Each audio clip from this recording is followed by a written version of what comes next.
Hey, what's up everybody? It's Lids, and we're back for some more of the First Descendant, and it has been actually, I think, just about a full week since we were last checking in, so some time has passed.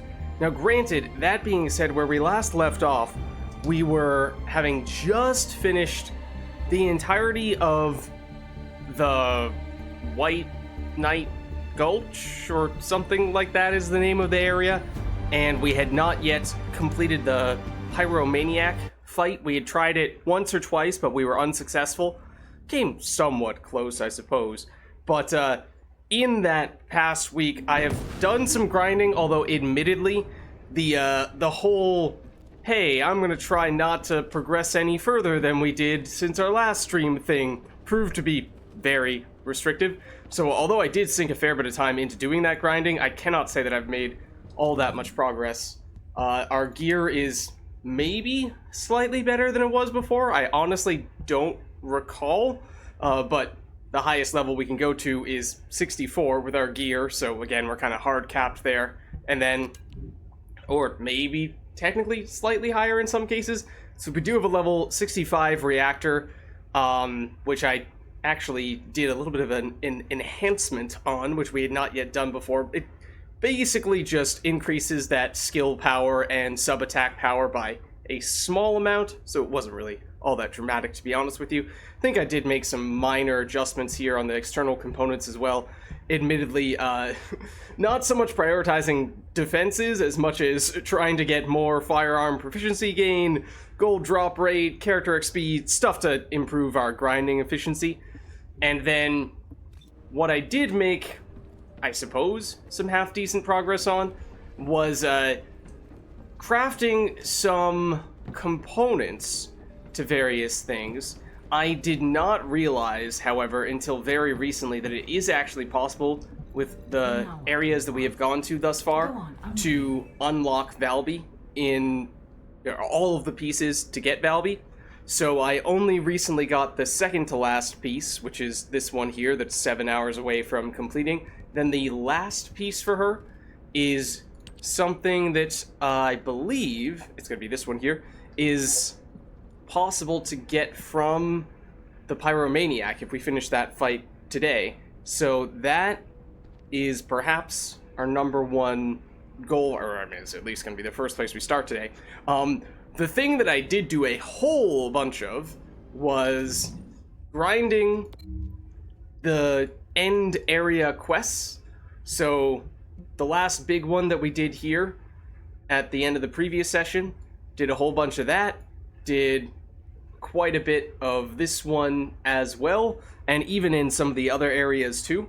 So got a whole lot of those types of amorphous materials. So theoretically, if we did the Pyromaniac fight, we could probably do it like 10 times over and still have amorphous materials to spare.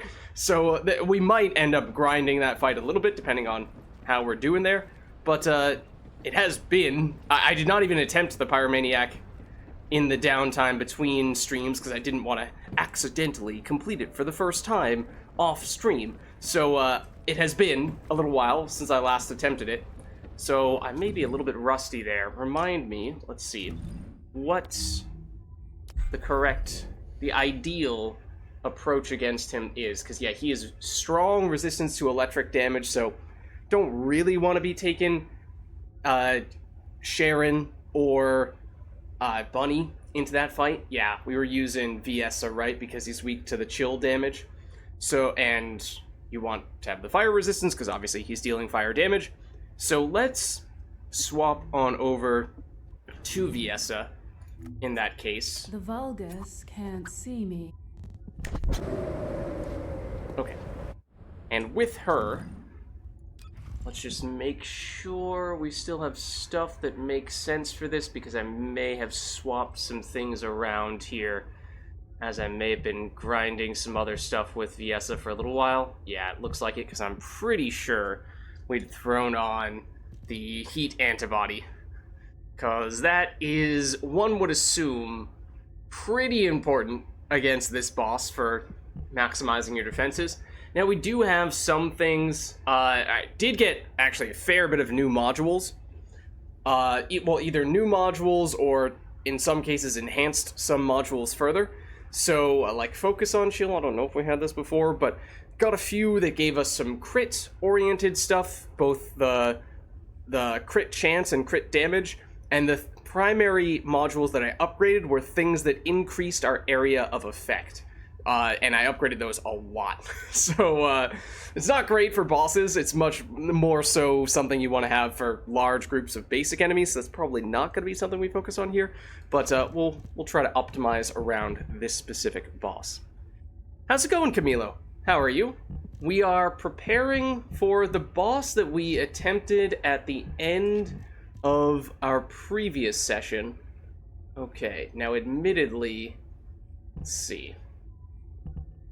This gets a little tricky. In terms of fitting in the cost. Oh, yeah. So here, for example, this is the primary thing that I upgraded, getting skill expansion all the way, or almost all the way maxed out. So it's giving us plus 78% area of effect, which is kind of insane. But again, probably not the most useful thing when we're going up against a boss when, I think most of our damage is probably going to be coming directly from our weapons, less so from our skills. So I think for that reason, we focus on defensive modifiers here for the most part for our character, and then weapons. I have not upgraded those modules very much. That's an area where we probably should spend a little bit more time and emphasis allocating our resources toward that. But this should be very helpful, and in fact, we could even upgrade this further. I think they recommended something like a little over 2,000 fire resistance for this fight, is what it says. But if we are willing to sacrifice some of the more offensive stuff, we could upgrade this even further. And I'm just kind of curious to see how quickly that starts to scale, because one would assume, I don't know exactly how the damage calculations are done, but you would have to imagine getting even more fire resistance than is recommended is going to be a pretty big difference maker defensively against a boss that deals almost entirely fire damage. Also, I went to the wrong shop. So, one moment, please. You are not the person I meant to speak with. You are. Welcome. Okay, so theoretically speaking, if we were to upgrade you, it's getting kind of expensive, especially on the Kuiper shard side of things, but you can see we've done a fair bit of grinding these resources, and this is even after having spent a fair bit on the module I was showing you and another one that gives us increased AoE. Maybe we can afford to do this one time, though. That's still not a humongous cost relative to the amount of resources that we have. We might want to upgrade a few other things depending on what our other priorities end up being. Like, do we want extra HP? We did defenses. I thought we had something for a whole bunch of shields. Didn't we significantly increase our shields? Okay, so this is the other one that I upgraded a lot, is one that gives you a hybrid between area of effect and shield, so it's a little bit of defenses, a little bit of offenses. What's up, Big Country? How's it going? Currently downloading the game to give it a try. How is the grind? It is grindy. That is definitely something to factor in.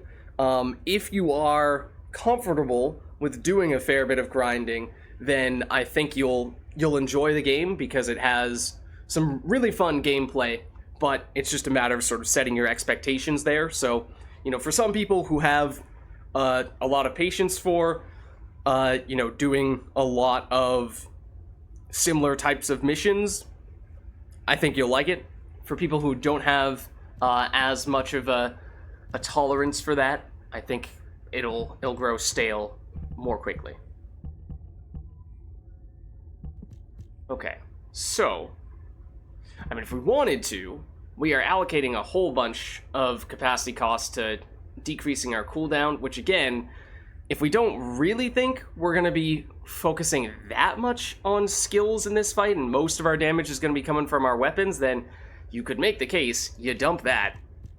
You instead throw this on, which, it does give us some area of effect, which again, is not going to be a huge difference maker, but it gives us 27% shields as well, which is certainly helpful. This is another one that's relatively new. I can't remember if we had this in the previous session or not, but hybrid between defense and skill power. So, you know, a little bit of the best of both worlds.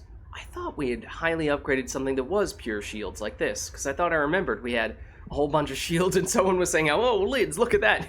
Even after all those upgrades, you still have more health than you have shields. But maybe I am wrong?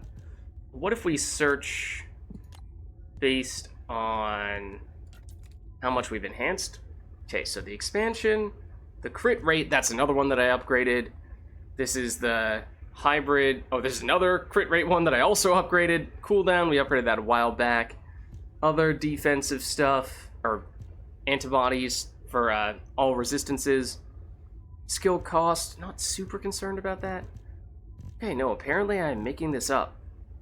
I thought we had highly upgraded one of the pure shield ones, but apparently not.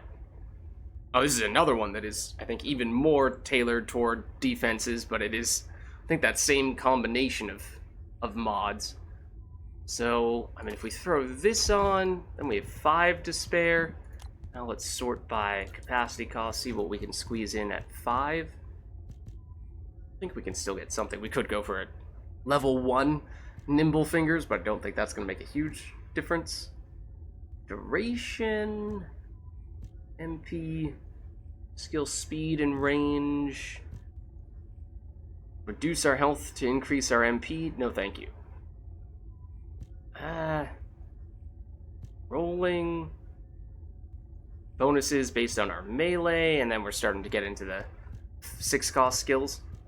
So, yeah, it's not a great option to throw in here. I mean, so you could make the case we're better off doing things like upgrading our HP.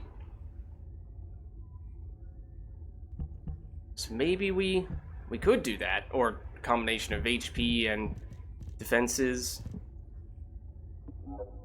Save these changes. And I think it's a pretty safe bet to upgrade our HP module, because that's something that you feel pretty confident is going to be meaningful on many characters. You know, it's hard to say that's ever the wrong idea. Okay, how many could we afford to do? Was it this? Yeah, this, I think, will allocate all of our module capacity. And, you know, it's still less than the one upgrade we had on our previous module, because, remember, they get significantly more expensive the higher the level they get to. So, okay. I think that puts us in a decent place, at least from a character module standpoint.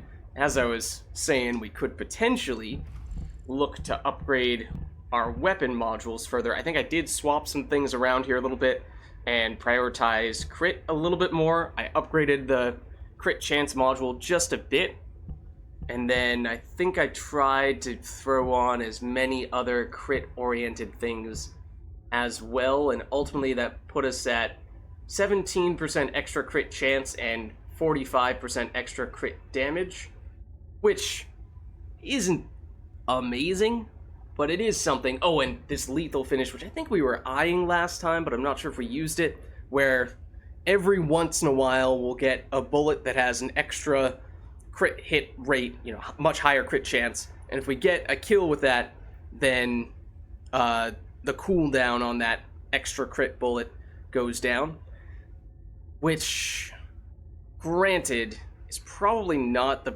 best thing against a boss specifically, because it will summon adds, but it's not like we're going to be getting kills on the regular in a boss encounter, so I feel like if we're really trying to min-max, it might make sense to temporarily dump that, and instead throw in something with a little more generic damage.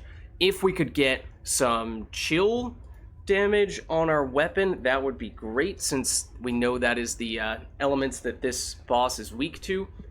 And let's see, you get 13% extra chill damage, but our reloads are slower, or just add 8% of our damage as chill. I think we go for this. It's not a huge amount, but this is one thing that back in the beta, when it was really hard to defeat some of the bosses who were a higher level than the level cap, and you couldn't go into any high level zones, so your gear was very limited as well.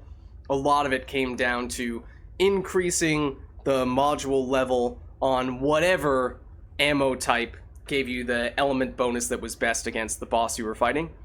So we don't have any module capacity to spare here, but if we did, we could make this be a larger percentage of chill damage, which against this upcoming boss could prove to be very helpful, especially if we're thinking it's going to be coming down more to our weapon damage instead of our skill damage. But I think we give it a shot now, and although I still imagine we are probably not going to be the primary damage dealer, or at least I hope not, otherwise we're going to have some trouble here. I'm hoping we get some solid teammates, because we, of course, until we defeat this boss, have a hard cap on how high a level our gear can be, whereas hopefully we will have some teammates who have already beaten this boss before, have gone on to higher level zones, gotten much higher gear, and therefore have higher damage potential than we do. But at this point, we've well over this fire resistance recommendation. We have at least some chill damage, although most of it's going to be non-elemental, and we have a ridiculous number of amorphous materials that we would like to cash in on this guy, although we can only use one at a time. So if it's all smooth sailing, we might give this a few attempts to see what we can pick up. But let's jump in. So I do remember how, mechanically, this was a pretty simple boss fight. It was mostly just a matter of he has a pretty significant amount of damage and a pretty significant amount of health. So if you have enough damage to take him down quickly, then you're probably going to do fairly well. But I remember one of the ones where we did not succeed. One of our teammates went down, I think. We went down as we were in the process of reviving them, and then we had another teammate who came in and tried to revive us, and then we all went down, and then we wiped because we blew through all of our deaths that we were allowed to have in that boss fight. So that was kind of just unfortunate circumstance, and I think I'm just sort of hoping that that's not going to happen to be the case this go round, but we'll see. Let's see, we have a Freyna for toxic damage over time, Glay, who by most accounts is usually the best boss character because she's sort of the best in terms of scaling weapon damage, and then I think that's a Ultimate Bunny, who I don't know. We will see how they do. Also, I've been playing mostly Sharon as of late, so gotta remind myself how best to approach things with Viesa here. Outside of the whole, well, this is probably just gonna be primarily us shooting thing. I love if the boss didn't focus exclusively on us, though. It does very much seem to be focusing exclusively on hitting us, which does make it a little bit difficult for us to do things. I mean, I suppose if our teammates are bigger damage dealers than we are, then I suppose better that we are occupied than if they were occupied. It's possible to grab onto his shoulder now. I don't want to make that that's in range, except now that is apparently no longer the case. Okay, please do not flamethrower us. Okay, so like this would be the time where we would hop onto the shoulder, but that shoulder pad needs to turn yellow, not blue. We need to damage it more so that it does turn yellow. Like now, theoretically, if you were to drop down, grab onto the shoulder. On either shoulder, also I made no effort whatsoever to dodge that attack.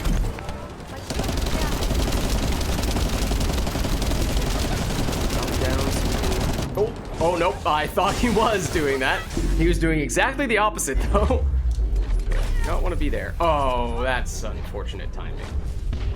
Okay, so we only are allowed 3 deaths as a group, so we really do need to revive this person.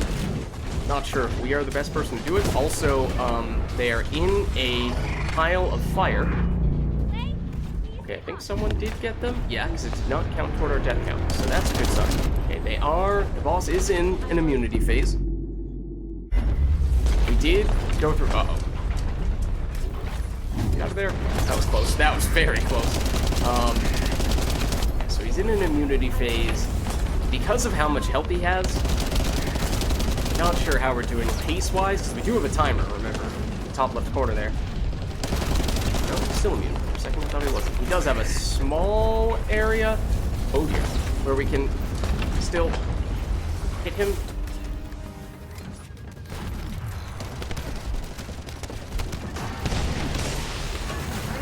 Ow. Actually, that did not hurt us very much. Take it back, although that might have something to do with our very high fire resistance. From that standpoint as well, I guess, maybe it is best if we are the ones taking the hits. We're tanking this pretty well, despite not really being a character with a lot of base health to begin with. Still want to drop down, grab on that shoulder pad.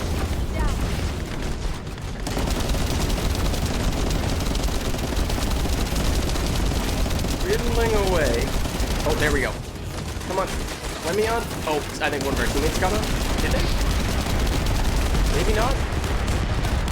Here, angle was a little bit off. A little bit off.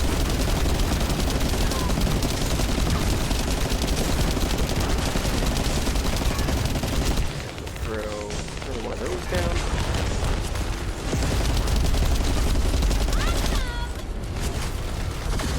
Oh, okay. There's another immunity phase. That's unfortunate timing. I don't think he heals, unlike the Devourer, which of course, that becomes the main problem with him. Okay. I think we established we are okay if we are in all those fiery chains, but if we actually touch them, then suddenly we are not so okay. Also, I would really like to get that health, which was right next to the chain. Uh-oh. Still immune. One of our teammates went down. We are somewhat close to going down. Okay, they're getting the revive. I'm gonna grab the health. Oh, that's the other thing. We did increase our max health by actually a somewhat significant amount after we made all those upgrades to the increased health module. So across those things, I feel way tankier. Where they went there. I think our teammate is getting them. They're getting very close. There it is. Boom. Okay. Our first Pyromaniac kill ever. And as we're saying, you know, I think it remains the case that it doesn't seem like it's a mechanically very difficult fight. It's just a matter of, do you have the damage to take him out quickly enough? And do so before you blow through your 3 deaths that you're allowed to get, because you saw how many times we did go down. Fortunately, we were able to revive people before they actually bled out. But here you see what I was referring to when I said that I did a lot of grinding of those end area dungeons, because you get one of those amorphous materials every time you do one of them. And apparently I did them a total of 26 times. And there are a few more for the Devourer amorphous materials as well. But I think this is the one we want, because this gives us a chance of getting the last Valby component, which I would very much like to get. I think this Smithereens component is also the last one we need as well. And technically, I think we have a side quest to craft that. So either one of those, I think, would be the ideal outcome. And that is not what we ended up getting, although, I mean, I imagine since this is our first successful Pyromaniac kill that any of those things would have been useful in some way, shape, or form. Given how many of those amorphous materials we have, we certainly would stand to benefit from completing a few more of these, so I feel like we at least give this one more shot here.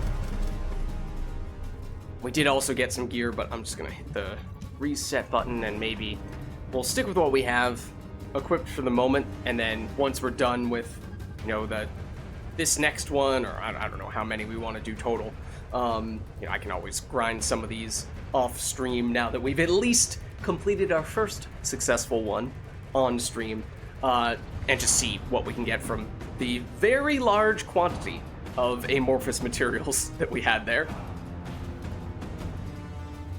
Because this was the thing that we needed to complete in order to gain access to the next quest area.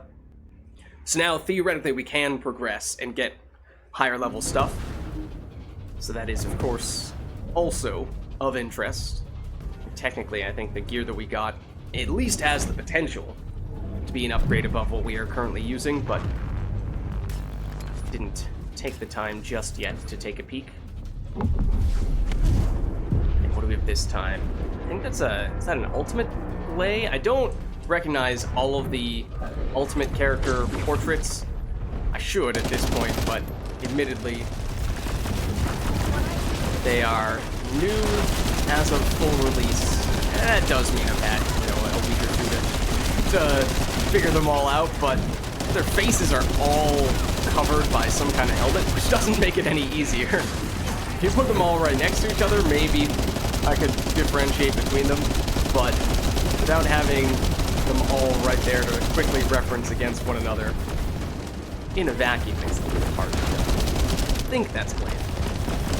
Which, again, is probably the best character for boss fights in general. Oh, someone was able to jump on the shoulder pad and break it off. I think you actually can still grapple on even when he's not already down on the ground. I admittedly have not tried that often, but usually I do wait to drop down to the ground. Okay, going into the immunity phase, but we are flying relative to the previous go-round. Well, I was expecting to do this jump thing that requires for us to run away. Here it is. This could get us. Okay, this is not a great spot. At least we're outside the circle now. Oh, we're out of ammo.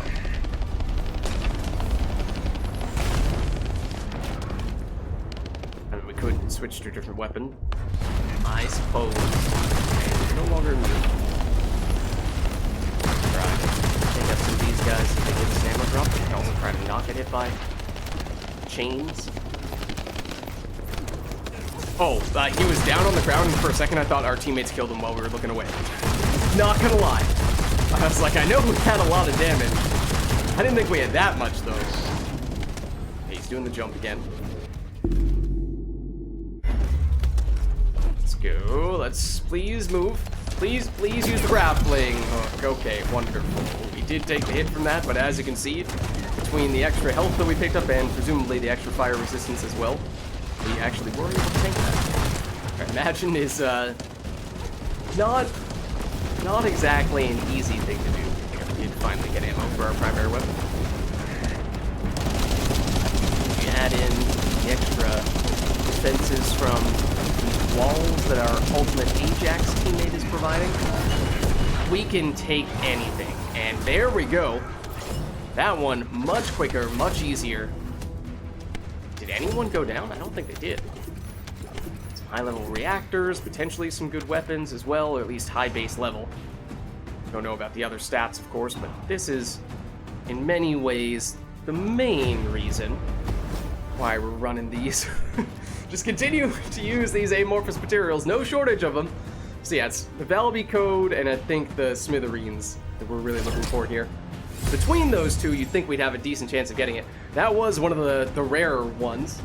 So, I mean, it's hard to say that's a bad drop, but technically, we were looking for some of the more common things. So, I mean, we'll take it. Oh, also, get that. I mean, if it's this quick... Oh, okay, our timer ran out and it just automatically brought us back to Albion, but might even give it one more go.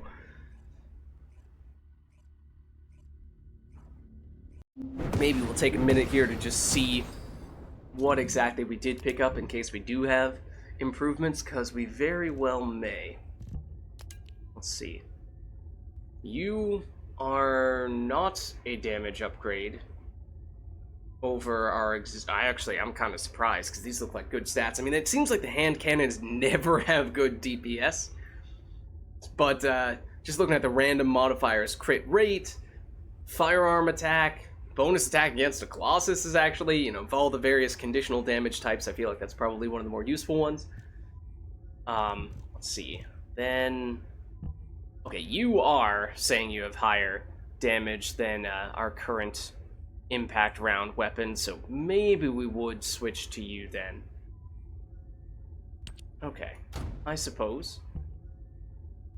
And then in terms of a general round weapon, You are a couple levels higher, but saying you have a pretty significant DPS downgrade.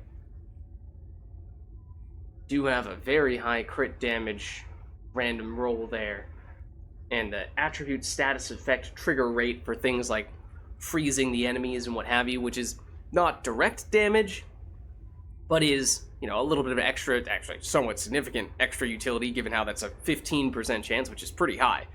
So it's a little tempting, but I think the damage decrease is significant enough that that's probably not worth making that switch. And then no thank you on the sniper rifles.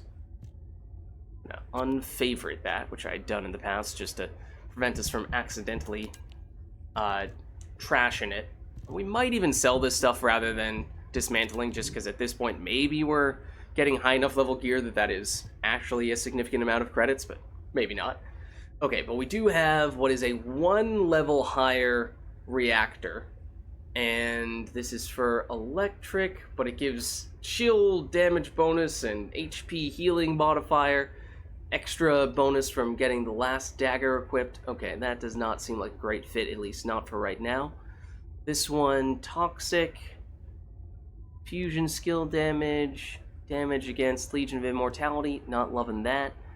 Burning reactor, tech damage, fire damage on what is a fire damage reactor. So at least the combination of the set bonuses and the random bonuses there do align better. So of the various ultimate rarity ones, that is the one that stands out to me the most. We might scrap the other ones though.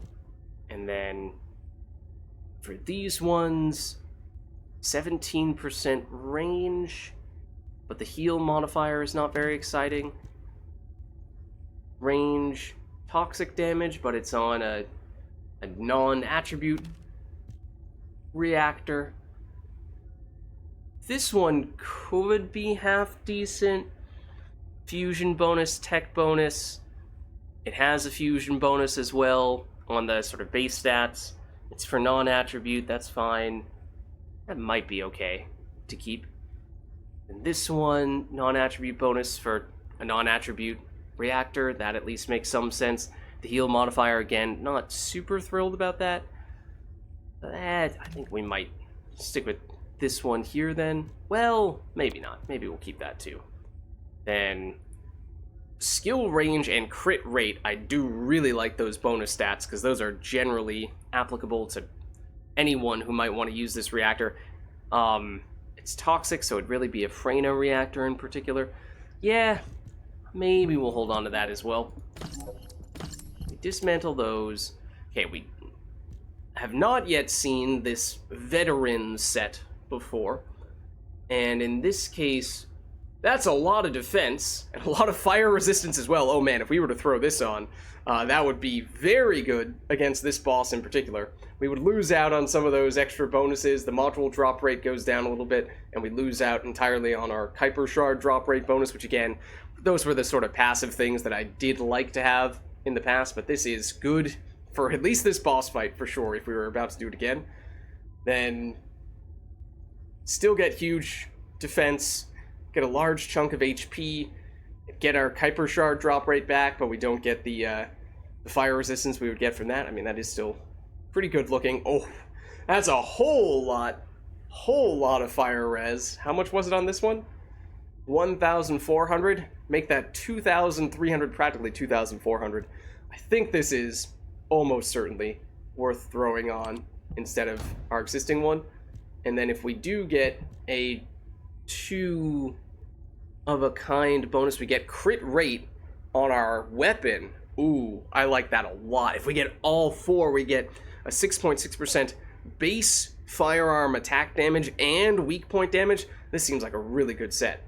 Shield recovery in combat, MP recovery modifier. Not loving those bonus stats, but the base defense is high, and getting us that 5% firearm crit rate bonus is certainly intriguing as well. I do like the stuff that we were using before just for grinding purposes, but that's so I'll favorite them, put in the little hearts on them. And that's you do that by using that register attached item button there, which is U on the case of PC. So hold on to them just for that purpose. But if we could potentially get a few more of these set from doing this specific boss fight, the Pyromaniac, that seems like that could pay off big time. And with the extra fire res and huge defense we just got, I feel like, at least defensively, the fight should be even easier than it just was. The offense is where we're certainly a little more limited.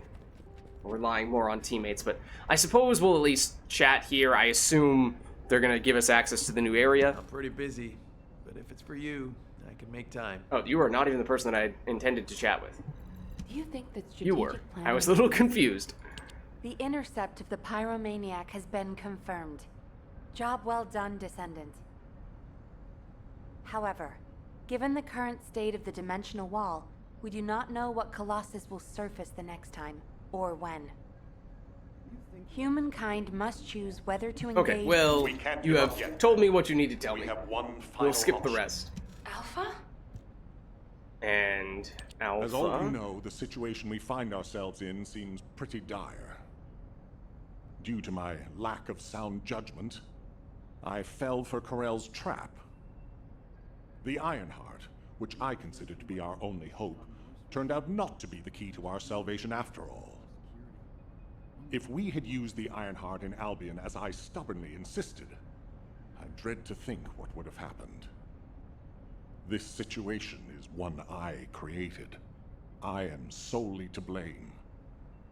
Yes, I am the Descendant who was always defeated. That is likely why I was never able to link with the Guide. I should never have become Commander. Alright. However, if there was someone who could heed the true calling of the Descendants, then I would let go of everything I have believed in up until now, and put my trust in them. In other words, Everyone. please be that I person. am ordering the destruction of the Ironheart. I will deal with the Magisters. I believe they wouldn't be able to survive without us anyway.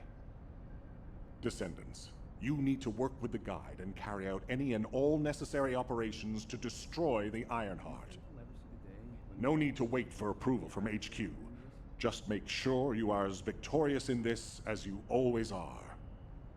I'm sure that you will be, as you always have been. I place my trust in you, Descendant. Command. Okay, We so must move basically... quickly. We need to support Previously, the Descendants our and boss stop the Alva Vulgis was at all talking about how, costs. oh, we need to control the Ironheart because that will give us the power we need to defeat our enemies and I am sorry. strengthen the wall that protects us. With him. And he was Come with me, at Descendants. conflict with the Guide, who It is our was not turn now. upfront about this, but secretly wanted to destroy that item altogether. And then just now, Alpha said, you know what, maybe that is a good idea after all. So our allies are suddenly aligned. Descendants, we are close to achieving our true target. Okay. However, as Alpha said, the situation is dire. We must hurry. And therefore we must skip First, this It dialogue? would be wise to move the Ironheart in White Knight Gulch to Albion. Albion has put in place defensive measures to counter Vulgis battleships. We should also be able to access the energy required to destroy the Ironheart. But we need an immense amount of RK to detach an Ironheart which is linked to a Prime Hands. For this reason, most of the Descendants must be sent to aid the detachment. For you, however, I have a different request. Okay. Descendant, come with me to where the phenomenon known as the Pillar of Light occurred. Oh. When that Pillar of Light took effect, as well as the energy of the Ironheart, I felt a familiar kind of pain. As if my skin was peeling. You're a robot. and You my don't flesh technically was have melting. skin. Or There flesh. must be an inverted Ironheart there. Corell would have connected it to a Prime Hands in order to collapse the dimensional wall. We must stop this before the dimensional wall is completely destroyed. We must retrieve the inverted Ironheart. Okay. If we fail to do so, Alright, I don't really need to know what happens if we fail. But, point taken. I've been dispatched to the Hagios. I'm investigating intel that Amon, the General of the Legion of Immortality, was recently here. I don't think Amon appearing at this point in time is a coincidence. I'm sure it's related to this incident. That is indeed unusual. I'll join you there, Jaber.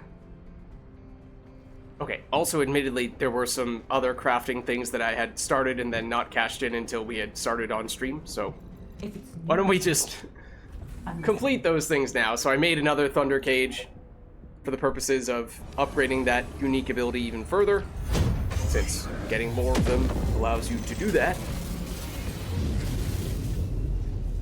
And the other weapon that we finished the crafting for, this Fallen Hope. I believe I was grinding out the last piece or two for this off stream, so we have not seen this weapon before. This will be our first copy, so I have no idea what its bonus ability is. Right? The robot is thinking it can feel pain, silly bot. I mean, it'd be one thing if the robot was like, oh no, I felt like I was being destroyed. Like, okay, yes, a robot can be destroyed. That's true. But for the robot to say, it felt like my flesh was melting, it's like, okay, hold on. Something isn't adding up here. You may look like a human, but you are not a human. You are, in fact, a machine. You, in fact, like, are you just a hologram? I'm not sure if we actually know. Like, is there some piece of hardware elsewhere that is really the actual guide, and the thing that we are interacting with is actually just a hologram that hardware creates, in which case you definitely are not feeling any pain in that situation. But, okay, let's take a look at what this is, because we've not seen this before. So Fallen Hope, it's an assault rifle, it uses general rounds, which means it could potentially end up being our primary weapon. In fact, can make a similar case for the Thunder Cage, submachine gun, but it does also use general rounds, so that can be a primary weapon. So in this case, the just bonus stats happen to get crit rate, okay, not bad. A little bit of fire attack, okay, sure. But the big thing is, what is this bonus stat? Because I do not know. Let's see what the unique ability is. So the Fallen Hope is a firearm with a poison effect so potent it can crush all the enemy's remaining hope. Okay, I suppose that explains the name. Fortunately, it does not affect the wielder. I certainly hope not. Okay, so hitting a poisoned enemy, increase firearm attack and apply this buff to the attack, this perdition buff. On defeating a poisoned enemy, the defeated enemy will trigger an explosion with a certain chance of inflicting additional damage to nearby enemies. Inflicts poison on enemies damaged by this explosion. That sounds really similar to Thunder Cage, which also has a percentage chance to cause an explosion. It just seems like the Thunder Cage is more of a simple, straightforward, you have a percentage chance of the explosion. If it triggers, it goes off, it deals damage in an AoE, whereas in this case, there's a little bit more complexity to it because there's also that poison element as well. You need to have the enemy be poisoned in the first place. Okay, and usually these ultimate weapons have some kind of downside. Thunder Cage has extra time to reload, and in this case, we have significantly less accuracy. Okay. On hitting a poisoned enemy, firearm attack is up by 10%. The explosion has only a 30% chance to trigger, which is definitely lower than the Thunder Cage is. The damage radius of 4 meters might be slightly less. Might be 1 meter less than the Thunder Cage base radius, although we've already upgraded it a few times, so I might be a little bit off for that reason. Additional damage, 55%. Poison for 5-second duration, and the damage interval is every 2.5 seconds, so it procs twice. Okay, so it seems like, big picture, it's definitely a poison character weapon, for sure. Doesn't seem like something you want to put on any old character. You need to have someone who is regularly applying poison for it to work. So Freyna, the poison character we were playing a little while back, almost certainly makes the most sense in that case. And it seems like its extra damage is less consistent than the Thunder Cage, but has a little bit more potential to apply additional effects like poison, and therefore the total damage can probably go a little bit higher. But it is mechanically surprisingly similar to the Thunder Cage, which, I mean, we can take a look at right now, just for comparison's sake. So here, again, it has that penalty for the reload time. It's a 60% proc chance, whereas the other one was just 40%. Oh, it's only 3 meters. Wow. Okay, so the one we were just looking at, the poison one, does have a larger radius. And the damage from this explosion is 133% of your firearm damage, whereas this one, the damage calculations were a little bit different. It was... Admittedly, the game gets a little sloppy when it comes to some of its math, where things that are a, say, 5% damage bonus, it will list as 0.05%, which would technically mean, mathematically, that you are drastically decreasing the damage. It should say 1.05, or not percent, but 1.05, multiplier, rather than 0.05 multiplier. And for that reason, the fact that this one is listed as 55% additional damage, does that, and the other one we were just looking at was 133%. Was that 133% meaning it's 33% extra damage, or is it actually more than doubling the damage? Because they're inconsistent with these percentages, so I'm not really sure how much I should trust those labels, given especially how it's slightly different phrasing as well. But yes, it seems like the damage potential here might be higher, and especially considering how this can proc multiple times, or at least 2 times. Oh, and there's another 15% bonus damage down there. Okay, so yeah, I would be kind of interested to compare these two, but the Thunder Cage we've already upgraded a few times and are potentially about to upgrade again, so it's a little bit of an unfair comparison for that reason. But I mean, we could do that right now if we wanted. In fact, while we are right here in the place where we do those upgrades, I suppose we might as well. So let's see. We have, oh, and I did upgrade the level of a few of the ultimate weapons that we had that were just sitting around level 1. I didn't use any of the ones we haven't tried yet, like this Albion cavalry gun, but at least it is usable and is not dealing 1 damage per second now. I think this was the other one that I upgraded the level of. But if we go for you, or the one we're looking for, we want to upgrade you. Oh, and then we have another Thunder Cage just hanging out here. So we should be able to upgrade this a few times. In that case, if we go enhance unique ability, we want... Oh, wow. Okay, I thought that was a Thunder Cage for a second. No, we have 2 additional Thunder Cages we can use to upgrade this. We've upgraded this once before. Okay. Just want to double check if the random stats on this happen to be better, because the random stats were decent. Crit rate, fire attack, attribute status, trigger effect, so, affecting, like, burn and stuff like that. Toxic attack, weapon change, speed, round per magazine. It does have a base firearm attack bonus, which is nice. It did seem like those percentages did not go up when we increased the level of the weapon, and that actually was significant DPS-wise. It meant that, comparing this to another rare level 46 weapon that dropped as a level 46 weapon, those had things like, 10% weapon change speed, 100 toxic attack, and, all those numbers were higher, and enough so that that actually was statistically significant, seemingly. Okay, but if we do this, we reduce the reload time penalty, we increase the trigger rate, we increase the radius. It costs us 100,000 gold, we'll be fine doing that. So we will enhance it further, and then I think we'll just enhance it further again here. Once again, and now it's a 5% improvement on the reload time penalty. So it seems like we get one more upgrade after this, which I think is the last one we'll be allowed to do. Then we completely remove that penalty. And Trigger rate, presumably at that point, would go to 100%. The radius would be 5 meters. That kind of makes sense. You'd get several nicely rounded numbers. So if we wanted to, we could, once again, upgrade the level of this guy. Because at 46, when we, I think, have just started getting some 66 items dropping. Oh, in fact, we might even still have those in inventory. Let's just see. Weapon level transmission.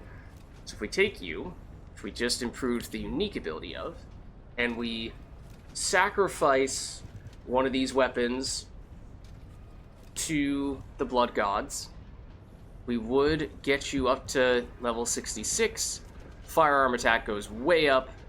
It will cost some crafting resources, but not terribly concerned about that. So, sure. Let's do it.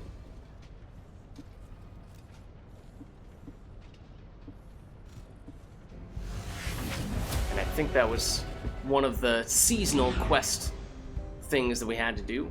We technically got a little bit of bonus points there, but I'm still not sure this is going to be a... Yeah, no, in fact, it is a significant DPS downgrade relative to our current primary weapon, which is, again, I think coming in large part to those minor, or those random stats down below, paling in comparison to what we have on our current weapon.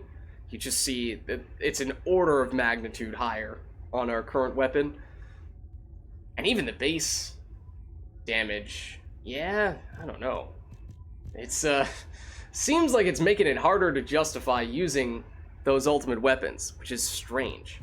You would think after making those types of investments it would pay off, but seemingly not? Question mark? So maybe we'll stick with this for the boss fight. I think we'll go in for one more run. And see if we can get any more of these veteran marksman sets. Or gear from that set. Okay, so that is the new area that we do now have access to. We will definitely give that a look in just a minute, but I would like to see, given how much stuff we can get out of this fight still, if we can complete this one more time, cross our fingers, get some good drops, and then that should set us up for good success in the next area.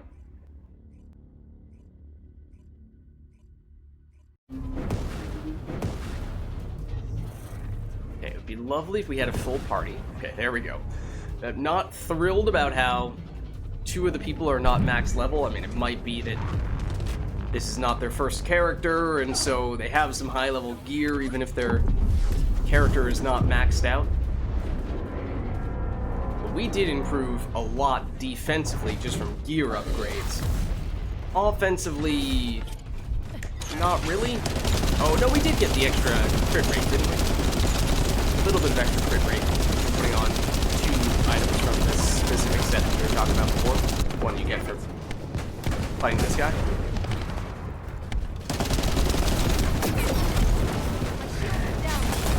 Please stop shooting us with flamethrower. I thought I asked you this last time. Not to do that.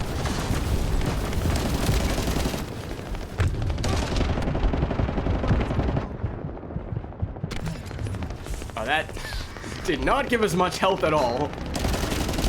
That thing that was supposed to be a health improvement.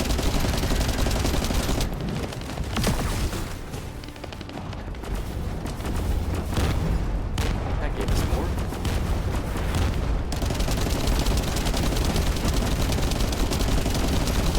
It doesn't seem like we have as much damage as we did last go round. Okay, he is doing the immunity phase thing, which I assume means... Oh, well, we established he's not necessarily going to jump immediately.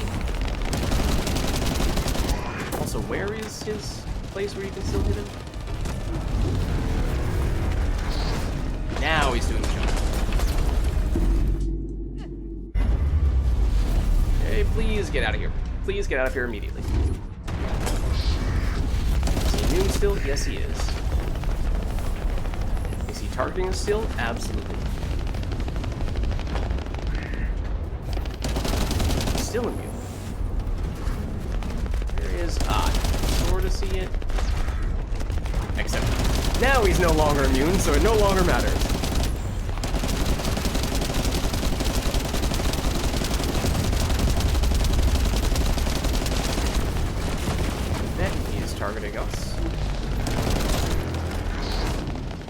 jumping again. It's just a jumpy kind of guy.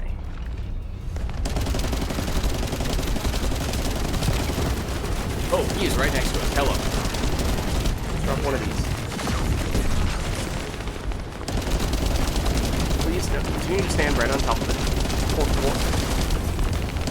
Okay, and I would also like to not walk straight into the lava. The floor is in fact lava.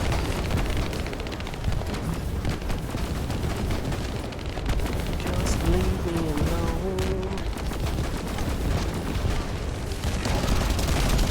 Oh, no, his shoulder pads are down. Did not see an obvious place to grab onto him.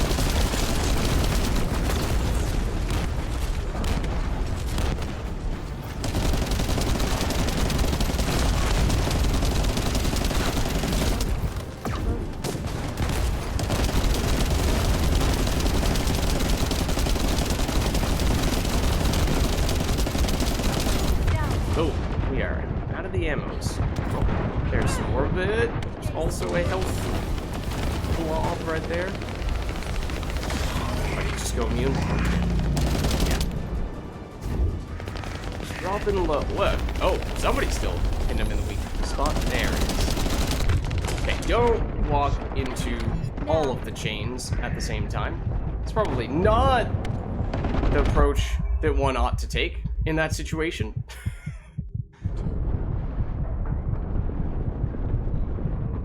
Oh, okay, hold on. Fair enough. Okay. Careful now. He's back in an immunity phase. Wow.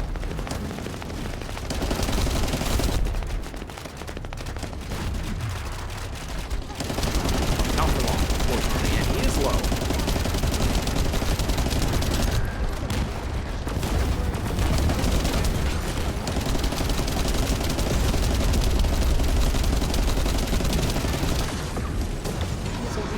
Side of his head. Well, not that it matters much anymore. He is down. Definitely took us longer that go round than it did last time.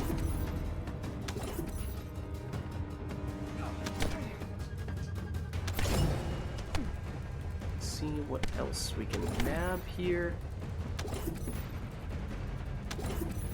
And of course, don't forget this. Keep on using this one just because either one of these things is the last we need to complete those crafts. That's what we got last time, was the 3%er. Which, again, is hard to complain about, but it's technically not the thing that we were trying to prioritize, and we once again got, I think, what is the tied for the highest probability thing, but not the one that we were eyeing. So, oh well. So, yeah, I'll probably do a fair number more of those in between streams and just see what I can grind up. Oh, actually, that means we can just go straight to Albion. So let's, we'll take another look at what we ended up acquiring there, see if there are any improvements we can make, but otherwise we'll head out into that new area and check it out. See what's going on in that section. We might change back to a different character, we'll see. Okay, so, we do of course have this Thunder Cage that we just upgraded, but in terms of our primary weapon, you have higher attack, base attack, but lower fire rate, so lower DPS. That you're saying is worse. Did we get any shotguns, or were these all sniper rifles on the high power rounds once again? It was. Okay, so that kind of stinks. I think in that case we probably will sell most of this stuff. I mean, some of it might be the highest level gear that we have, so if we were trying to use it for upgrading weapons, then it would be good fodder for that, although, given how we just upgraded some of that, and we're about to head into a new area that probably has higher level stuff still, I don't think we need to be too concerned about that at this very moment. Okay. Crit rate, reduced skill cost. It's not a terrible combination. Not really sure how important skill cost is for someone who's using non-attribute skills. That is important for Bunny, but it's not the right element for Bunny. Fire and tech skills. Okay. I kind of like that. That sounds similar to one of the other ones we saw previously. Tech and Order of Truth. I think that Freyna has obviously all toxic skills, and I think that Tech is the other category for basically all of her skills. So getting a 6% damage bonus there is nice, although the skill power boost ratio stat in the middle, the 20% boost there, is for Dimension, not for Tech, so that's a little unfortunate. And that is a higher number than the 6%, of course, so, you know, if you're trying to get absolutely everything to line up perfectly, then that is, of course, pretty tricky. But, okay, now here, for example, you get that non-attribute skill power boost, which is not good on a otherwise electrically oriented reactor, but the skill range, almost a 20% boost there, is quite intriguing on a character like Bunny or Sharon, so I do kind of like that one. Fusion power, tech power on a non-attribute. Oh, it uses sniper rifles? No. No way! Heal, non-attribute. It is a non-attribute one, but yeah, maybe, maybe not. Crit rate, skill effect range. That is a kind of nice combo. Okay. I mean, at this rate, of course, we're going to end up having our entire inventory or storage space end up being reactors. And we're going to have to, you know, conditionally swap out the reactor depending on who we happen to be using. But you know, maybe that's not critically important that we min-max to that extent.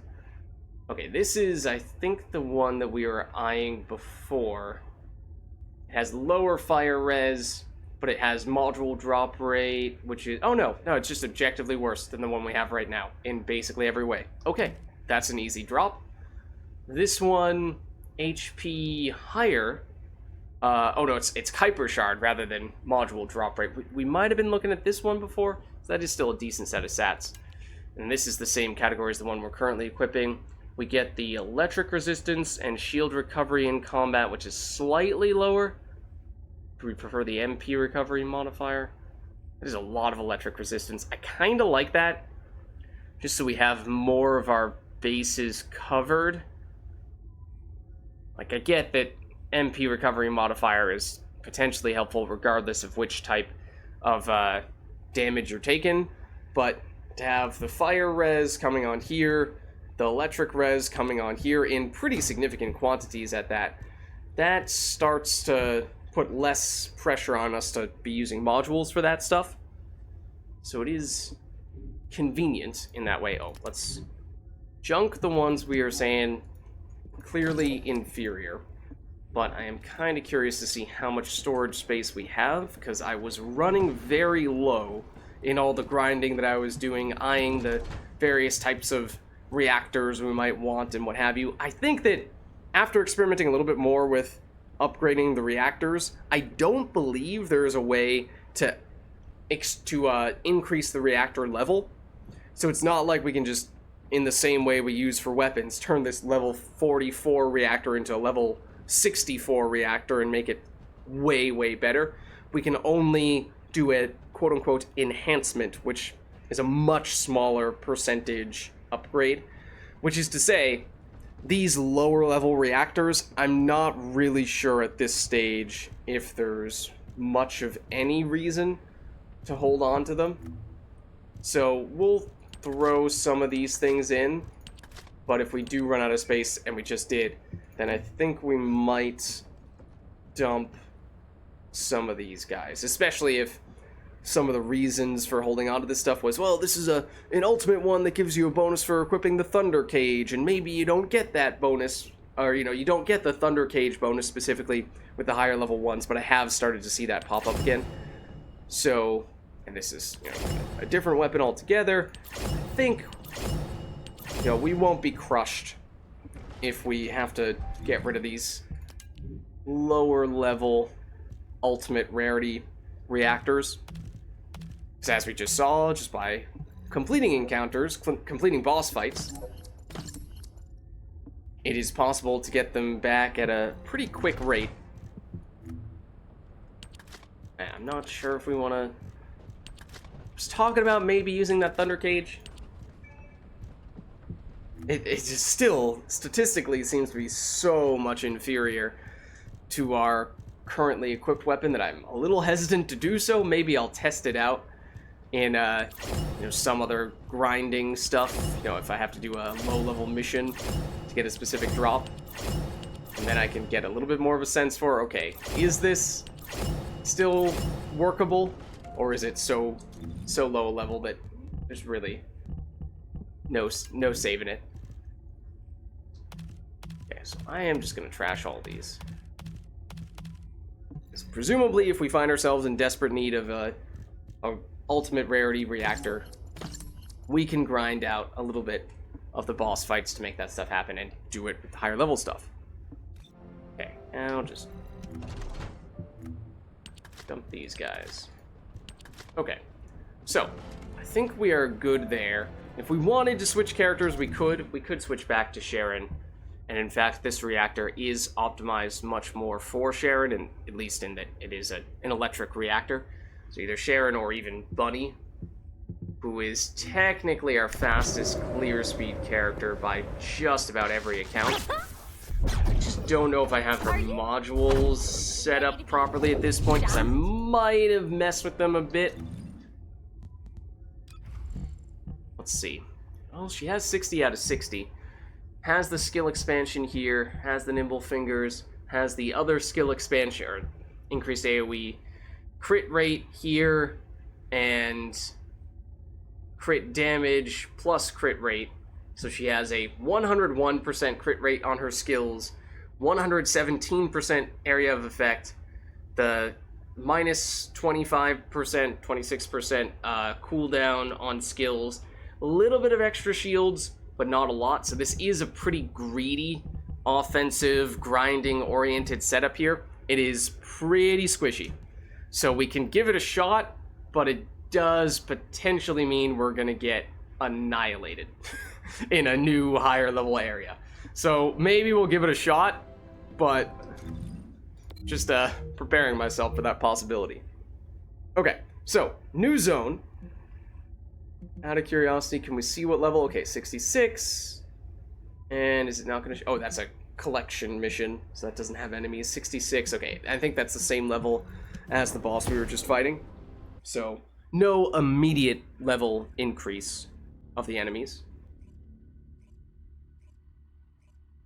And we've never been here before. I've never seen this place before, because it is new after the full release. It looks a little bit similar to the Sterile Lands, which was sort of like a desert, and then obviously the Agna Desert is also a desert. Color scheme is slightly different, where it looks almost like we're on the moon. This is Jaber. I have clear reception. Albion's genius mechanical engineer. He is a descendant with the unique arcane ability to manipulate mechanisms at will. Useful for an engineer. However, despite his genius-level intelligence, he is severely lacking in social skills. It's been noted that recently, he's been improving in this aspect as he goes on operations with other descendants. Okay. Mind if we skip the pleasantries, since we're short on time? If what the guide says is true, in order to retrieve the ironheart that's here, there's something we have to understand first. The entry device to the Hagios Prime Hands was destroyed a long time ago, and neither we nor the Vulgis could gain entry. But now they've just sauntered in there and connected the ironheart to the Prime Hands. I think this whole thing... Alright, No, you know, Jacob. We get all that need to basic go idea. together. Oh, interesting. You should Enemies focus here on mainly your use electric capabilities. attacks, While we increase handle electric the battle resistance. missions, I do not remember it we giving will us that type of rely warning in the stealth past. intel on the nearby area There first. typically has We been will an need the element that recon is most force help common in a to given area. establish Eamon's location. How are we doing on the electric resistance Well. front, though? This suddenly turned into a cooperative mission. Tell us here. Well, Let's just look at I this guess stuff. it should be Fire fine, res, so long as I don't have to work electric with the loud resistance. Okay, we have people 2,000 or from no this memory gear bonus. A little bit of toxin resistance there. I didn't even remember that, but yeah, mostly fire, but that's still quite good electric resistance. We don't have any coming from our modules, but I think we'll test. We'll see how we do here. Okay, that is a reactor, or void area that we cannot access because that looks like it's going to be for fire skills. In general, as we get this far along in the game, it becomes seemingly much more difficult to do missions by ourselves. Now, this collection mission, which we have at times had issues with, depending on how difficult the parkour is theoretically good in that it does not require that we fight anyone. So, we're kind of poking around, waiting to see if anyone else happens to stop by who we could team up with. Might not be the worst idea to start with this. Okay, we would be timed as soon as we go over here to pick up as many of the little thingamabobs as possible. Data the recon squad collected is sending out a signal from Where these are they? coordinates. Oh, here. The recon Also, data being needs to bunny be is collected probably helpful before as it's well. erased. If we don't go and get it, that hard-won data will be lost. Excuse me? Hold on. Hold on. Excuse me. Thank you. Alright, technically speaking, this is another one that would still be much easier with more people, because you can divide and conquer a little bit more. Oh, that is kind of devious. Did you see where it was trying to tell us to go? Oh, wait. We can choose to go in a slightly different direction here. We get up here? We can. Come on, come on, let me up. Thank you. Oh, no, not like this. That feels kind of cheap. Come on. Oh, okay, please don't follow me. Okay, we still need a fair bit more. Oh, and I missed the window to get that one. Darn it. Okay, do we want to go here instead? We could give it a shot. Oh, I missed. No! This one drops. You wait too long. Our momentum is messing with us as well. Oh, goodness. Okay. This is, one of the frustrating aspects of these types of missions. The little things with sometimes one reactor doesn't, or one grappling hook doesn't hit the way you want it to hit, where it seems like you targeted, but you're on cooldown, or it just doesn't proc for some reason, or you accidentally cancel out of it like that, and then you're on cooldown when you actually need to make the jump that matters. Your momentum takes you off the edge of everything. Okay. Okay.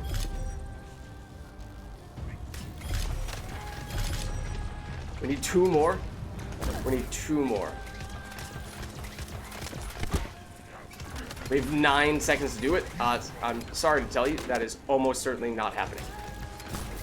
If we made one more jump, perhaps we would have done it. It was pretty close, actually, despite how many jumps we missed. But I mean, if you just think about how much time it took for us to reset after we did miss one of those jumps, the fact that we still came pretty close was, I guess, a little bit encouraging. The discouraging part there, if anything, also we almost died just then, for what it's worth. The discouraging part was that it seemed like there was not a lot of extra little modules to spare for us to pick up. Like, do we need to get quite literally all of them? In the past, there were typically more available than the total you needed to finish the mission, and therefore you could skip some and just choose the ones that you liked. And if you missed a given area, missed a jump or something, then you could go and target a different section instead, which is helpful, because given how we missed several last time, that would have saved us a lot of time. I'm not sure if that is the case.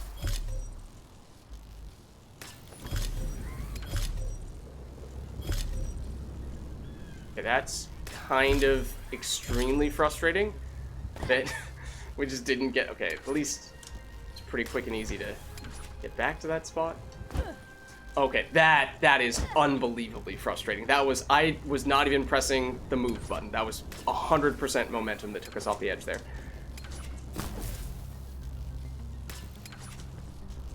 And that is us not being able to vault over this seemingly quite minor cover.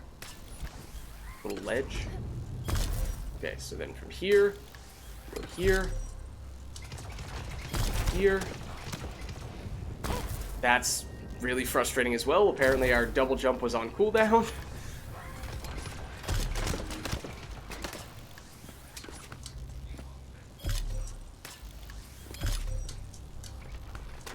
I did not think we were going to make that. Okay, so then we need this, and we need one more somewhere. Up there? Okay, we get that by going on this, presumably. Please do not kill us right now. That would be unbelievably unfortunate timing. Okay, we got it. There actually were, I think, a few extra to spare. They were just all the way up there. Which does make me curious what is up here. That's the infiltration mission over there, which I'm certain we would get annihilated in if we were to try to solo it. But, oh, wait, you technically need to go down. Don't mind us. Confirming retrieval of There we recon go. data. Okay. Please continue So we did get the that one operation done. as originally planned. Which is certainly nice.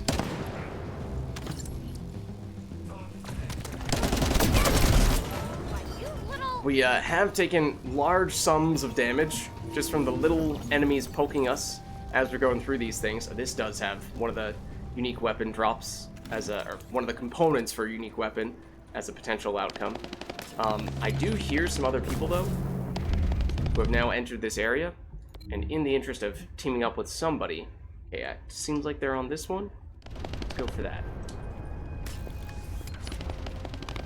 We could use the extra firepower. I mean, again, as we were saying, we, or we just start shooting these guys and then shift them to this mission. Yeah. Oh, and it dropped a high rarity crafting resource. We will absolutely take that.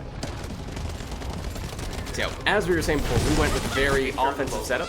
I don't know if you noticed, the area of effect, I activated our little lightning pulse. Its area of effect was so big, you couldn't even see it. Compare it to this person. I deactivated. Oh no, I did not deactivate it now, but deactivated our extra speed, as that blows through our mana pretty quickly. But we did kind of or at least I prioritized the extra area of effect over the damage, just because I selfishly I enjoy having huge area of effect skills. I think it's cool, especially when you have skills that are not really supposed to be doing huge areas of effect. Oh, that's not what I did exactly win, but skills that are supposed to be fairly basic, small AoE, turn them into big enough skills to clear an entire room, and I just really like that. Zachary, sending our location now. And, just acknowledge that it's not going to be one of the better ones for, We need to clear a path or one of the better setups for going against bosses, and that's why we made some adjustments in the previous boss fight. But at least, against relatively basic enemies, when we have other teammates to take some of the damage for us, This is Jaber to the 22nd we Recon theoretically Squad. can do some Securing pretty cool nearby stuff area and joining you. Over. when we know where the enemies are. At least.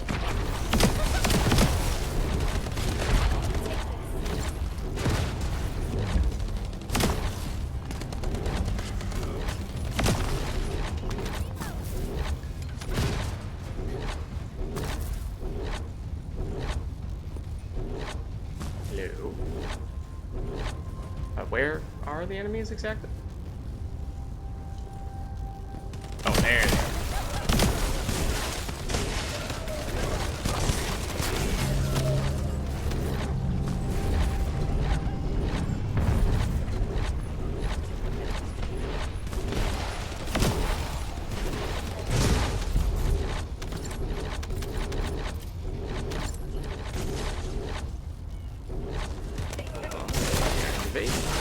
So, I mean, as you just saw there, it's still strong enough to, in some cases, one-shot basic enemies. I mean, a lot of that is probably coming from us having a 100% crit chance. There are enemies blocking our path. So even if our base damage isn't that high, the fact that we're critting kind of bail us out a bit. Oh, this guy. Mini boss. Sure. See, that damage, though, is not amazing. The enemy has cordoned off nearby areas. That also dropped a high-rarity crafting resource. Some of which might even be new to this area, and may have been bottlenecks that were preventing us from crafting some important stuff. Descendant, I've dispatched a search drone. Requesting an escort for the search Oh, drone it's one of and these. investigation of Okay, traces I'm of the scattered very recon glad we have a effort. team for this. I'll operate turrets. Have to I keep the played surrounding Team area Fortress secure, 2? I have and I'll not. leave the escorting to you. I have not.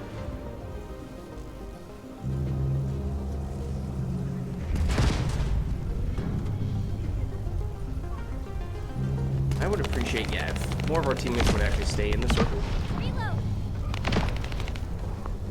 Since I'm pretty sure that determines how quickly this thing It's a moves. Vulgis Yes. ambush.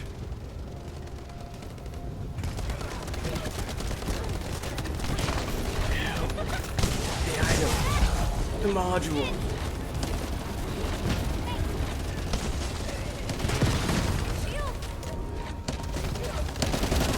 Oh, I thought that guy just did the sweetest dodge roll ever, except he was dead. It was just his ragdoll.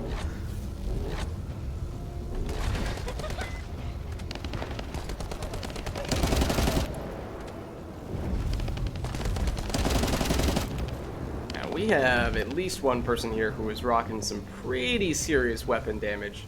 As soon as an enemy pops up, they are immediately going down. Oh, we are not. Hold on.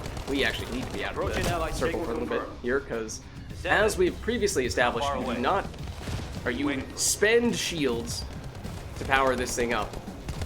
So it does very slowly drain your shields, and it also means you can't recover shields while you are in the circle. So if you are completely out, you need to leave for a second, get them back.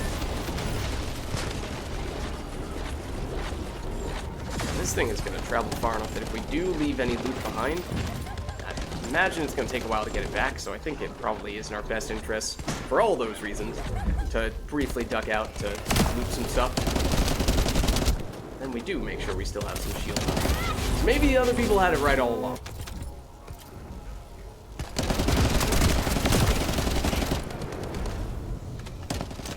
Just imagine having to cover all this ground and fight all these enemies by ourselves with a character who needs to move a lot to deal significant damage. Yeah, even those little common crafting resources from the containers, those I believe will be new to this zone. That looks like it's going to be the end of the area. Looks like the door that transitions us into one of the new sub areas. Not right there. Unless we're about to double back and do this whole loop once again. I really hope not. Usually we have to defend this thing at the end. Yeah. Looks like the search drone found something worth analyzing. Hold your position and protect the Oh, I drone. did not expect them to spawn behind us. I was certain they were going to spawn in the direction we had just come from. I was like, we're right at the door. That surely means they're just going to all come single file right this way.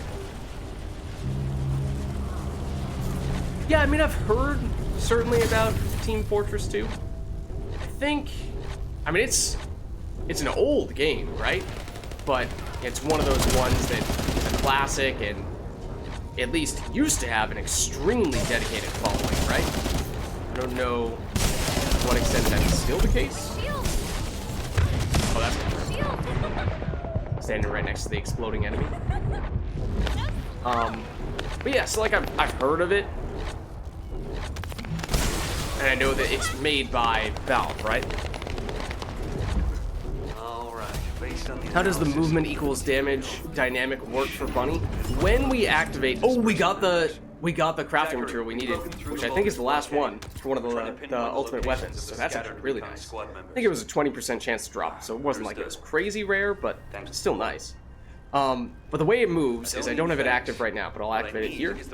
So it's this. Every time we move, I think it's like 5 meters, You don't seem to be very friendly the with your electric teammates. pulse happens. So if you walk really slowly, Pieces on the chessboard of war. We can be best buds after we that's the button. If we walk really slowly, you'll notice it's activating much less often. However, we also have, and it's about to just go off cooldown, or expire the duration. Okay, but if we activate our extra movement speed ability, like this, then it's activating way more often. So that's the key combo, is to have both those things active at the same time. The problem is, we just ran out of mana.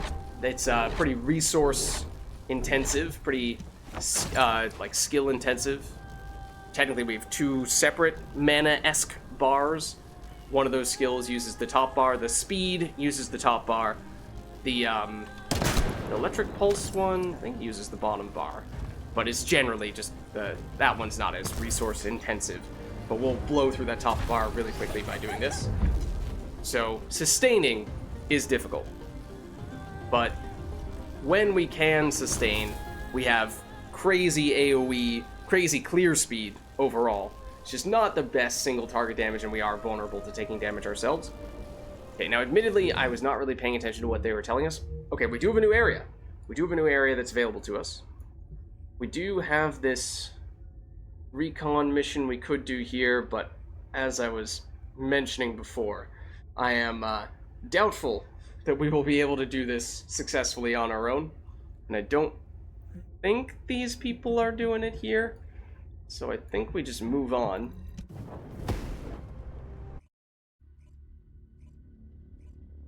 So yeah, and that's one of the tricky things with this character is, you know, not only do you need the resources to sustain that combo, which we have, for the most part, built our passive setup to do that, at least to the extent possible.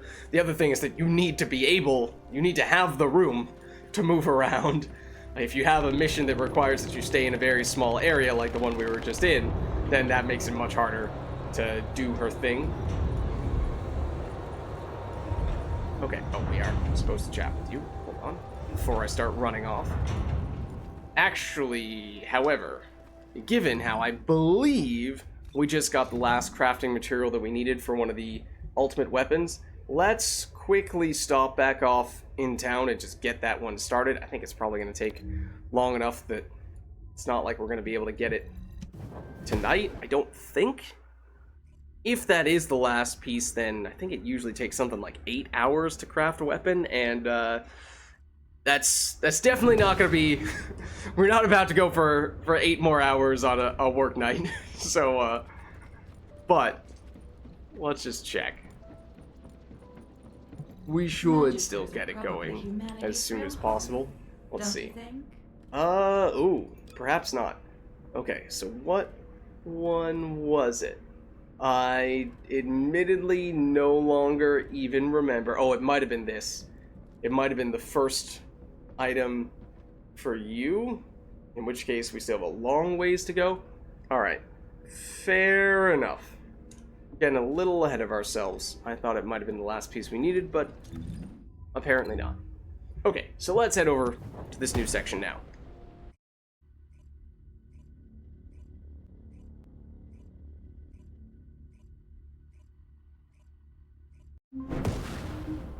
Okay. Let's chat with you. Recon squad reporting. I don't think we've seen you before. You were chatting with us over the comms, I think, in the previous zone. Marksman of the 22nd Recon Squad, not only is his marksmanship exceptional, but he also utilizes his impressive observation skills and intelligence to provide important strategic field information. HQ, the Descendants have arrived. I repeat, the Descendants have arrived. HQ, do you copy? Ah, damn it. Ah, Descendant. You saved my life back there. I'm Zachary. Okay, apparently we saved this 22nd dude's Recon life. Squad. Metaphorically speaking, I imagine. So, do you know what the hell is For the going most on? part. I was kind of hoping you were going to Don't tell us worry. what's I going designed on. this surveillance And if you drone. can't, then I'm not sure we have much reason to focus on You can use the Vulgis things you were parts telling us. for emergency repairs. Zachary, can we get these parts nearby? Yep, we can definitely find them around here. I'll walk you through what you need to do. If we can access the information captured by the drone, we can bridge that 48-hour gap in no time. Keep at it. The benefit we had in the previous area was that we had some people who were basically doing all the missions we had to do, who could team up with us. These guys happen to head in this direction. That would be lovely. The operation is simple. Nice. Shake Okay, up we the have at enemy least one other lines person. there. Alright, so Find the parts eliminate needed to the repair the enemies turrets. in the area. Okay, sure. Enough energy to do this. That's a problem. Yep, so there you go. That's what happens when we run straight into the enemies and our abilities were not active. We basically just give the enemies a hug, and they return the favor, as it turns out. Thanks, Lepic. So, you know, maybe we can be a little bit better about that next time. Here come the We're enemy not defense very forces. charged I'll up begin when we working started once doing the that. commotion starts.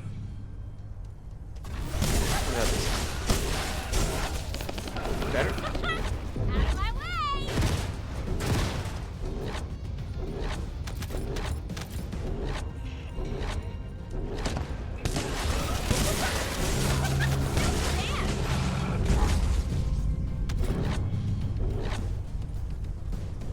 Oh, up here now? So usually, the electric pulse we have is a pretty small area of effect. It is usually much, much smaller than what we see here. Still not enough. And that is one of the weaknesses of the ability to a certain extent, is if you aren't right up close to the enemies, then they can gun you down before you get to them. But the fact that we do have the extra AoE is definitely helpful in that way. In addition to just hitting more enemies simultaneously, of course.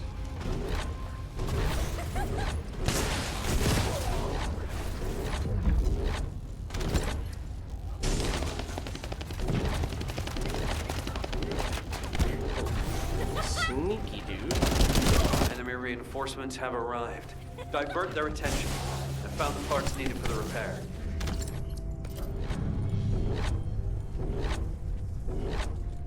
No, apparently they're every way that I'm not.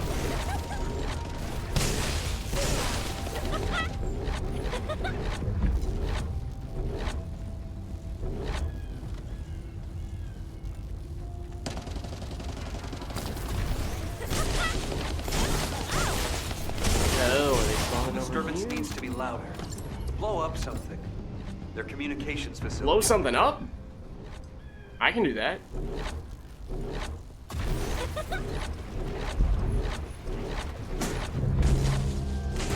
Oh, that thing. Okay. Not quite as combustible as I might have hoped.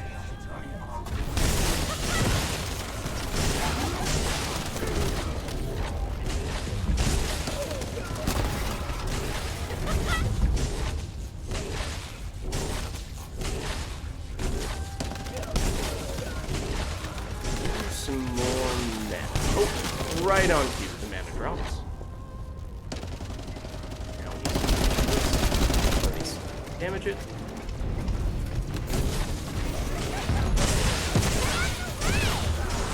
It's like, this is what we're best at.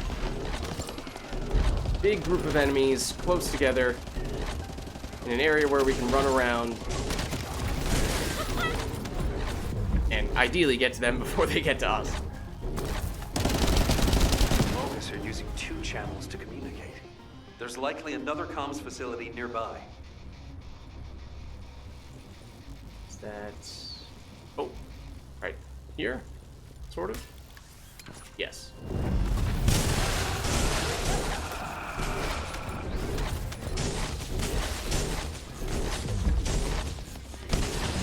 Oh, those guys explode on death. Is, reason to be a little bit cautious about running straight into them.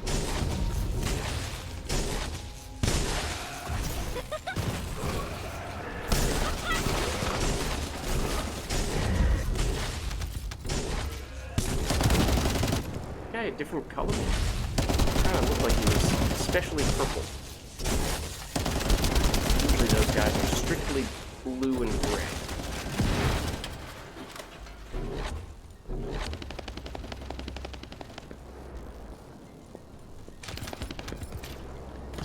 Oh, I mean, I do see some loot over here.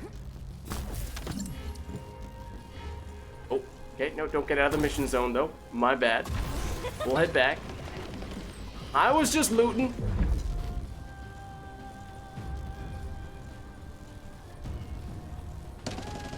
Like, how long will we go today? I do have a important meeting tomorrow morning, in fact, that I need to do some preparation for, so I can't go super long. I need to make sure I wake up early enough to make that happen.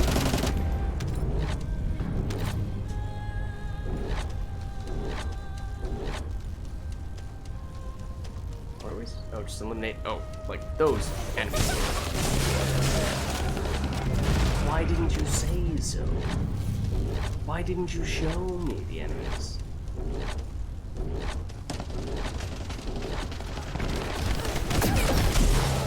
Yeah, but here you see as it is a wide open area where the enemies can hit us from a very long range. It starts to become a little bit more of an issue. They can outrange us.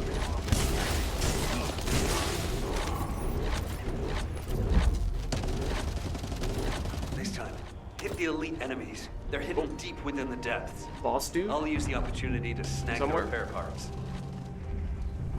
Where? Where is he? Where is it? Oh. Maybe in the place where it's directing us. Get all the little guys around. Just as expected. Oh yeah, that is... He has multiple life bars and everything. What the heck? He can teleport? I need mana.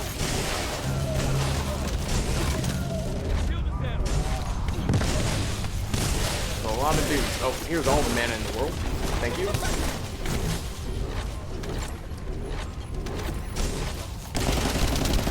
Funny name. Just want you to know that.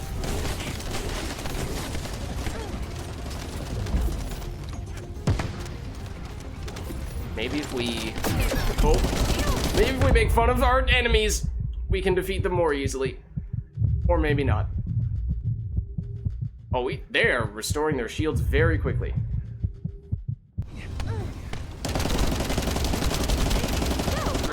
There we go.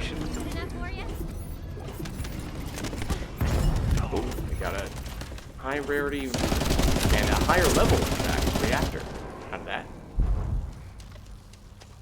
Okay, so you know, maybe not the absolute smoothest mission we've done, but I mean, as we were saying when we first started in this area, we have a very aggressive setup right now. So, the fact that we are at least making it through is saying something. Come on, come on.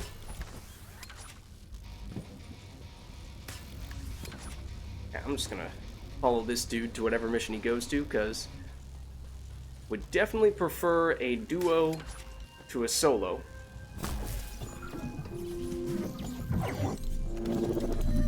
Okay. Supply, is that the one where we kill the enemies and get the little drops that we place in the machine? Like...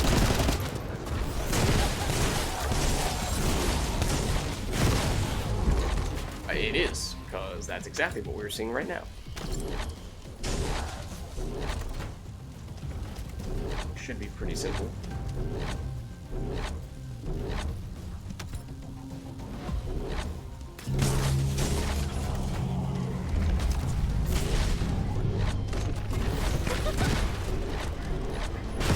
This would seemingly be another one that's pretty good for our build, our character. Just clear out all these dudes as we're walking around doing our thing. Even as we're delivering the device, we're technically still dealing damage.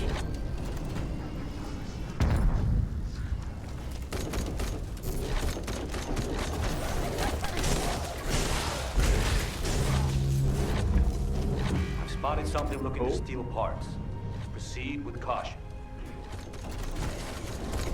Where is this big baddie? Oh, probably. Sure. This is a nice spot to have this item.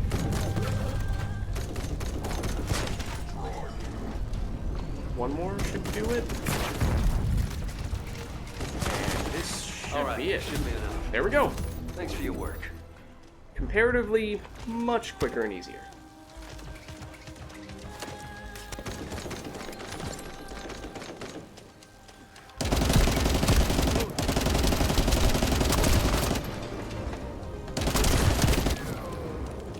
And our weapon damage isn't even that bad. I mean, I'm a little surprised that it's as high as it is, given how it wasn't like we were, you know, flying through that previous boss fight. I'm intrigued by what is in here. I don't think this is where the quest is. I think the quest is up above us, but okay, it's just a little bit of loot. Oh, hold on. No, nothing. I'm immediately lost. Okay, now that's where we came in. Alright, right here. This is the way out. Everything is fine. Now we... Oh no, we've done this one. That's not the one we're looking for. That's what we just did. It's this one. Which our new friend is already doing. Okay. Fair enough. I also missed what that just said this mission is about, but at the moment we are fighting dudes. That's straightforward enough.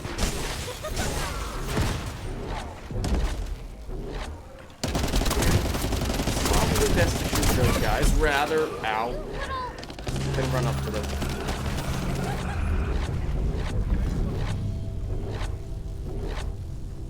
Oh. Person has a shield. Okay, we can fix that.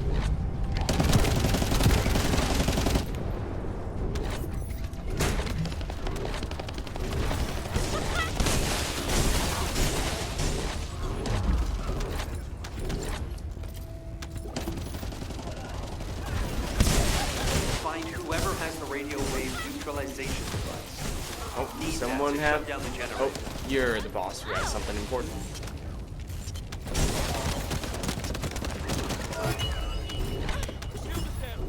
And also a good crafting item, but this is the quest item.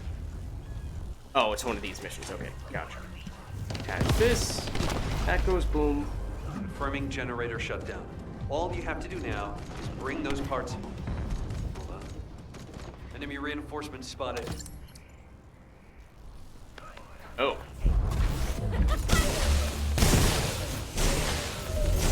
Given the situation, it would be better to eliminate them Whoa. from inside. I did I'll not see. provide support from the outside.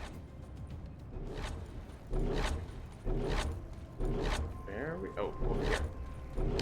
Let's get some mana. Right on cue. Game's been good about that. Oh, I ran into the exploding enemy. That nearly killed us. I'm not really sure what our teammate was doing over there. It's probably quite a bit of loot where he just was. I assume he was fighting some enemies that we, for whatever reason, did not see. Kind of intrigued to double back for a second. At least this. And this. Okay, and we'll blow through some of the mana just to catch back up.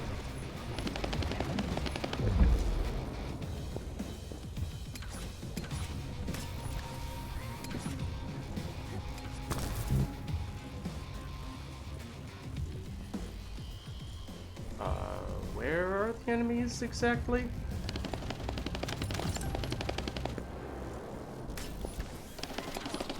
Oh, okay. Now I see. Ow.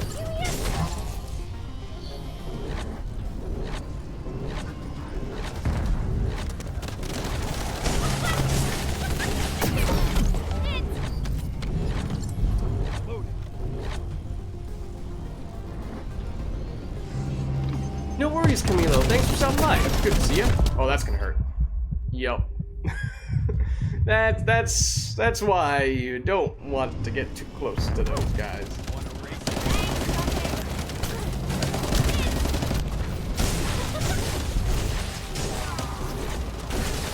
One of those enemies prevents you from activating your skills when you're next to them. However, we already had our long duration skills active when we got close to them, so we were fine. Just kind of fortunate timing.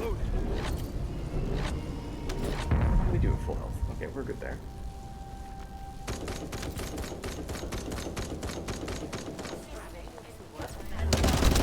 You have multiple layers of shields? That's illegal. I've decided that that's illegal.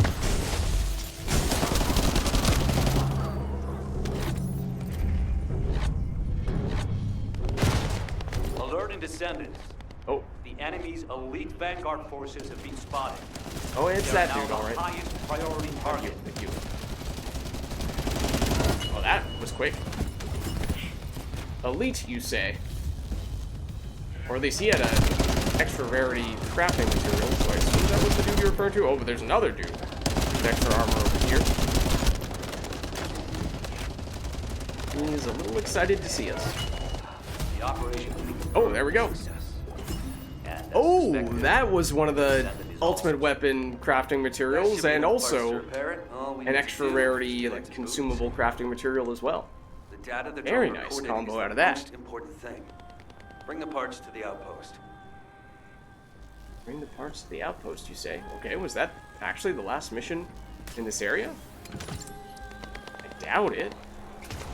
How many did we do? 3? I mean, I guess it's possible.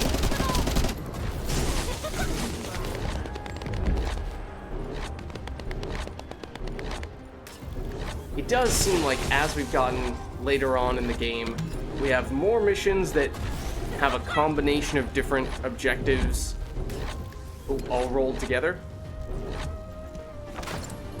You know, so you'll have what is almost like 2 or sometimes even 3 missions all rolled up into one. And so for that reason, maybe kind of understandable how it seems as though at times Checking signal. there's been Standby. less total missions per area in some of these later zones. Huh. According to the data captured by the drone, Eamon's most recent destination was a naturally formed cave. It doesn't seem to have any tactical value. That being said, there's a high number of... I will take your word for it. There is a cave. There's a few important things to keep in mind for this operation. Oh, this is probably going to be And one I of have a the personal dungeons. favor to ask of you as well. Because we didn't have one in the end of the previous zone, so I imagine there will be one in here. Blind sniper? When you get near to the cave, be on guard for the commander level Vulgis who is stationed there. Okay. He's a cyborg Vulgis called Keldir. He's part of a specialized sniper unit that uses anti-matter ammunition. I managed to damage his visual sensors last time I engaged him. But he can still use his auxiliary sensors and sound functions to launch deadly attacks. Fighting him could be a challenge, even for a Descendant. I'm kind of curious mechanically if that's actually a thing, personal that he request, legitimately cannot see you, but well, uses other tells to figure out where you If are. you do run into Keldir, I'd like to be the one to finish him. I lost a lot of good men to that piece of crap Vulgis. Okay. Zachary, emotional Point soldiers taken. are no use in a war. Are you telling me not to avenge my men? No. Oh, it's all the way over there, but yes, make sure you're that is smart definitely about what it. this is.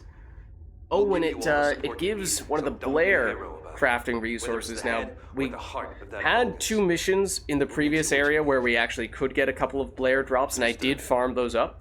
So we are halfway toward getting Blair, which would be our first fire character. So that would be kind of nice. Oh, sorry, random person who I don't know the position of, who's apparently down now. Okay, so let's head over here.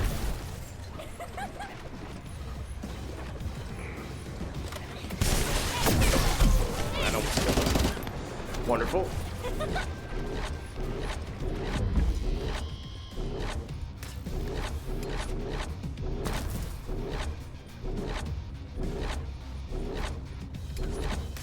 So as I was sort of alluding to before, these types of dungeon missions are pretty good for grinding because they usually have a guaranteed amorphous material of some variety, which means they help you get better drops from the bosses. And then usually at least one or two other things that are lower percentage drop, not 100%, but potentially still quite valuable. Sometimes one of the character crafting materials in this case, other times one of the weapon crafting materials, and usually there's one of the transcendent rarity modules as well, which you can see from that reddish module. Appears to be the case here as well. Those are typically extremely low percentage chance to drop though. But here, one for Ajax. Okay. And that Blair Catalyst, which at some point in time we definitely will want to make a point of getting, but once again, something that I could do off stream if we do not succeed in getting it on our first attempt. I want to try it for the first time here though.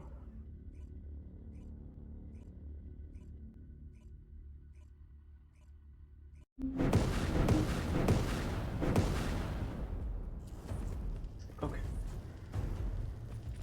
Oh, and also for what it's worth, we probably have gotten some better gear since we started in this area. We've not really checked, so probably could have stood to benefit from taking a look at that and seeing if we had any upgrades.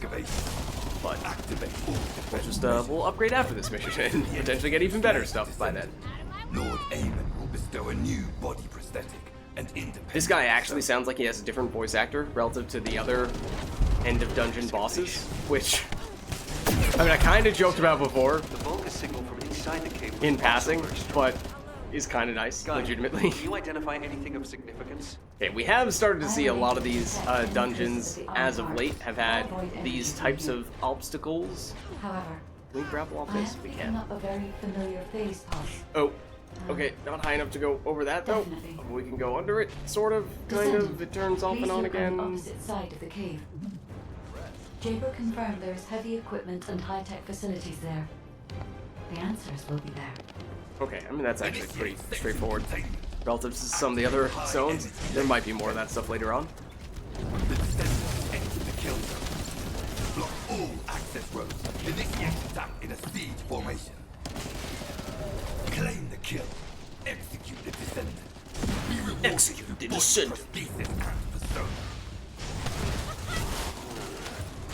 Broken up the partition control function into rows. If you destroy all the controllers, partition can be manually controlled from this side. Destroy all of them.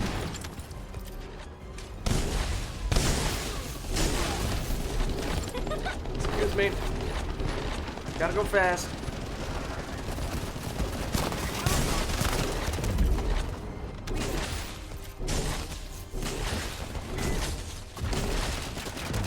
It's done. Containment partition has been lifted. Nice. Laser traps are on a separate Think we got circuit. basically We can't everything control back them from here, so I and need we'll your try. skills. Excuse me.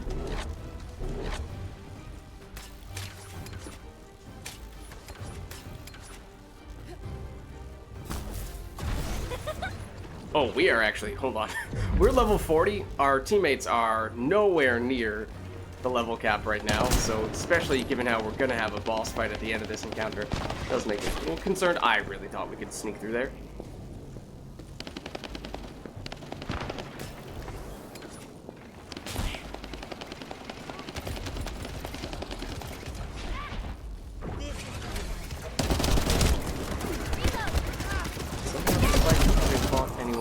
There. We did not really pick up mana. And then I just wasted what little mana we had on that little burst. There we go.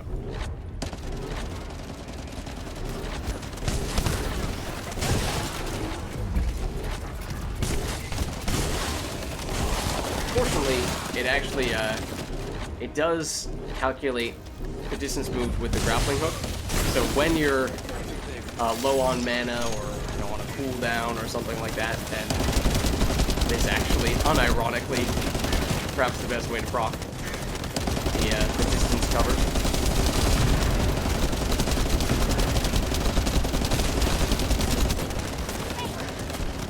Come on. First, operational That guy Vulgis should terminal drop some good ahead. crafting materials. Connect your receipt to the terminal. He did? I'll try to Nice. control the Don't decommissioned think passageway we've gotten remotely. that one before. Love the smell of fresh rounds. Okay, we need to hack this area. Gotcha. This is a little unfortunate for Bunny. So we Descendant. would be a little tempted to go out here and be the person leading the charge. Granted, someone else is also doing this, which makes me feel a little less...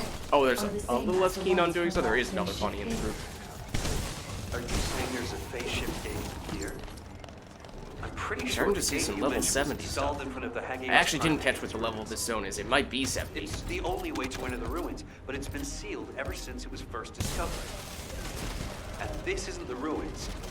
So what is it, really? We should be able to find out soon. The wavelengths become Supposedly stronger. is some kind of ruins, except it isn't actually some kind of ruins. Oh yeah, no, we just got a level 72 weapon.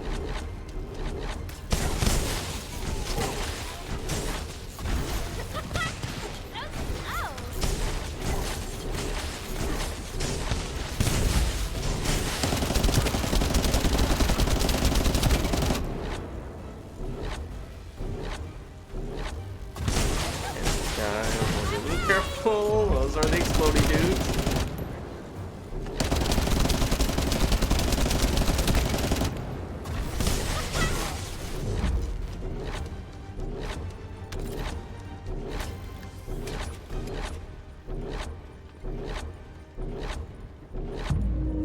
Okay, all set here. There's a chance we're already at the boss fight? Over there. Feels like that'd be a The Vulgis little bit were early, but excavating it's a face-shaped not, gate it here. might be the case. So it really wasn't just a cave. But how the hell did Eamon figure this out? Eamon has been well versed in the details and capabilities of such facilities for a long time. However, Because there no Eamon is time my to stand and creator. watch. Honestly, I wouldn't be We surprised must if she find said out that at what some point. information Eamon was able to obtain here. Be careful of the Vulgis reinforcements as well. They've started to come through the cave entrance.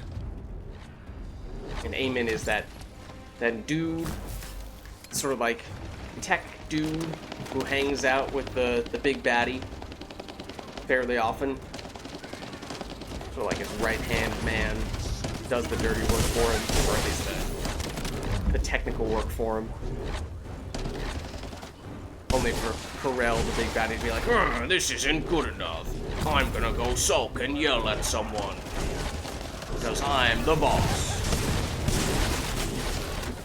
What is that?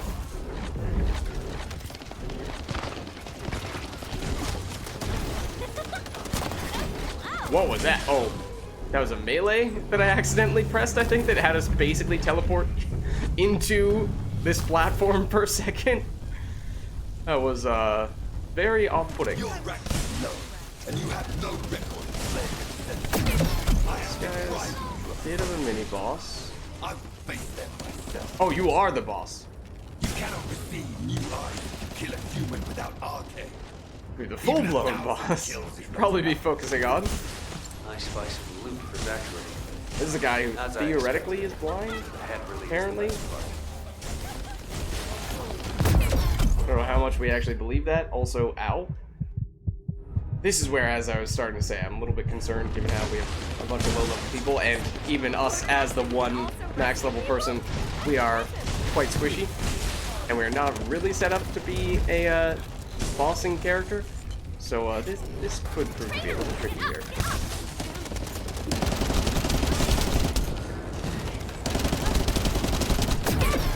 Ow. You getting the? You're getting the time.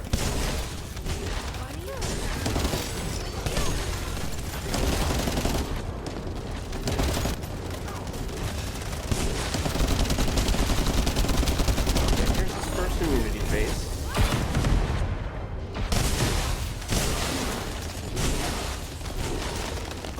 Here's us actually getting mana. And then immediately dying.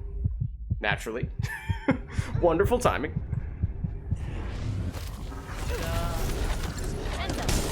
Where'd he go? Oh, he's up there. I mean, this kind of works. I guess we'll take it.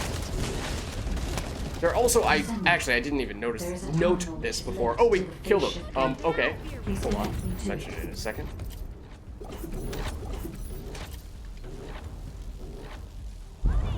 I assume we may very well get a cutscene at the end of this. Oh, well, I would like to nab. There was more than one fish at me. The Vulgis have already excavated and Got the taken amorphous several. material, that was guaranteed. Okay, I don't think we got any of the other percentage It drops. seems they abandoned their excavation of it. I detect phase wavelengths erupting from the damaged parts. The first surge was much stronger than the one we had just now. That's why there was a jamming signal generated across Hagios. We could use this when attacking. It might come in handy when we face Corell's fleet. Okay. So, there's still a chance that maybe after leaving the end of this mission, we might get a cutscene. This is not the last dungeon of this zone, though, so that, yeah, I think it more likely going to be the next, or I think we'll have one zone without a dungeon, or one sub-zone, and then the next sub-zone will have the final dungeon of this area. Status of the Ironheart detachment. We're still working on the jamming signal, so our comms won't be able to reach all the way out there. But one thing that I was starting to say is there actually was a patch, just I think earlier today or yesterday, so very recently. It was mostly, I think, centered around a lot of UI-oriented things. So things, or was that yes? I think it was yesterday. Yeah. So things that are a little bit easier to parse out on the map and a little bit more obvious when teammates go down in fights, which is helpful because otherwise there were times when in the past a teammate would go down and they'd be down for a long time. You wouldn't even realize it until you happened to walk right on top of them and go, oh, hey, they're about to bleed out. Okay, I guess I have no choice but to revive you right this instant, regardless of how many enemies there might be. What's the status of the Hagios operation? We haven't received any comms. We were getting worried. Wait, are comms back up? Is this Jaber's received signal? Blair, why are you in the Hagios? It is you, turret boy. It's nice to hear your voice. Have you eaten? What would happen to me? Well, it's a long story. There was the Vulgis forward base and these weird cargo trucks. I ran into all sorts of things. While all that was happening, comms were down and the guide was nowhere to be seen. There were a lot of enemies and that weird beam of light phenomenon. Everything was nuts.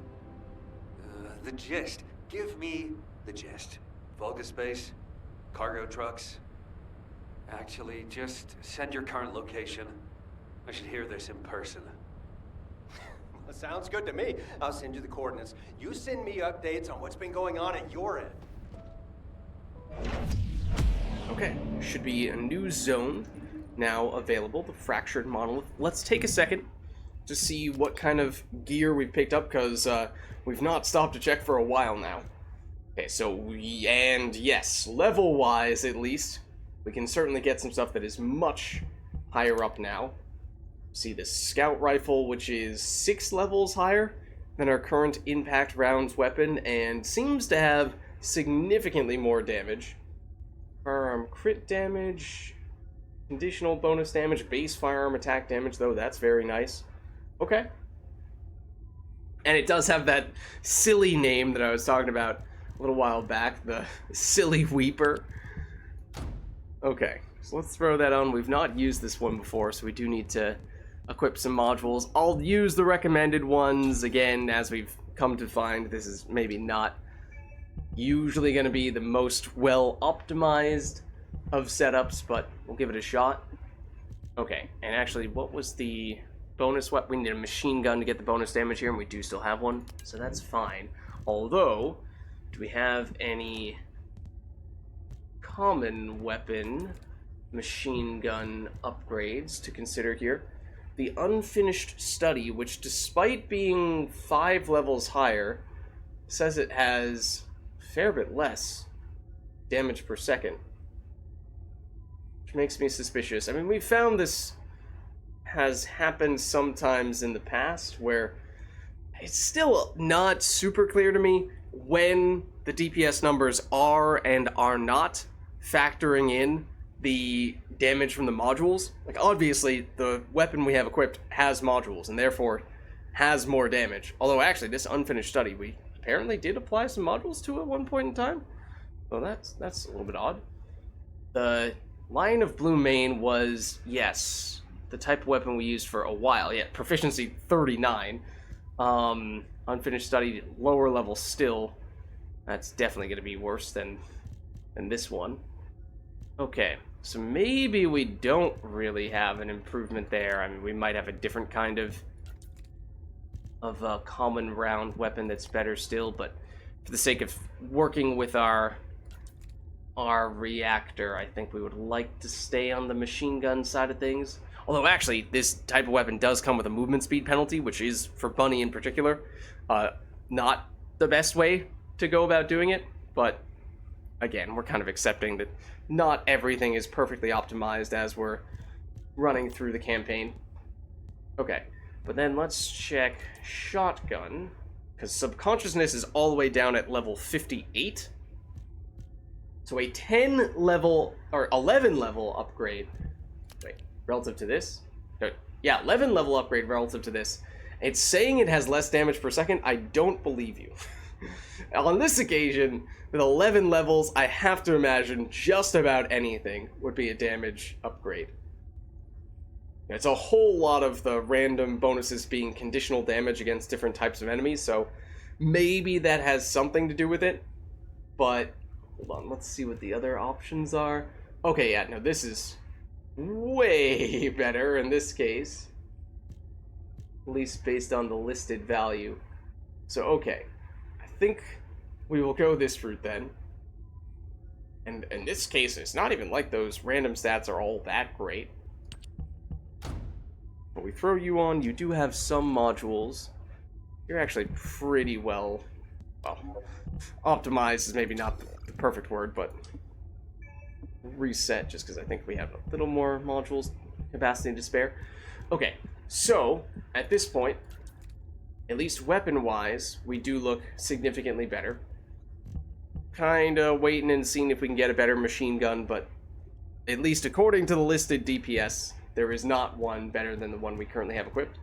Let's junk everything except for these two level 72 weapons in case we do choose to do one of those weapon level upgrades. I mean, we could do that for this. It doesn't have to be just for the unique weapons.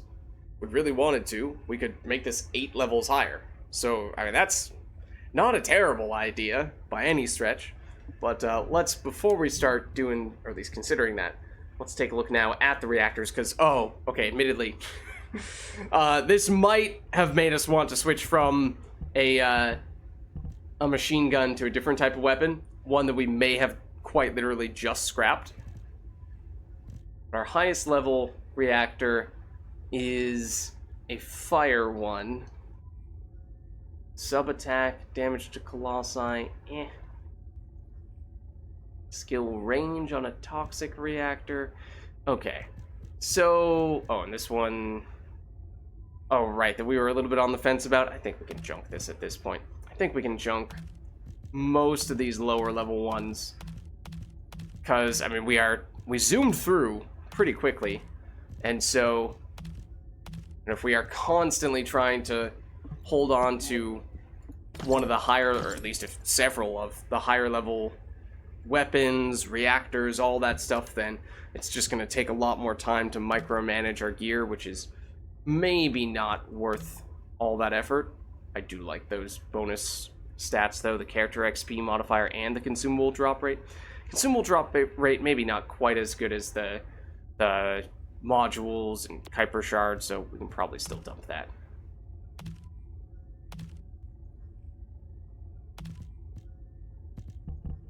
Would kind of like to keep these veteran marksmen, at least the two that we have, still active, so we get that nice bonus.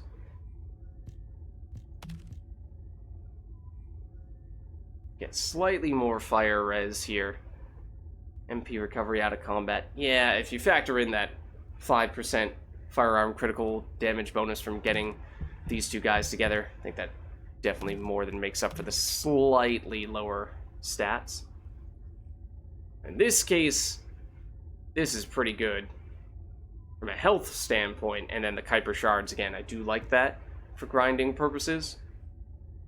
And that's just objectively worse. And that the Kuiper shards number is not quite as high, despite being a higher level item. Okay, so like maybe we hold on to you. Storia. Oh, apparently... Oh no, okay. I thought that was us finishing some minor side quest for a second. Okay, I'm just gonna toss you, you, you, and then this is what I mean. Like, if we're always gonna throw in, well, those are our currently highest level reactors, then we're gonna run out of space in storage, and now the ones we were stockpiling before are maybe not as meaningful, or at this point, you know, are we just always gonna take the next lowest reactors and dump those, even if they're ultimate rarity? Maybe. Can we just... Oh, we can dismantle junk directly from this screen here. We don't need to move them back over into our inventory to do that, which is kind of convenient. So I think I am quite literally just going to dump all of our 50-ish level reactors, which is several.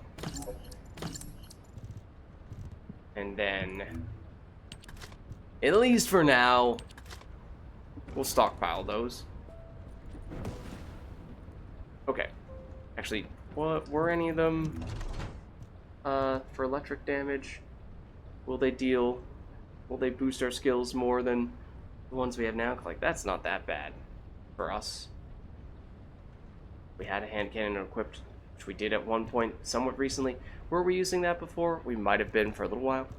Okay, I think we'll hold off for the time being. The longer we wait, the stronger the stuff we switch to will be. So I think we can get by for a little while longer with what we currently have. Okay, so let's hop into this new area. Just watched a weapon tier list, and Subconscious was the best shotgun by a large margin. Yeah, I've not used the Subconscious yet. I've not gotten that one. I think we're one crafting material away. Been eating well? Okay, well, here's Blair, who we were just hearing over the comms, but we've not yet seen in person. As I was saying before, based on the crafting materials, he is a playable character, or at least will become a playable character once we get that last item to our component to get him. Originally a chef from Albion, he gained the RK ability to wield fire after encountering a colossus. We won't discuss how he encountered a colossus. Oh, the, do we have the Subconscious? No,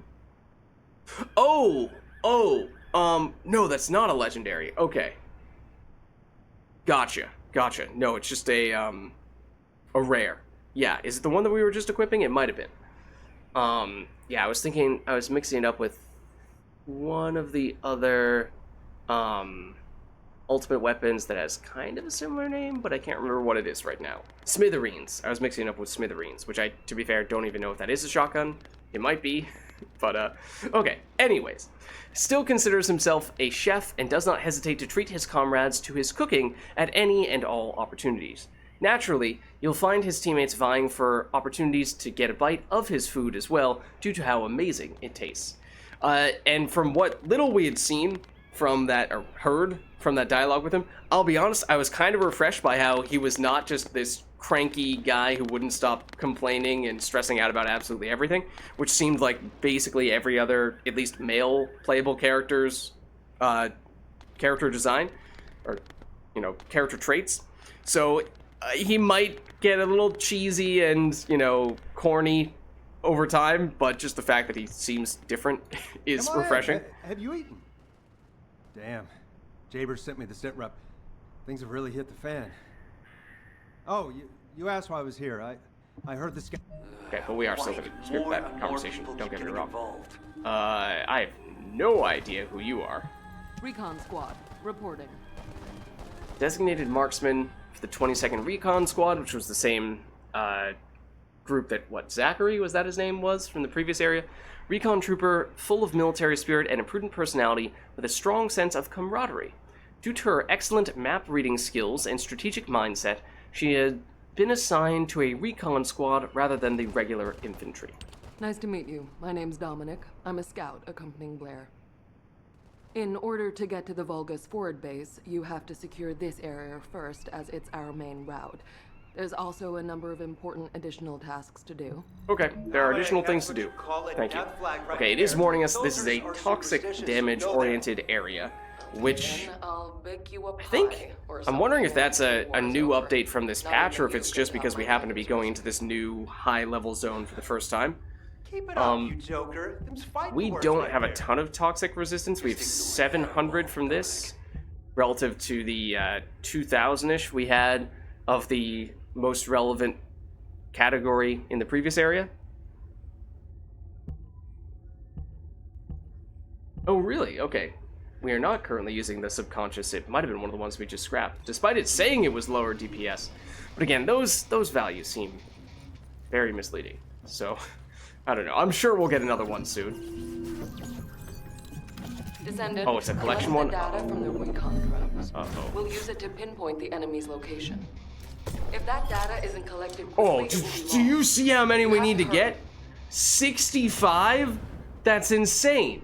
I mean, they're all lined up here, but as you just witnessed, perhaps that is even... Oh my god. Okay, can we just reset? We're resetting right now. We are restarting this mission. Sure, we didn't end up losing that much time from missing the first few jumps, but in the interest of... Okay, now this guy just started. Let's join him in case if one of us drops, the other one cannot... Okay, well, at least I'm not the only one, as he drops the very first platform. It's once again, the thing that's the killer is the momentum. It looks like, well, Lids, just step onto the platform and don't go anywhere, and you won't fall off. Yeah, that's what I'm doing, and the momentum still takes me off the edge. So, it's frustrating in that way, and then you try to jump, and you don't get the right distance on that jump. Or you just miss altogether, all these things. Oh, that's actually very nice that it respawned us over here. Otherwise, we might have been stuck there forever. Okay, where are we going for? That one, maybe? This is not one we can stay on indefinitely. What the heck is our teammate doing? Also, where was I going? I don't know. I wish I could tell you. I kind of just blindly jumped off the edge. But it has once again teleported us to where our teammate was going. He is, make no mistake, doing all the heavy lifting right now. Do we want to go there? I mean, there is... This is the one that I think we missed before. Oh, okay, momentum again is absolutely killing me. Absolutely killing me.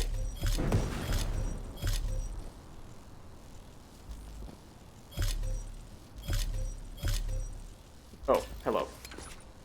I suppose we will take you. I'm just trying to get, like, this one. Momentum. Come on. Ridiculous. Actually impossible. Oh, and now we teleport back here. All right, this is just obnoxious at this point. So thank goodness we had a teammate who did all of the work for us. We got maybe two. Transfer. I'll analyze the enemy's position and relay it to all operation personnel. Okay, we got In a Blink, which is the shotgun that we are currently using, and it is now a few levels higher. So we can throw that on, and it is theoretically, almost certainly, an improvement there. So, not bad from that standpoint. If we could continue to team up with this guy, hopefully in other mission types that we can actually make more meaningful contributions in. Oh, somebody's doing this, because this little icon, this little drone thing is red. It said, what, target, or transport disruption. Okay. Oh, they just died. What's worth? That number of mission resets will be impacted. And of course, we just went down, unless they get us up. Oh, it's the type where you walk into the hyper circle, mini circles. And that does mean that they are not exactly keen on coming over here to revive us right now, which is a little bit unfortunate. This is also possibly the worst type of mission for Bunny. Because this is a very small circle that we need to stand in. For a character that gets almost all of our damage from moving. It's not a great combination.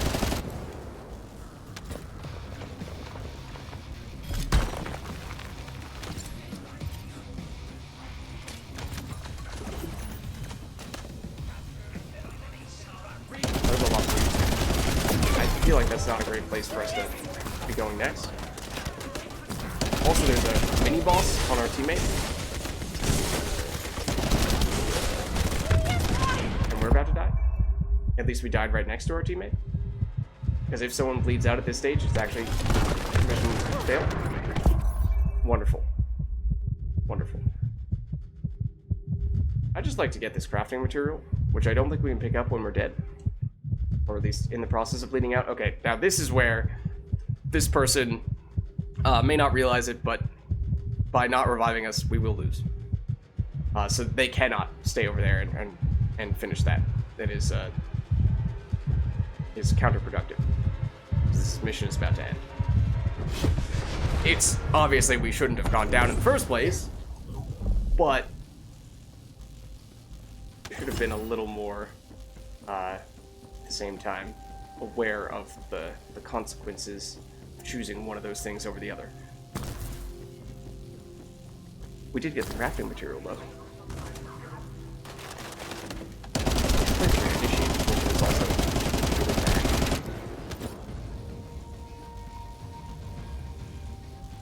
I assume it's this. I don't even know if I'm headed in the right direction. And this might even be a different mission. I don't know. That says extermination. That is not what the other one said. So I think the one we were doing is this one over here. Means we will need to go through these guys.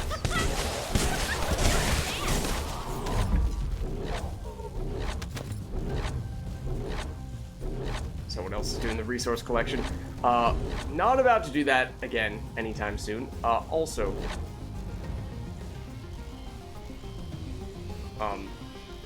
can we get that? Because otherwise, I'm not sure we can make this jump. Might have functionally gone the wrong way. Alright, well, maybe we will try this extermination one in that case.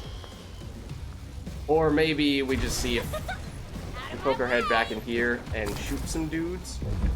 That would be enough for us to rejoin their group. No chance.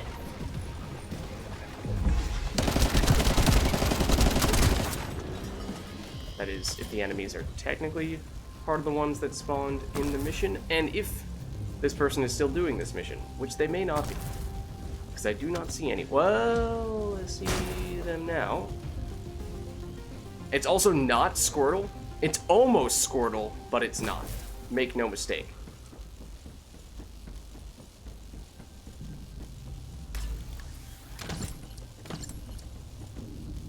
Okay, it might be worth doing it this way.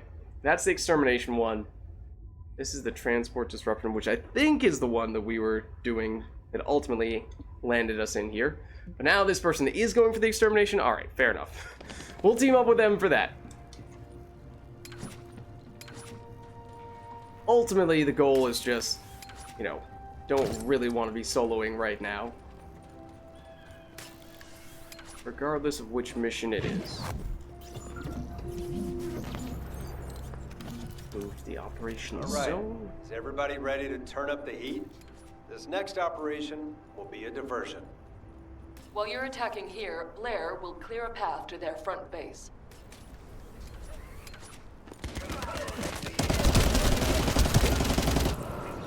Sous Chef, whip up something with the Vulgis, please. They're heading your way. Okay, that's the problem where you accidentally run into the enemies or off the edge of the map. And that actually does prevent you from Enemy force is larger than expected. dealing damage. You should exercise caution. You aren't moving. It's not rocking.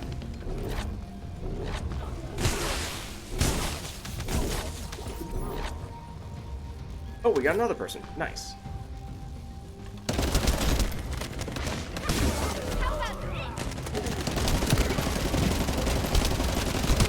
Vulgis signals coming from inside. Watch out for any possible ambushes that may be waiting for you. Oh no, it's an ambush! Here as well. I totally didn't see that coming.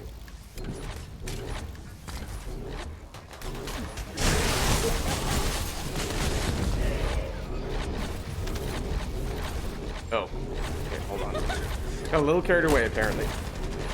Also, these are not enemies that we won't be running into.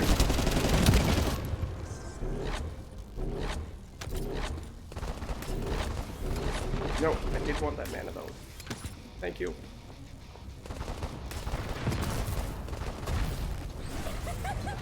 Out of my way!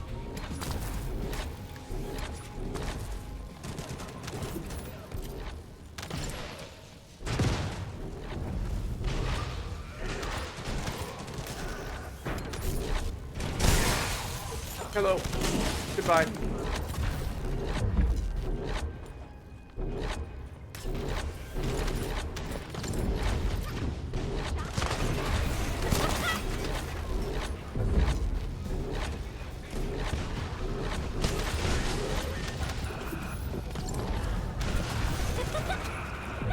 No chance!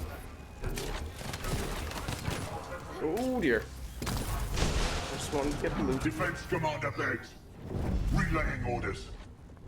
Stop the Descendants. Prove your loyalty and achieve new glory. That voice. It sounds like the Vulgis commander who attacked us. Is that right, Dominic? Oh, yep. He is a dude, alright. It is my greatest wish to be rid of that bastard.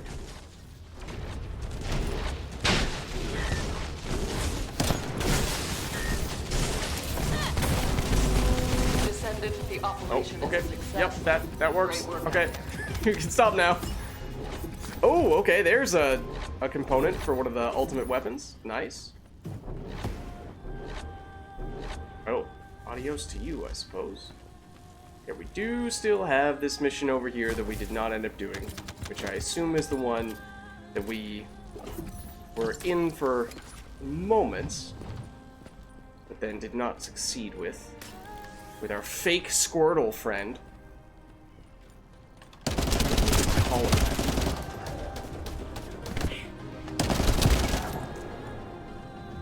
Then the question remains, what is the best way to get there?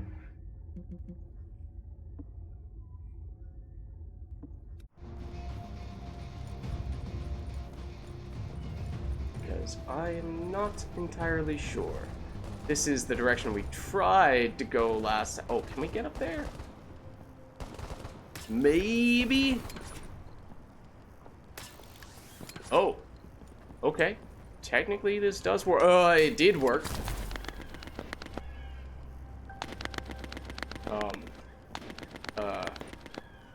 Think we can make that jump? You think we can make that jump? With the assistance of a grappling hook? Maybe. No. Oh, yes, we can. I totally believed. I never doubted. I never doubted. I always believed. I definitely was not saying the word no as we were moments away from crashing down to our death. Oh no, Squirtle is back. It's the same group as last time. Okay. You should be able to see where the enemy is blocking entry. Your target is the supplies that are inside. Oh, I did not mean to do that.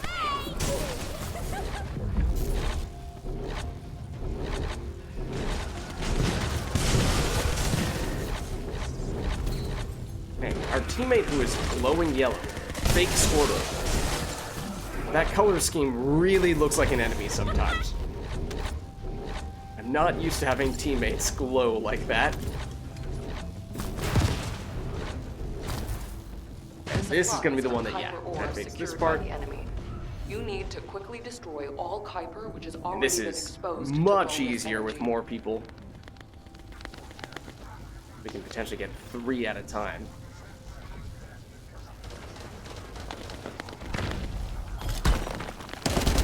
In that case, it won't take long. Let's get the job done. I'm deliberately gonna prioritize destroying the enemies a little bit before we settle in here.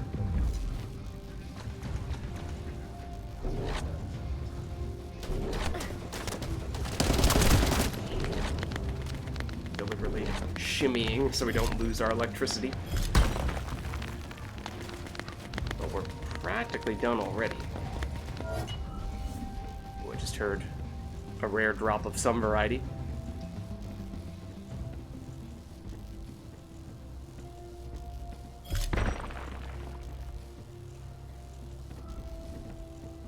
The strategic point has been secured and the enemy supply There we network go. has been dealt a heavy blow. Great work. Good. Now that we've Just want gained to make control sure of this we much get of the area, whatever I that think we can start attacking their base good directly. drop was. Probably Mark, where do we that. move? Oh! Yup, We it should was a find Transcendent. someone who has Oh, access to several the things. items. Transcendent module, I believe, based on the name, one that'll be for Blair, and then a high rarity crafting material. That module was probably about a 1% chance to drop.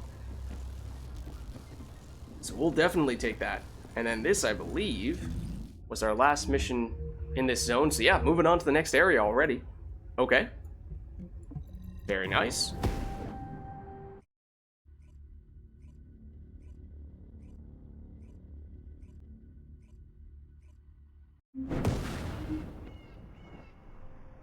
Okay, let's see. Take a little look now. We happen to have gotten any improvements weapon-wise. Alter Ego submachine gun is 9 levels higher than our current machine gun, and yet says it still has worse damage. Likewise with the assault rifle there. I mean, it might just be that the machine guns have, in general, higher DPS because they come with a movement speed penalty, or at least a larger movement speed penalty than some of the other weapons. I could see that being the case.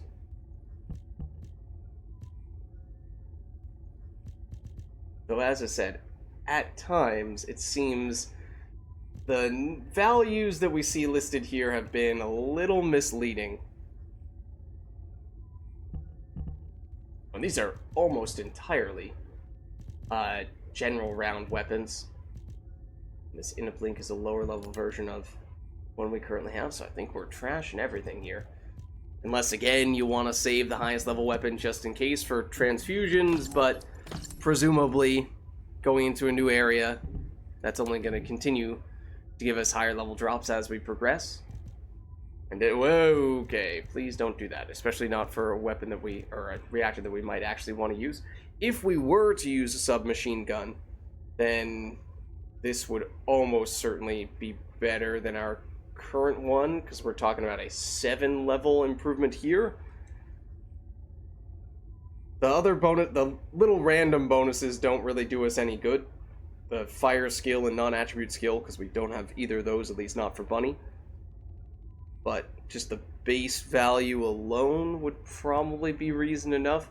Yeah, this one does have the machine gun bonus, but it's for toxic damage, so we're missing out on 20% boost from not matching there. Cooldown improvements is good. Get the machine gun bonus, but again, not the right element.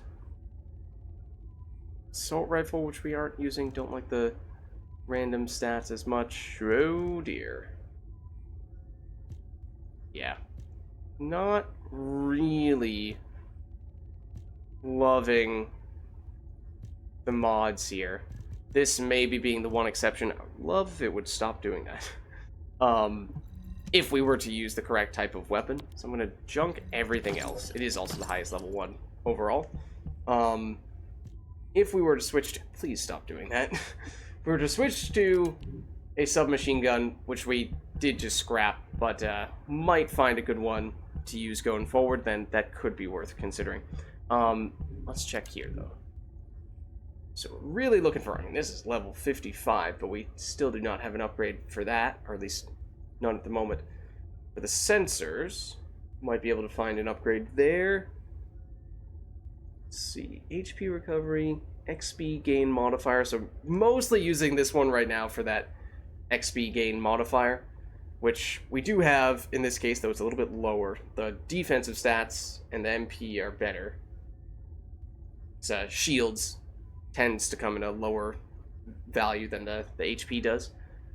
That's doesn't have any extra stats because it's common rarity, so we're probably dropping that. Okay, I really like the bonus stats here. The gold drop, the firearm proficiency. It's great for grinding. It does lose us the both the electric resistance and the firearm crit chance.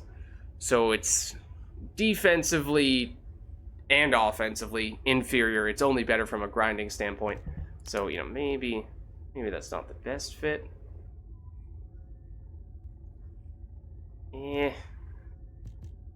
Not loving that. Firearm proficiency gain, huge bonus there. The Asive, I don't care about in the least, though. So I think we are probably still going to drop you. Okay. And then you, I really like the module increase modifier. It is higher than our current one, but again, kind of trying to keep this set because it is quite nice. The bonus is there.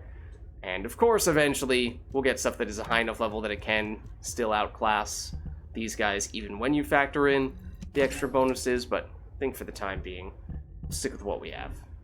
Hold on to those ones that are still decent, though. Over here. Yeah, they have larger clip size, which honestly, the game does factor in a pretty significant factor for how long it takes to reload your weapon.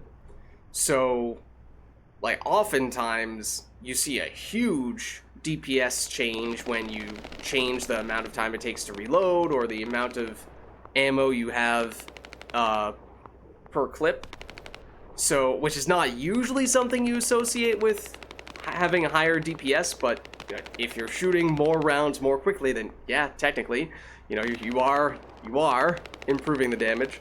So that's probably one of the reasons why the machine guns tend to have higher DPS, even when they are several levels lower. Okay, let's see what we have to do here then.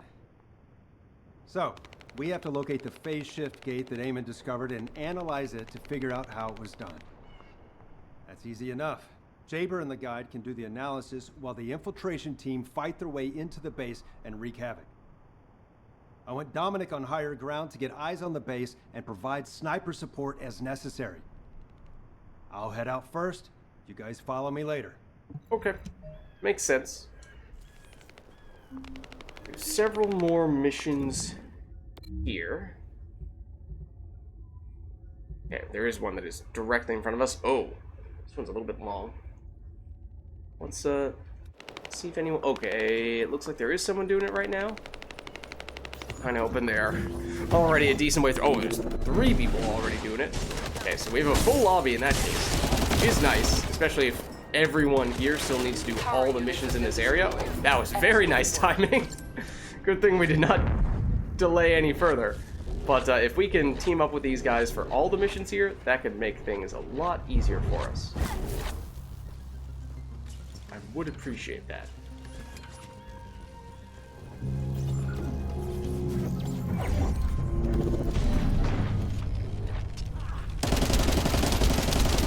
One of the Valve person's character name, their account name, just reminded me of this random Joel Haver sketch, for anyone who's familiar with that.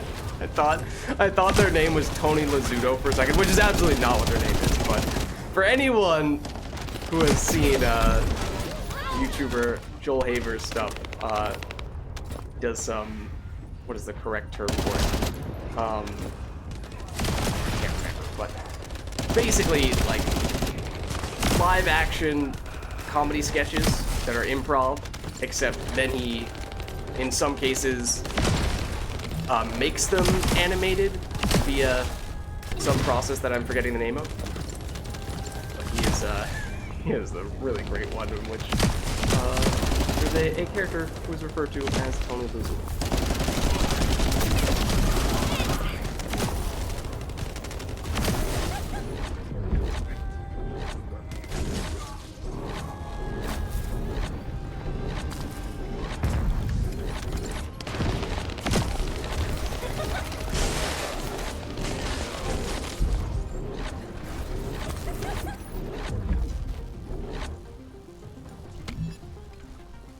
I found the device that controls the fleet beacon. If we destroyed that, beacon will be exposed.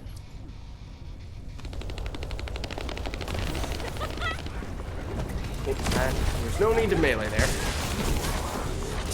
Punch some air while we're at it.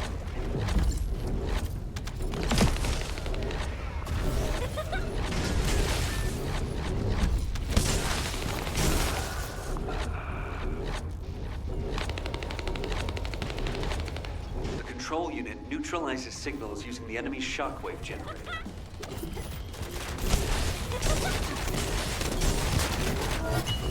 Oh. That theoretically was, yep, good crafting resource. So that's what the fleet beacon really is. Oh. It's using a principle similar to one for a barrier generator. Okay.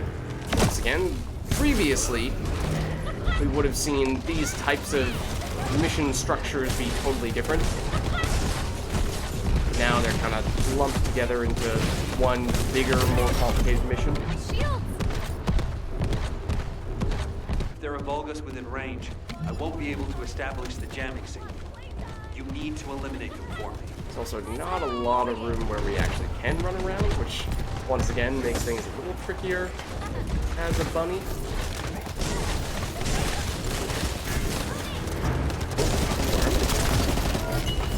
You were a mini-boss. You were dropping a good crafting resource again.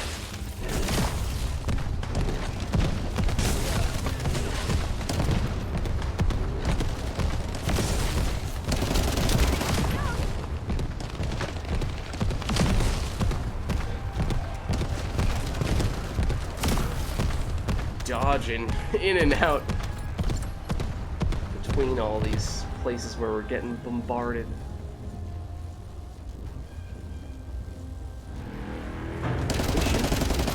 This outside is the this final area. step.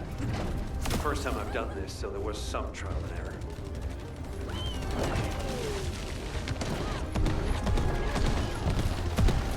All right. Any information from okay. LSATs will There we now go. be delayed. It's a good thing I analyzed that jamming signal. Let's see if we can use this variable to our advantage in the war. Another crafting resource? Yep, I'm getting a lot of those. Okay, let's see where the group is headed. Hopefully to one of these two missions. Looks like this one's the closest.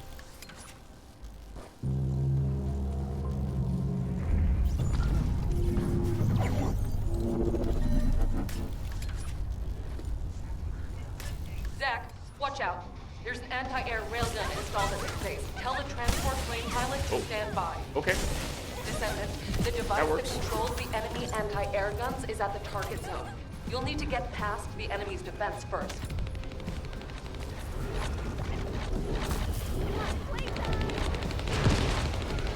The target device is inside.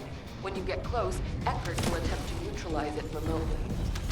Eckert, do you need more time to disable the control unit? Zoom! Just do a lap while we're at it. Descendant, it's time for physical action. Physical action, you say? Have you not seen what I've been doing? On our Olympic trial. Granted, as soon as I say that, we run out of mana and can't run anymore, but Transmitting to your receiver. you get the You have point. to destroy it. It was a Hurry. sprint, okay? We're still working on the medium distance stuff.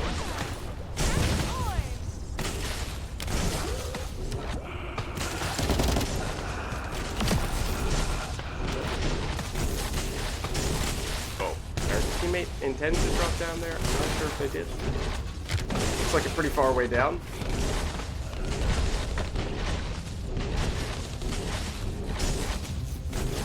Oh. That's fair, we got it. Did not realize we were supposed to shoot that for a little while there, but eventually our electric pulses contributed enough toward it, I suppose.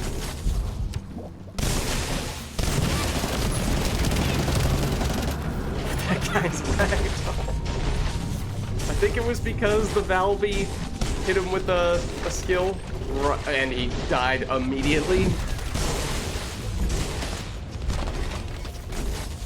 One more, and then One more do control this. unit remaining.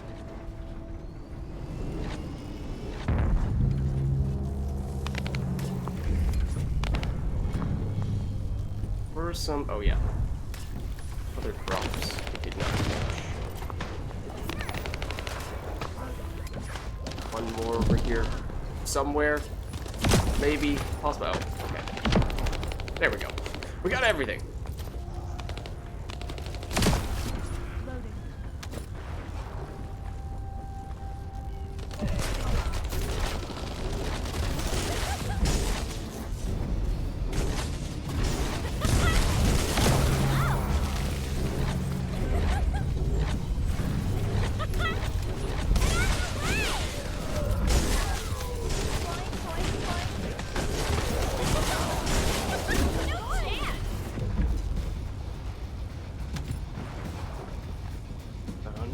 Just yet. Need to kill a few more. Oh, there.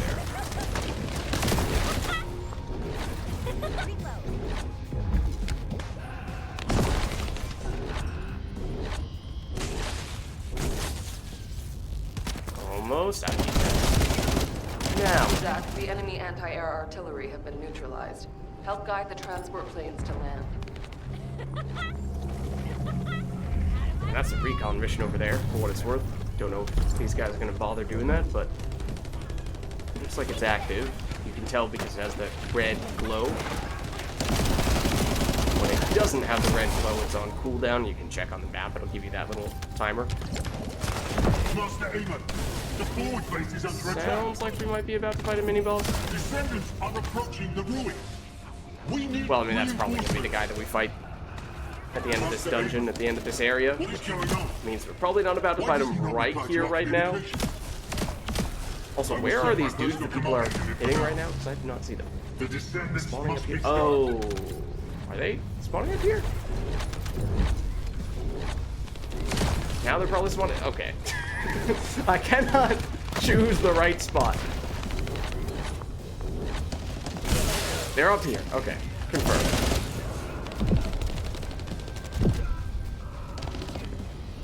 Or at least they were, yeah.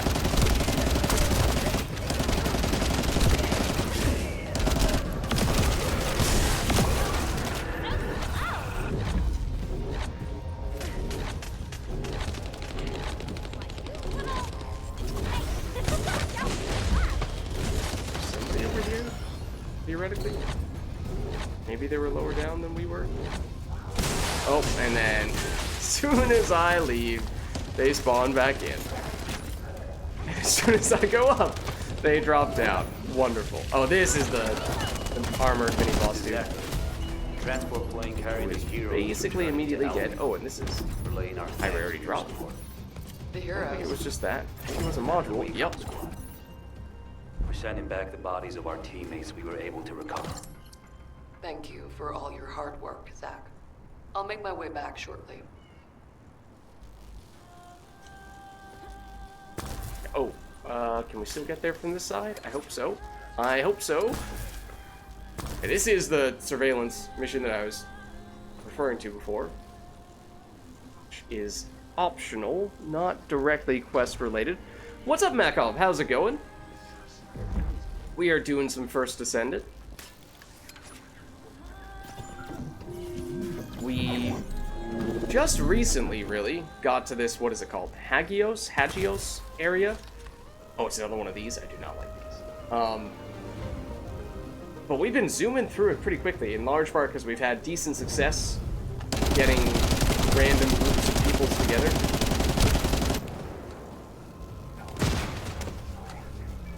And Descendant together strong. No. This is the second to last area, near the end of the second to last area. I've not streamed the game for basically a week at this point, and I did not make any progress off stream, so I've just been grinding in the same areas for a while now. It seems to have passed through this area. It's nice to make some progress at this stage.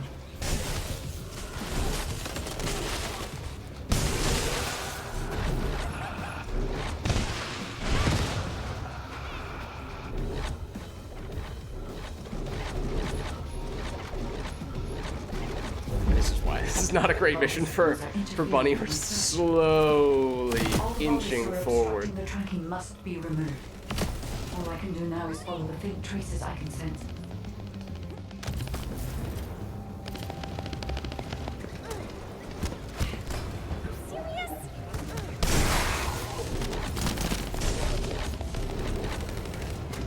But how are things going for you? You're a bit behind. Unlocked Sharon. Had to level her up to 40. Nice. Always good to get a new character. Oh, I don't think it's going back there. They did get some. Hold on. Hold on, they got some drops.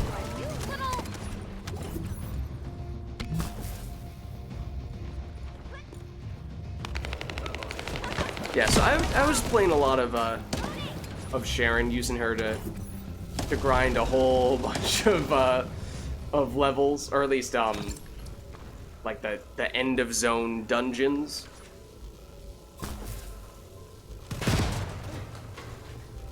She's probably the main person that I was playing in between streams last time, because, you know, for me as well, she's the person who I unlocked most recently. So we're not that far away from unlocking Valby. It is possible. Now that we have access to a new area, we can die, but we can also, potentially, get some of the resources that were holding us back from getting some of the other people. I have to double check.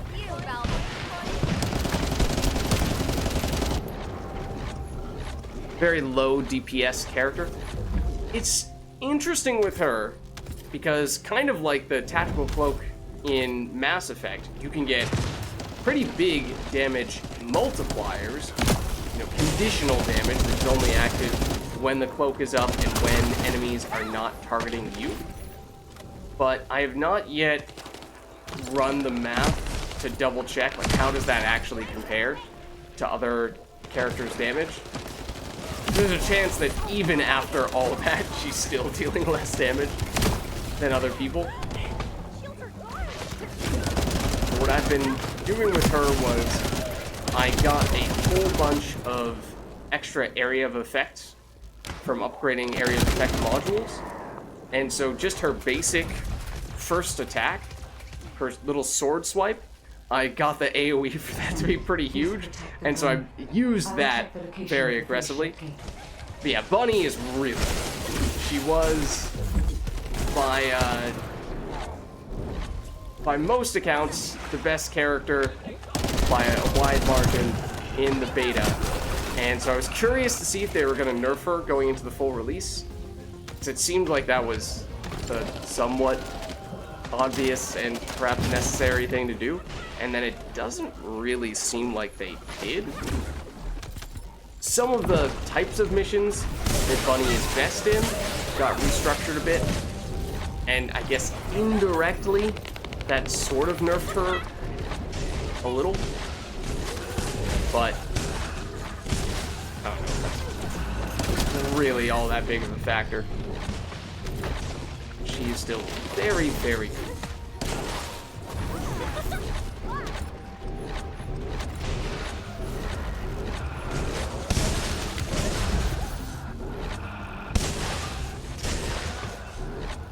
And we switched back, in many ways, that's the reason why we switched back to her today, because we knew we were going to be going into a new area, and when it comes to clear speed, there really isn't anyone better. Bossing, you know, maybe that's to a certain extent her weakness, at least when you're focusing on the setting up this combo. I will send you the coordinates. Ooh, we got another These coordinates are close to the another Prime component Hand's for one of ruins. the legendary weapons. Vulgis signals are already Nice. going crazy. I was gonna join Zachary. Are you sure you won't need me on support? Is that the last? Compared to the Vulgis that are going to thing that we needed swarm in the this White area, Knight I think Gulch it might have and been. Albion, this is nothing. And I've got all the support I need. And your promise of homemade pie at the end of it all. There's no way I'm dying without a taste of that. Yeah, that's a death flag. Ah, damn it. I'm sure I'll be okay. Okay, so that gave us access to a new area. Yeah, I mean, I don't know. Bunny is, when it comes to actually sustaining her combo, It's not the most straightforward thing in the world. Once you know how to do it, then obviously you can do it. But I think in many ways that is one of the things that is limiting Bunny, to the extent that it is limiting her at all. It's just that it takes a little bit of time before you can really start sustaining her skills. But once you understand, you know, these are the types of stats that I'm looking for to do that, then she's pretty insane. And that's, in many ways, the thing that I was expecting them to nerf on Bunny before doing the full release. And to be fair, they might have a little bit, but obviously she is still very capable of being very good. This is... Okay, let's check in. We've detected signs of the quantum energy extracted from the phase shift gate in some electrical equipment. Alright, I'll take your word for it. I mean, we can always rely on our arcade It does somehow, feel like at times they just try to We got throw us this as far, many, you know, fancy schmancy science words together in one sentence, even if they don't really make a ton of sense. I mean, like, That's might have what you technically call made hope, sense together. Jaber. It was more so just that it seemed like that was very clearly the primary focus, and less so actually having a meaningful message to deliver.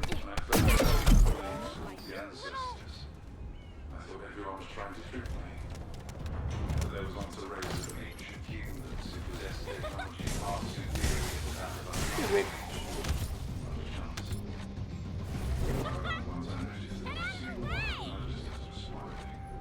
At some point, it seems like there will be a mission here, but we can't do it just yet. Yeah, I would love, once again, if we could get a team of people assembled. There is no one doing this one right now. Also, I think we need to wait for... Do we need to wait for this conversation to finish? Because, my goodness... Oh, this is the bonus one that I just activated. I was going to say, this is going on for quite some time. No, I did do this to myself. No one's doing this one. No one's doing that one. Okay, so right now, seems like we're the only person in this zone, which is a little unfortunate. Because I imagine it would be difficult to solo any of these things. How do you extend the reach of her sword attack? Any area of effect will affect that. So the two ones are skill expansion is the primary increase AoE one, so I've upgraded this a ton. And then you can get this pretty early as well. The other one is it front lines? No, it's amplification control, which is a little bit harder to get, / might only get a little bit later on. This one's a little bit of a mixture. Oh, we're about to die. And by that I mean we are basically dead. Did someone else initiate this one, or just that enemies random enemies? But the other one is this amplification control. A little bit harder to get, as I said. It's a hybrid between the range and the shield, so a little bit of offense, a little bit of defense, but the number does not go quite as high. Here you see we're at about 40% increased range versus about 80%. We have upgraded this one more time, but even with that being said, this one gives you more pure range. No worries. No worries. We got them. We got the bad guys before they got us. So yeah, you know, is it technically the most efficient way to build your characters? It depends. Like, back in the beta, the clear-cut best type of mission to do was the resource defense missions. For experience, for weapon proficiency, for credit, or for gold, for gear drops, for module drops, for Kuiper drops, because it dropped all of those things. So, for that reason, it made a lot of sense to optimize your characters specifically for that purpose. So, given that, I sort of built a fondness for making my characters have huge area of effect, so they could wipe out large groups of enemies in those types of missions very quickly. Because the pure damage there usually is not quite as important, at least not in the early waves. The supply box should be arriving there soon. Be ready. So I have typically built my characters more for clear speed, area of effect, taking out large groups of basic enemies like this, and much less so for bossing. Or at least, when it does come to bossing, I'll take an entirely different character. Namely, once we get her, Glay. We do not yet have her. So that might be someone who we now, especially after getting access to this area, might be able to get, or might have just been that, you know, some of her stuff requires specific amorphous materials, maybe ones that you can only get from the infiltration missions, which requires a little bit more planning that I did not end up prioritizing yet. It's not really. I started to do that very recently for Valby when I realized it was possible for us to get all of her stuff. I'm thinking that our teammate is an enemy. They're moving around enough that they always pop up on the other side of us. Yeah, I mean the resource defense. Oh dear, that was very unfortunate. The resource defenses are still fantastic for character levels and proficiency and gold, but they no longer give weapons. They no longer give Kuiper drops, module drops. Oh man. So that they did outright prevent you from getting some of the drops that you used to be able to get from those missions, because you used to be able to get absolutely everything, and they were completely busted in that case. So that's kind of what I was alluding to before, where I was saying, you know, they Thank you so they much. sort of indirectly weakened Bunny just by making those missions a little. Oh, can't pick that up, or can't activate that when we have it equipped. We already have that skill active, then we can pick it up and still have speed of light going. Flowing from inside the cave. I've identified numerous traps inside the cave, so be careful. Just gonna quickly loot some of the Kuiper here. So yeah, there was basically no downside at all to doing just non-stop resource defense missions in the past, whereas at least now, there are some things you cannot get from the resource defenses. So it's not like it is the only thing you want to do. But back then it was like, okay, you can quite literally just run Bunny and do non-stop. Oh, what the heck? You can just run Bunny and do non-stop resource defenses, and that is the most efficient use of your time for any and everything. Really? Really? That was still close. Is there more parkour to be done here? Oh no, what the heck is this? This is a very dramatic location. Analyzing this type of equipment will be much more efficient for me. At least the zone is fairly big here. Oh, you... Okay, are a different color. More purple than we've seen those guys be in the past, but maybe think you were a mini-boss. You were not.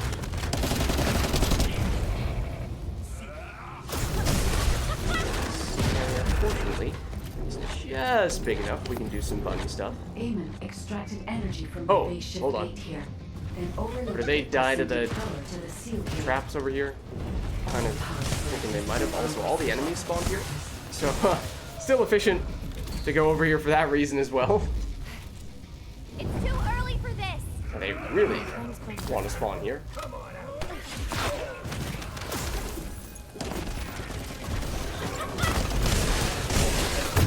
Okay, well I did just run straight into all the explodey dudes. We also do have to have somebody in the... Okay, somebody is in the circle, that's good, because, more exploding dudes. We need somebody to be there so we can actually progress the mission, not just farm enemies non-stop. But, if we're basically preventing any enemies from showing up there, then jump through it. Through the power of teamwork. We are helping. Oh, is this no? Slightly bigger. You hear that? He's not. Get out now. The enemy is going after the cave. Do not see what hit us.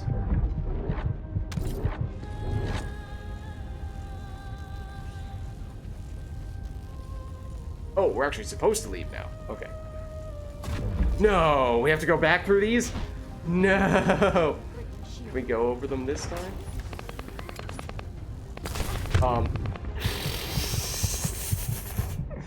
Pinball. Wait for this one. And go. Okay. Oh, hey guys! How's it going? Oh, that's how it's going. Here we go. One additional failure that we can still have before we don't have to do. Oh, that's what those things are. Those blue hologram-like enemies. They're created by the illusionists. I mean, we've had illusionist enemies for a long time. I've just, I guess we've always killed them quickly enough that, never actually had time to see them use that ability. And I've grinded many, many levels that have them. I'm very surprised I've not seen that yet. At least until today. We did see it earlier today, but I had not ever seen it before that.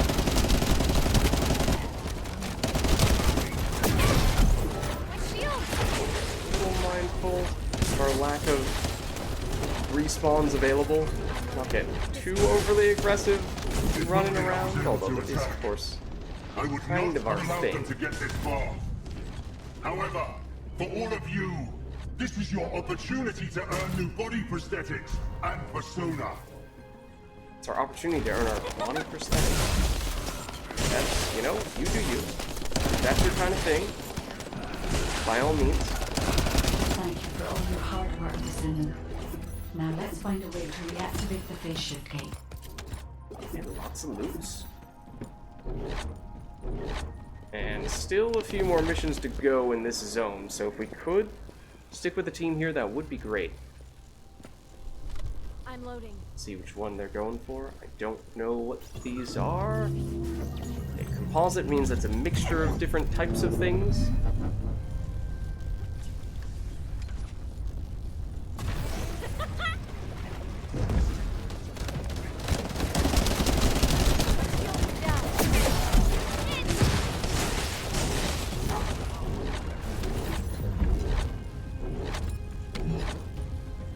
However, they can be destroyed by fire. Okay. Our only These option ones? is to use the enemy's energy-neutralizing EM. Kill enemies, eventually they'll drop an item. When they drop the item, bring it over there. Loading.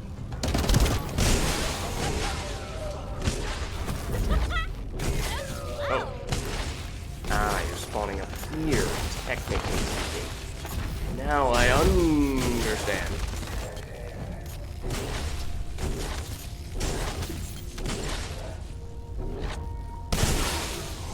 You are still spawning here.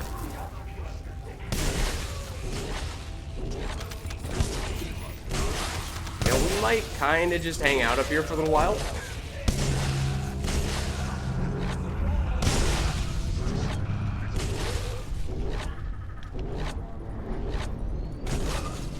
Still spawning in this area? Oh, that's the dude we need to get.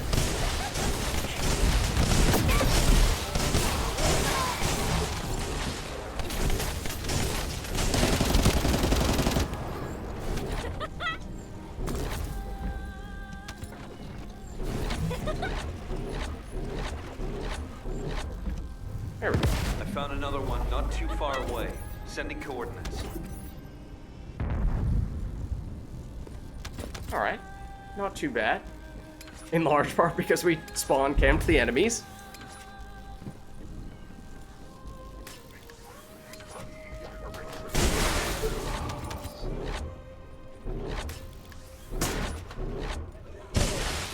Oh, you look mean.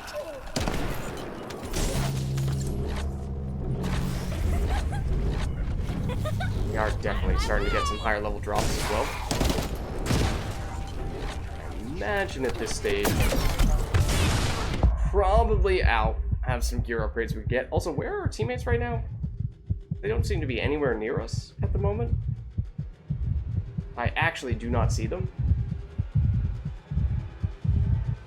One of them over here? Where were they? I don't know if this person's going to get here in time.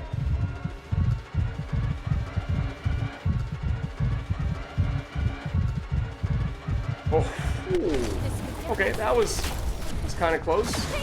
Where is the other person? What are they doing right now? Are the enemies spawning back in the place where we were previously as well? It did seem like the spawns were pretty spread out last time, because we had that little ledge where we were grinding, you know, just spawn camping. And then the actual enemy that we had to defeat a little while later showed up closer to this section. Maybe the other person's over there somewhere? Oh no, no, everyone's here now. Okay.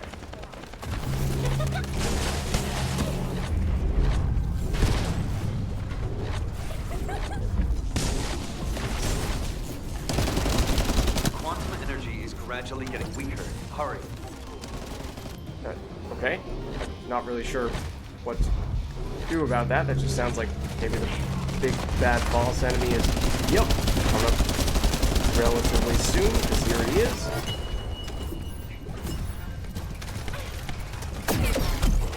Ow. I hope we're not too late. Wait, I can see the movements of their raid party. Serious? Trying to make sure we get other goodies to the extent possible. Okay, a little bit of parkour here. And this isn't too bad. Famous last words, of course. He says right before the most difficult jump. Yup, actually was. No. I don't think I've ever been able to do an infiltration without actually being discovered. Even with Sharon, when I've had the cloak.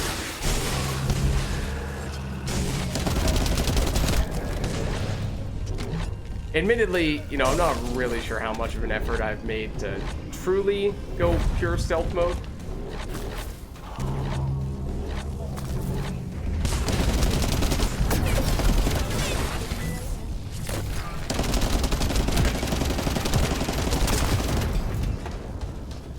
But I've done a fair number of them just in the standard way. Just take all the guys out before they take you out.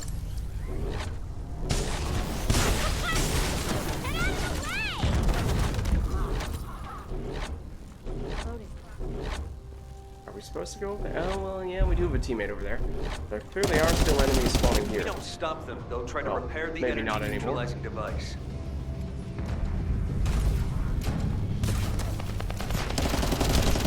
Oh, no, they're definitely still spawning here.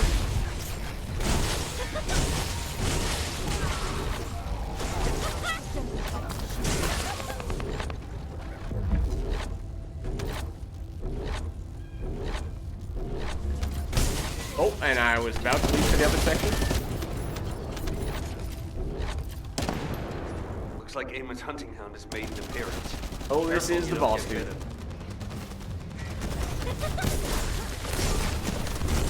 And he does. Oh, it's been a while since we've seen a dude with this type of community. Oh, that's gonna hurt. And it almost knocked us off the edge of this entire area. Oh man, imagine that. Ow.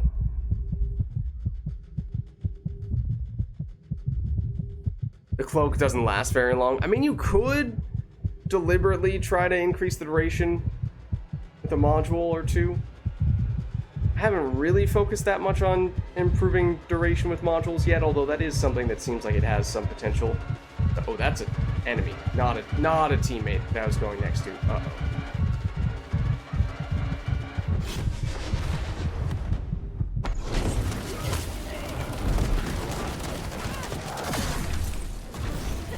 Oh, we don't have any enemies.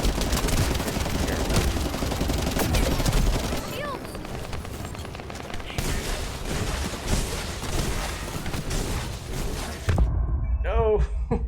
Okay, he's about to go down though, so we should be fine here. There we go. Now, if someone could just quickly get us up, that would be greatly appreciated. Especially because there is something, a reactor, very high rarity there. And I am intrigued about this. I feel like that's where the final dungeon is probably going to be. So maybe we kind of sort of did these in a suboptimal order. So we do have to double back now, which is a little unfortunate, although we could potentially fast travel, which might be better still. It's pretty close.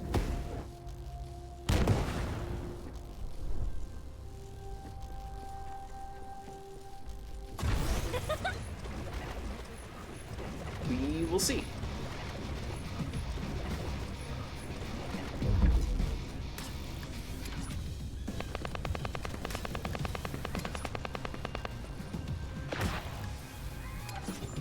Okay, we can start it. Ideally, we would have our... Okay, there's at least one of the people we were just with. Hold on. I see this. I also see that we are outside the mission zone. Give me a second. Oh, well. Give me a little more than a second to get up over this ledge. Small as it may be.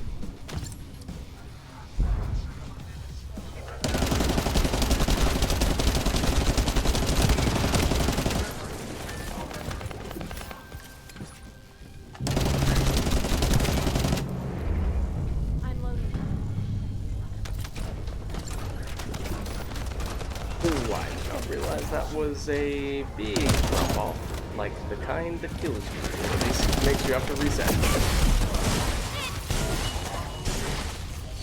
Thought I heard something nice dropping. A drone that can collect energy will be arriving shortly. Be ready, Descendant.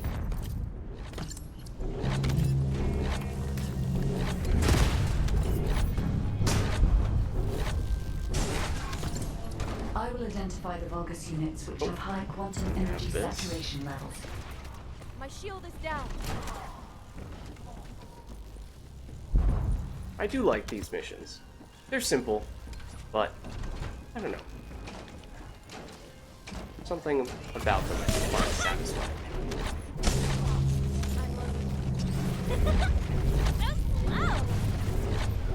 Be careful, Descendant. Oh, that is not the robot. This is the robot. Okay.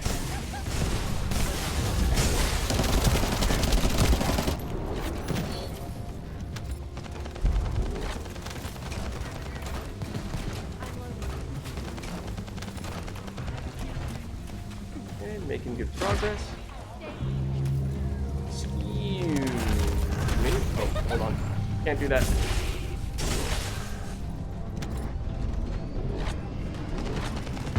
Should be enough. Crap. I don't have enough firepower to cover Chamber by myself. Can you take out some enemies from your side? You say that as if we haven't been fighting enemies this entire time.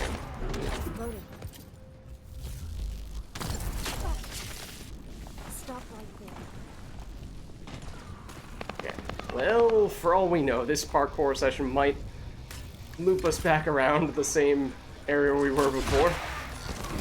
Depending on just how far this goes, because it does look like it kind of curves in that direction. I can't tell if this is a Descendant or Jaber's turret. The fire turret.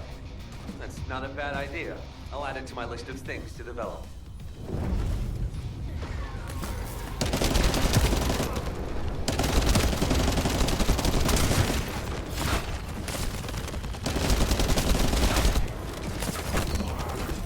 When in doubt, My shield is down. give him a little punch. Also, I'd like to... Oh, inventory full, I was going to say. It has been a while since we emptied things out. Okay, I'm just going to quickly junk some of the low rarity, or rather low level stuff.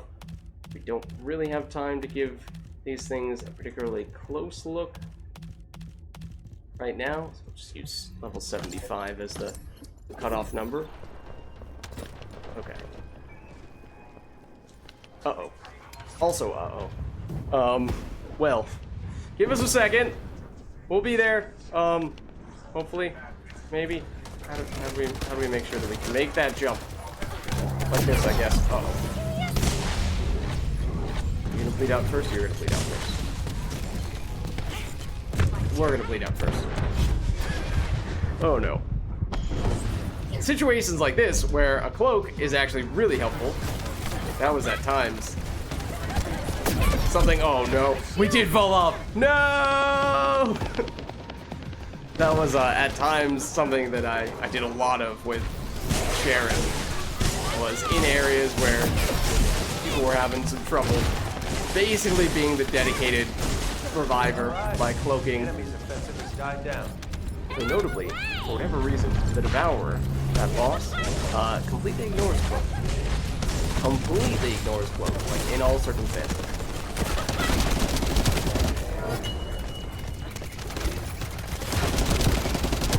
Oh. Okay, you got her. No, don't fall down there. That's not fair. With this amount of energy, we should Oh, okay, there we go. activate the face That was the end. Thank you, Descendant. Wait. There was a minor problem when I tried to activate the phase shift gate. Okay, it looks like both Let's these meet at the missions entrance take to us the prime close to hands rooms. this spot, which I imagine is going to be So, this isn't one place of for the those final mission of situations this area. where one of us has to remain outside to control the energy, is it? You're not disagreeing with me. Oh, and that's a fast travel spot. Nice. In case we do find ourselves wanting to farm this specific dungeon in the future, then that'd be nice, so that we don't have to parkour our way through here every single time. This is Jaber. I have clear reception. Apparently there was a small problem, though. Because you've hit the nail on the head. Did we? As Eamon didn't open the gate through any normal means, I figured there'd probably be some lingering consequences. Okay, No well, time to waste. Jaber, you I don't operate need to the figure gate, out how we're I'll going to cover open the you. gate.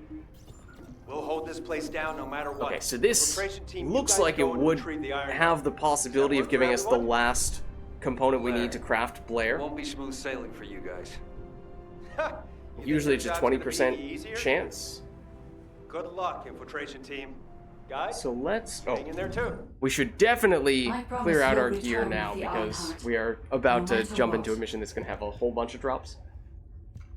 So let's see. I mean, at this point, we're looking at almost level 80 gear. So you'd have to imagine we can start seeing some pretty significant improvements. Again, just for sake of being quick about it, we'll do the recommended modules, even though I'm doubtful they're going to be that good. Then on this end, let's see.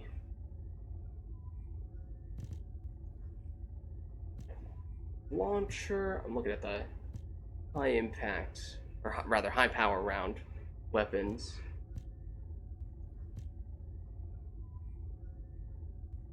There's another strange one where this is 4 levels higher, same base weapon, but it's still saying it has less damage. Do we have significantly worse random modifiers here? Oh, that might actually be a thing. Because, oh, we just got a party request. It might be those people who are just running with us wanted to run with us for this next one as well. We'll find a group regardless. But yeah, that 8.7% firearm attack, that might actually be worth more than 4 levels. That might be the key difference maker there. There's a chance that's legit. But ideally, find an upgrade there with the base weapon, the one we're using most often. This is 14 levels higher. I get that machine guns may typically have a little more damage than submachine guns, but at a certain point, you would think that this would still outdo it. Has a higher crit rate. Oh, the other one has crit damage, though. Okay. Yeah, okay. That's... I can start to see why it's getting the high stats, but still, it's 14 levels lower. Surely that's significant. Okay, well, let's see on the reactor side, because we might have reason to switch to a different type of weapon if we have something new popping up here. Okay, and this is in large part what is clogging up much of our inventory space. I think we act on the assumption we're gonna dump at least the level 72s, 73s, and if we're going all the way up to 79, then yeah, if we can be even more aggressive than that. 74 is probably not gonna be all that useful for us. Even 75 we can probably drop. Then we have some common standard rarity ones in 76 that aren't going to have any bonus stats. So let's just see where this leaves us, because I'm pretty sure there's still quite a few to sort through here. Yeah, so I think we can get rid of at least 76 as well. Maybe even 77, maybe outside of that guy. Yeah, let's do this. Then we have, okay, admittedly only one electric one to choose from. Skill cooldown, 6% improvement there. Singular skill power boost, which apparently that applies to some of our skills. Scout rifle is the bonus weapon, we have that. Okay. Okay. That seems like a solid option for us here. And then there's a chance that, well, I mean, yeah, this is 79, but it's fire is the bonus element, and it's tactical rifle, which we don't have as the bonus weapon. Scout rifle, which we do have, but this is for chill. Okay, so at this point, we found the one that I think makes the most sense for our current character.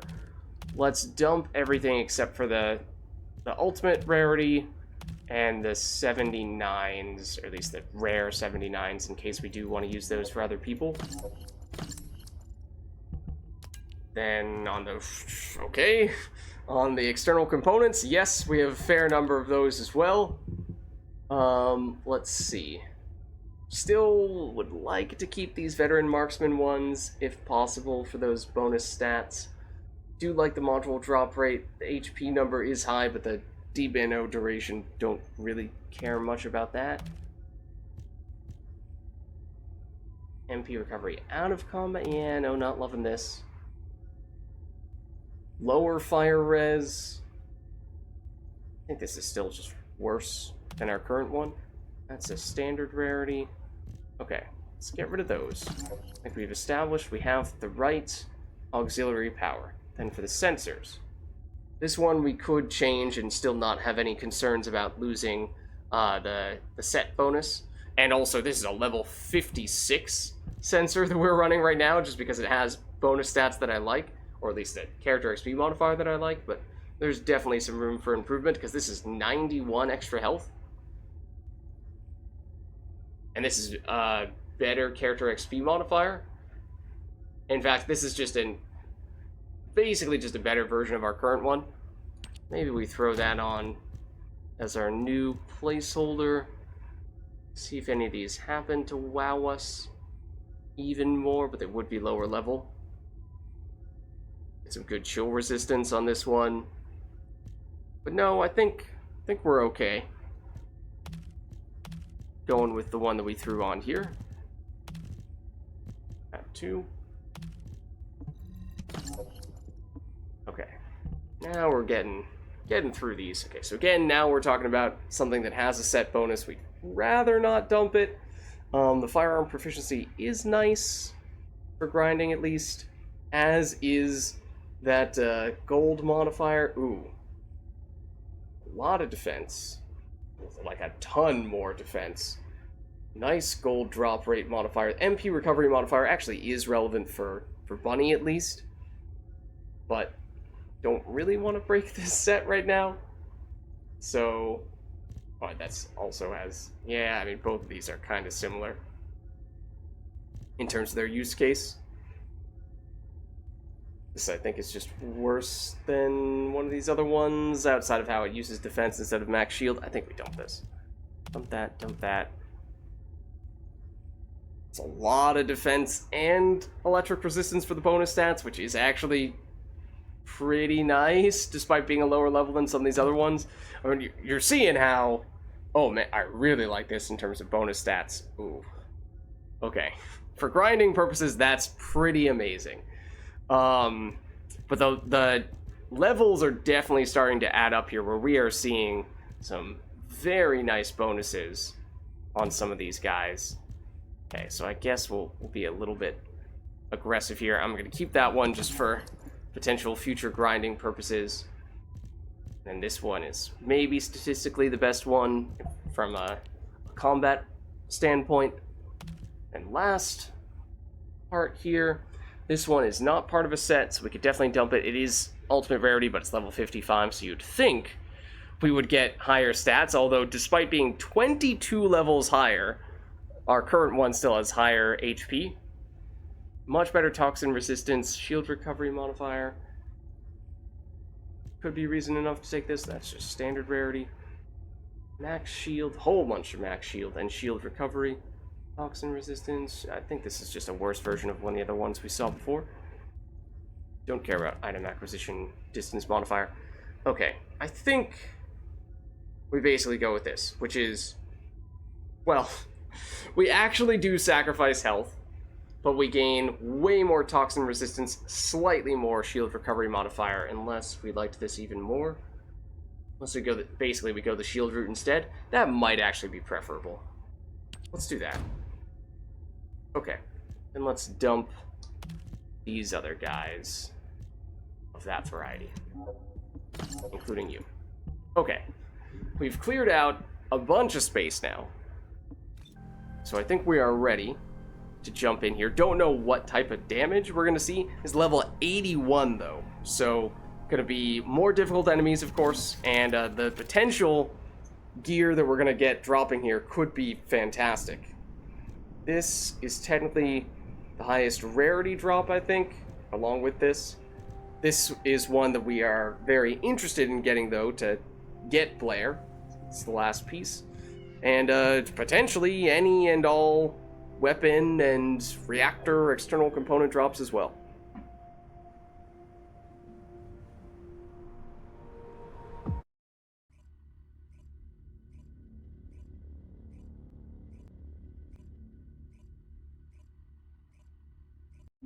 There will be a boss at the end of this, which I imagine will be difficult.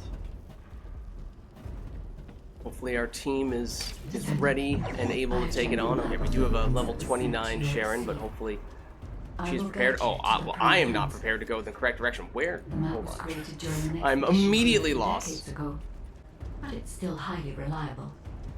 Is it up Seems our there? operation has been made possible. Yes, what? Through the sacrifices of these That's like practically invisible. Oh no. Aemon has stationed a large number of forces within the ruins.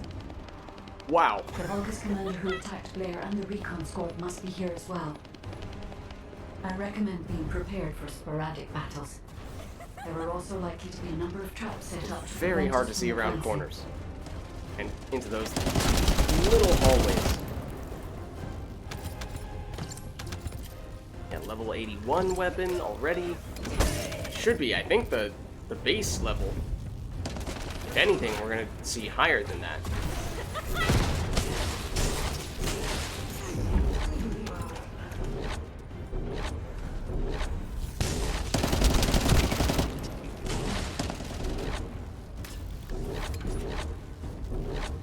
There are not a lot of enemies, though. At least not initially. I mean, to be fair, that is usually the case for these types of dungeon missions. To activate the prime hands, power must be established. Eventually, throughout the ruins. I'm sure we will find some areas with a whole bunch of enemies in them. A power facility. I will guide you there. Okay, hold on. Does that go high enough that we can just walk under it? Yes, it sure seems as if does. The Vulgis have prevented the power facility from being operational. Hello. Let's remove the circuit jammers and get the power facility up and running, Descendant.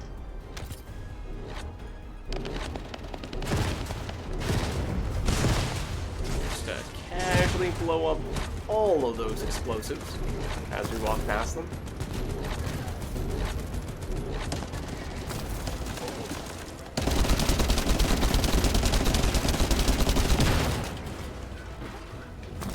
Like, oh yeah, there's nothing over there.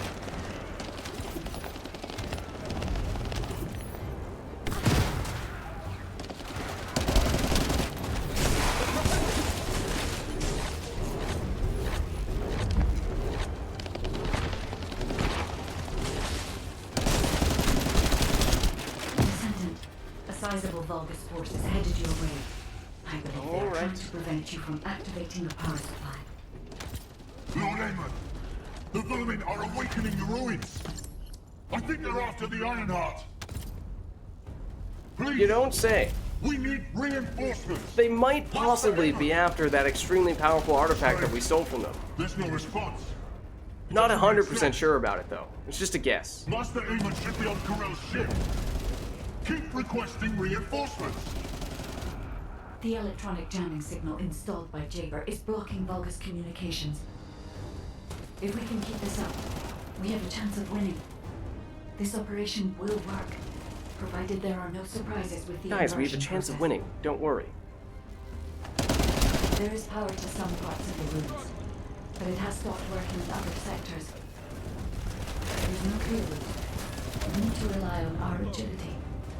Let's move carefully, Descendant. One moment. I did see the little opening.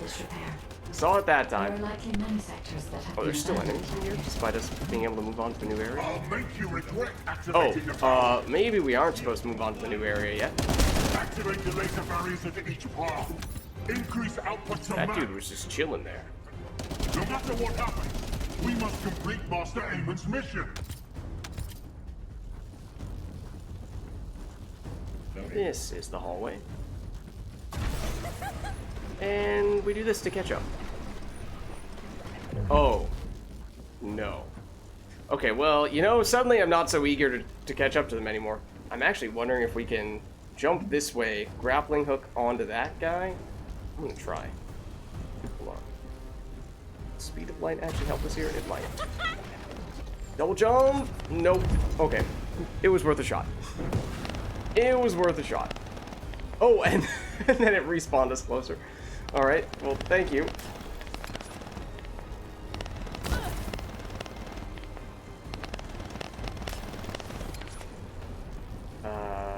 Saying here, here.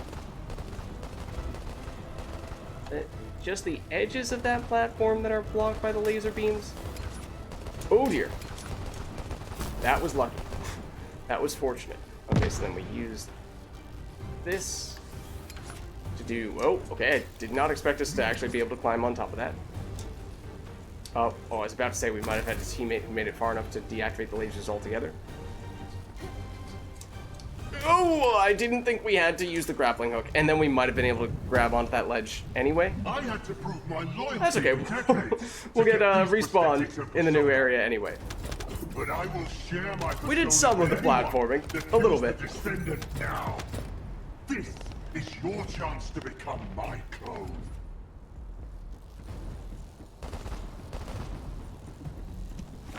Oh, more of this? Okay, well this looks more straightforward, at least this time. Oh, excuse me, second grappling hook. Just deciding not to do anything. I did not appreciate that.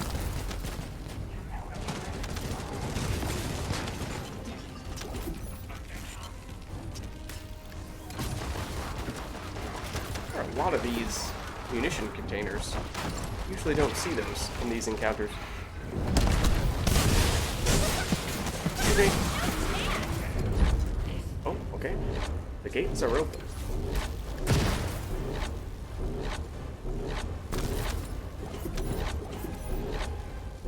Can I go up this way? Oh, sort of. It's just a little alcove. I thought it was a full-blown entryway to this room. And now I'm once again looking for... Oh, well. Oh, dear. Yup. Okay, we're good. Everything is fine. It's just...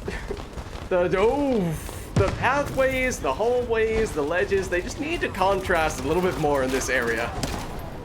As they blend right in.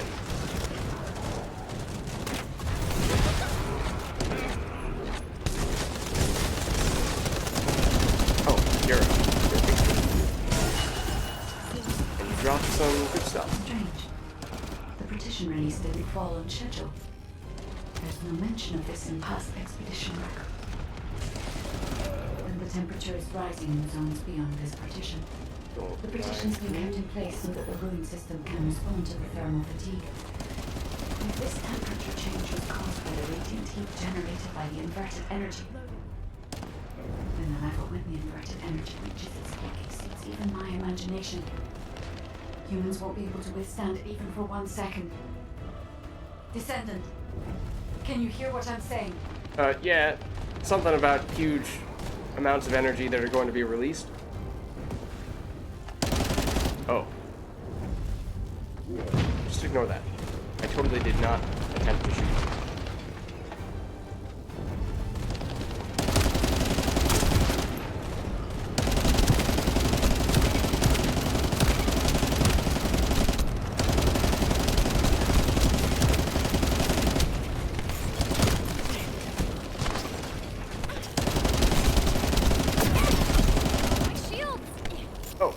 This. Hold on.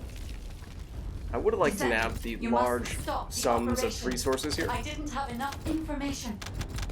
Before we get moved automatically. There we go. We're good. Possible. The human body cannot withstand inverted energy. Descendant. I will be fine. Oh. Ow. Oh, we're supposed to stay in this circle? Okay. Do we have any enemies, or is it purely a matter of living through this Filtration team, this is saw Jamer, trap? requesting an update on the current state of the operation. What are you gonna do with that intel? Wouldn't it be faster to just ask them when it'll be over? Ah, damn, that hurts. Pass me some Alright, more we're out of the rounds. horror movie. That's the last magazine. Use it sparingly. Descendant, I heard the infiltration of the Okay, I ruins almost was ran off the edge success, there as well. and the inverted ironheart has been retrieved. How's the operation going? Do you think we have a chance? Hold on. Corell's Don't ships mind are me. slowly appearing at the White Knight Gulch. Hopefully we'll hear some good news from the front. Any of them. Okay, it seems like we're Descendant, getting please respond. perhaps to the final encounter. Oh. Descendant. I understand. guess we go down. Now. I see you've decided to put your faith in hope. It seems not only did I lack information regarding the inversion process, I also did not know enough about humankind and Descendant. I support your decision. I will never give up, Descendant. Okay, where are these things that you're shooting at? Oh. Increase the spectral laser output to max. I assume this is the final boss arena. I had initially thought that the final boss just spawned, but apparently not. External battery. I will display the location of the battery's heat source on your receive. Destroy it.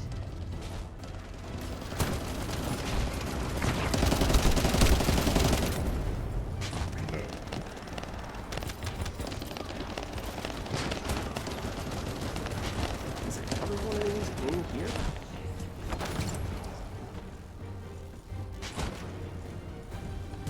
Oh, now we are shooting this. If we had ammo, that is.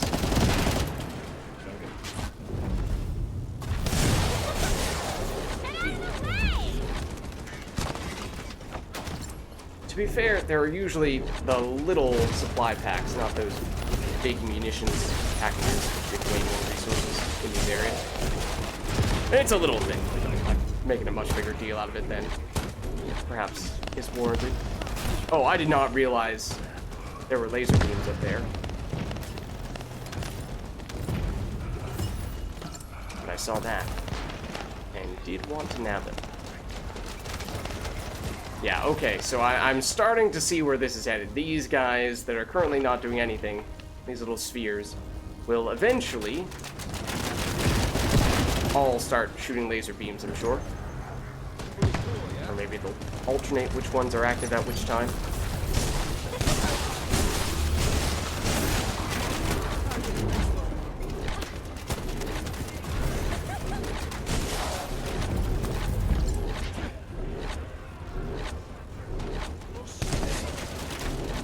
Excuse me.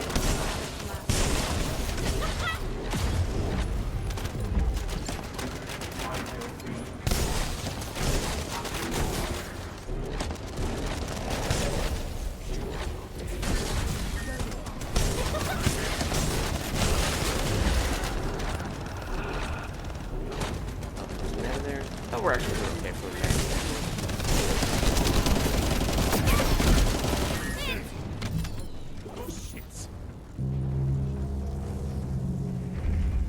Oh, yep.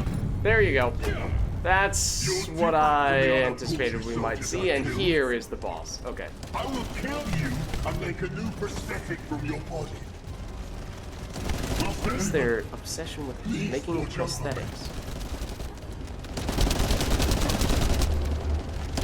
Oh, that's new.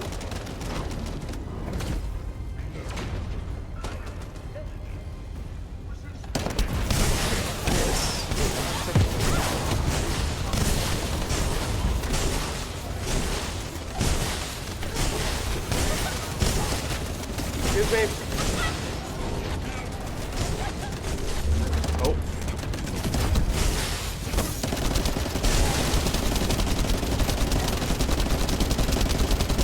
Ruh-roh.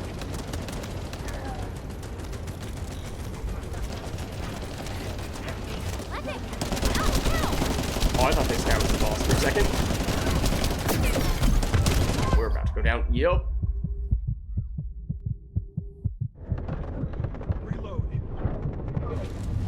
Sharon. Get up. Next time, I'll save Then she just goes, get up. How dare you go down like that?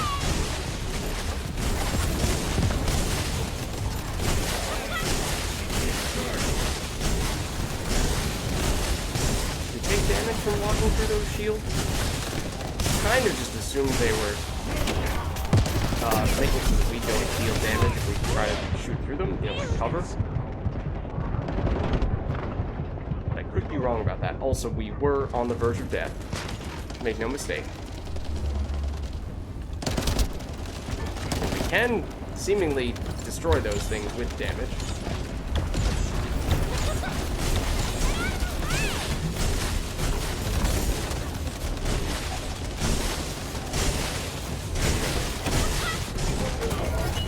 There we go. We got him. Okay, so this one I imagine will definitely have a cutscene at the end of it, because this is the last dungeon of this whole section. Descendant. The inverted ironheart is forcing the dimensional wall to open.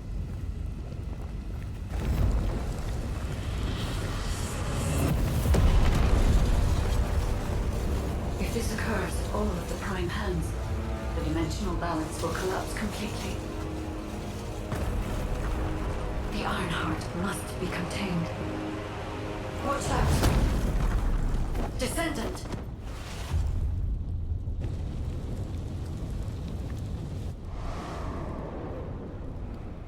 Wait. Your arcade is reacting to the inverted.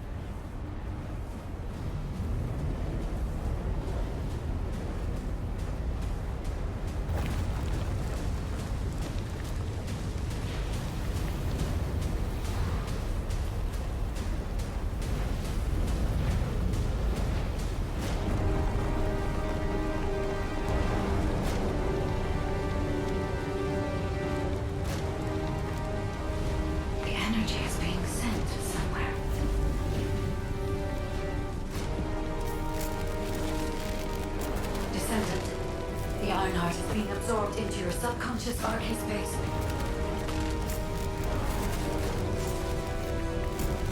Take heart, Descendant. I am with you.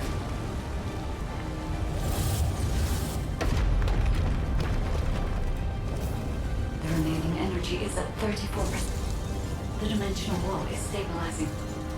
Remaining energy at 21%. 16. You're almost there.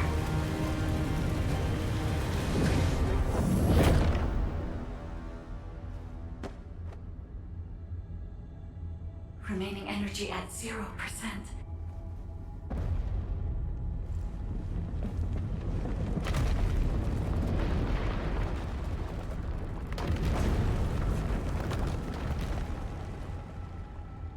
You've done it, Descendant. The Ironheart has been transported to the safest possible. Into the subconscious space of your arcade, where I first met you.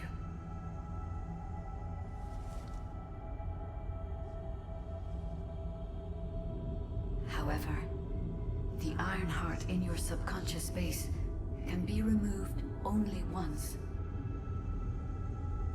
If you attempt to embrace this Ironheart again, your arcade will...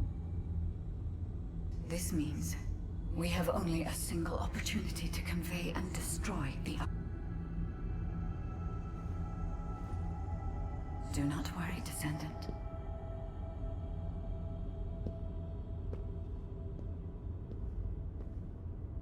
We will prevail.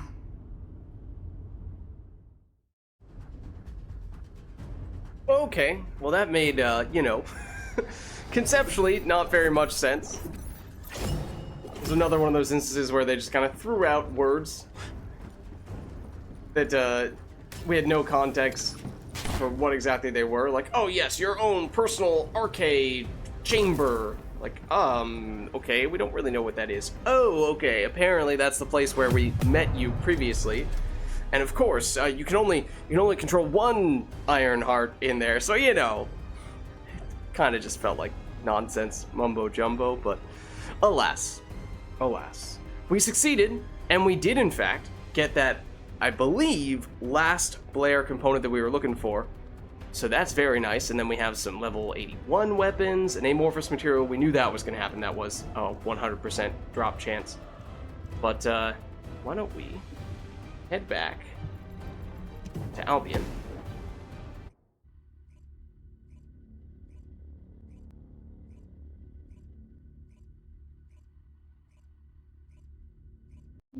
Descendant, are you all right? Are you experiencing any arcade irregularities? Also, for what it's worth, the audio that was kind of cutting some of those lines short or omitting some words, that was not me. that was the game. Inversion technology.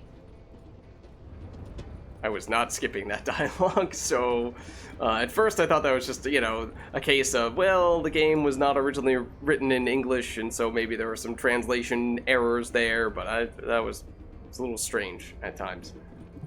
This is... Legacy of Reconfiguration. And thanks to the sacrifice you made, Descendant, I was also able to access the Inversion Technology database. Oh, right, of course. It's a database, actually, is what you need to know. Inversion was a forbidden technology that reversed the entropy of infinite energy composites like the ironheart and turned them into antimatter. The inverted ironheart was intended to be a core element as part of a process to reverse the laws of nature. Oh, right. Anti-particle weapons, destruction of the dimensional wall, multi-dimensional space-time connections. I see traces of countless unthinkable plans. According to the development logs, Inversion was created by extremists among the ancestors who were obsessed with using the ironheart. But it seems the Vulgis somehow obtained this inversion technology.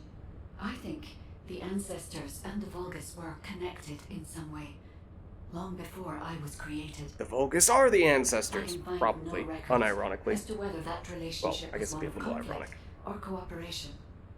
But there may have been no reason to include that in my files.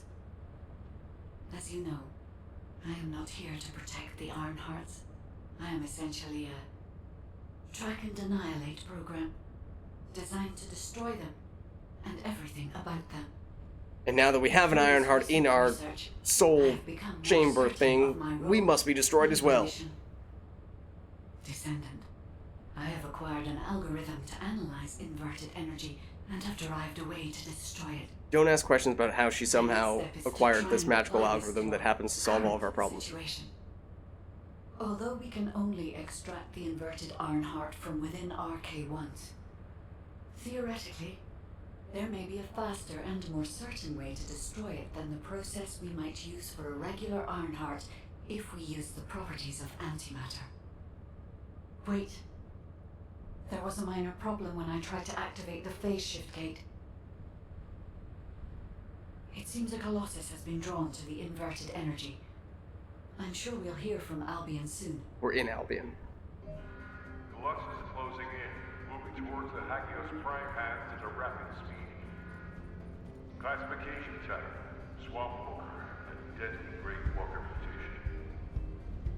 Descendants in Albion, commence with the intercept battle. Come on, Mr. Colossus expert. Hagios is Vulgis territory. Can't we just leave it to them? I agree.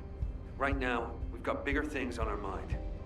Entertaining those thoughts can be very dangerous, Jaber and Blair. Okay. So, we are now supposed to fight one more Colossus, which has typically been the case. Has it been after every single zone that we've fully cleared, or every other zone? Every zone, right? Well, I think we might save the Colossus fight for the next go-round, because it is starting to get late, and we'll instead just figure out what, if anything, we have in terms of upgrades here, make those changes, see if we can craft some things, like, say, perhaps getting Blair for next go-round. Let's see. Unfinished study, machine gun. Despite being a bazillion levels higher, is theoretically still weaker, at least according to this. Does have an increased crit rate. Attribute status effect trigger rate is very high. And with the base toxic damage means it could poison fairly quickly and easily. Weak point damage as well. Okay.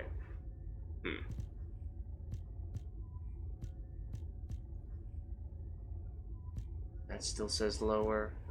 Then we start getting to lower level stuff, and at that point it's less likely that we'll get a DPS increase. Well, before we hone in on sticking with a machine gun, let's just verify from a reactor standpoint if there's anything that gives us a bonus for a different type.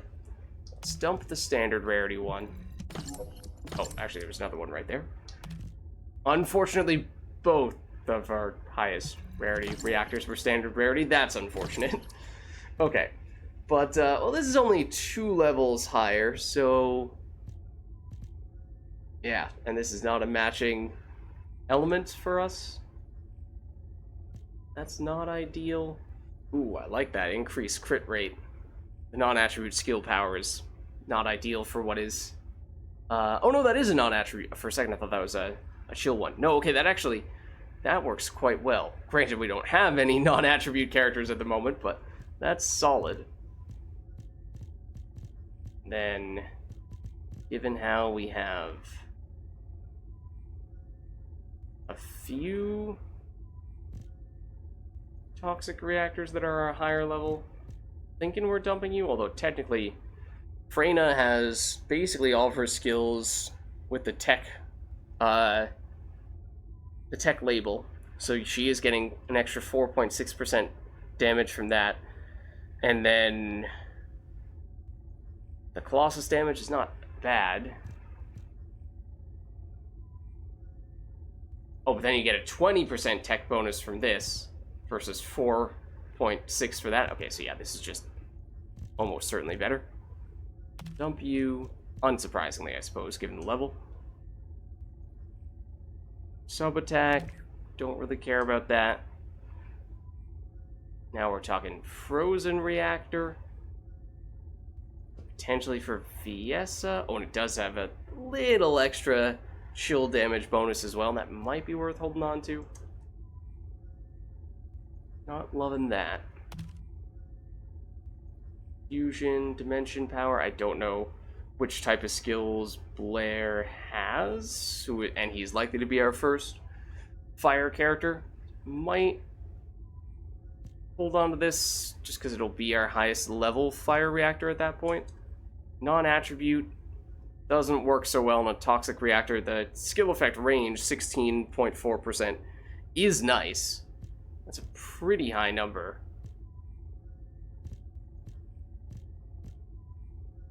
We would not have that from this. That might be a better stat than what we're getting from you. Yeah, you might technically be slightly lower damage, but still more effective than this one is. Might be about to jump that. Okay, we liked that. This one with the sub-attack, that stinks. I wish that was really almost anything else. Okay, so I think we stick with that then for the cold. Okay. So, didn't really get a good reactor for Bunny specifically. This also has sub-attack, which kind of stinks. But here you see, we got the lowest level ultimate rarity reactors, gave us the boost based on Thunder Cage before, and now these really high level ones are giving us the boost based on Thunder Cage. So all the more reason why I think we can feel confident just dumping those lower level ones. It's not like the Thunder Cage bonus is exclusive to just them. Okay, but here, module drop rate, pretty big fire resistance, although not as big, and the module drop rate is actually lower. Okay, so yeah, no, our current one, despite being 13 levels lower, is still probably better.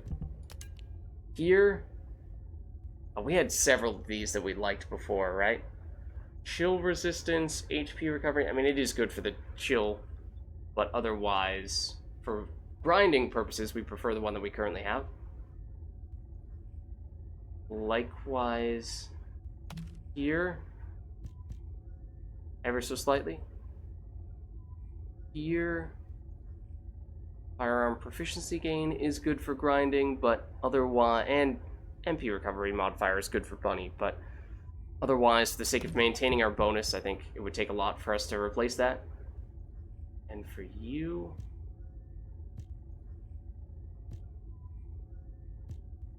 you do have the consumable drop rate bonus, which is something this guy doesn't have, but otherwise it seems like this guy is kind of just better. No. That's a lot of defense. Wow. Between the bonus stat and the base stat. Okay, we might kind of need to keep that just in case. Oh, and this is one that we are eyeing as well. Okay, let's favorite these just so we don't accidentally junk them. Maybe you, in case we find ourselves in need of cold resistance. Okay. So we did not end up changing our reactor, which means at least for now, we don't have any reason to switch off of the machine gun, unless we happen to get something that's higher DPS from a different category. But as we were saying, it just doesn't seem like that's going to end up being a thing. I am curious, though. We go from Tamer to Unfinished Study. Throw this on, and we give it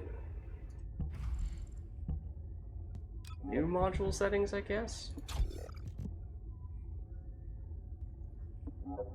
Save this. Are you suddenly saying you deal more damage? Doesn't seem like it. Does not seem like it. Somehow, this guy remains preferable, despite the huge weapon level difference. Okay, well, in that case, I guess we'll check to see if we can get DPS upgrade for impact rounds weapon, or we could put a special rounds weapon on in that slot instead.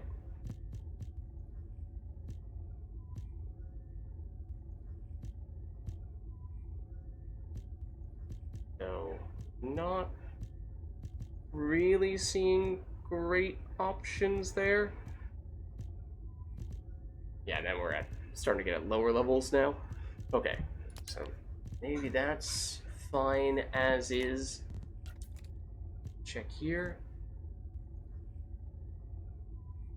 Oh, and I think we might have seen something like this before, where we just have good random stats that seem to be carrying what is a lower level in a blink shotgun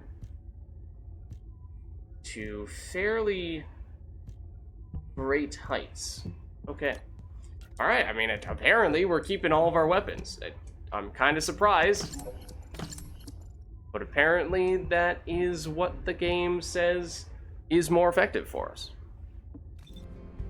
Okay, let's make sure we stop off here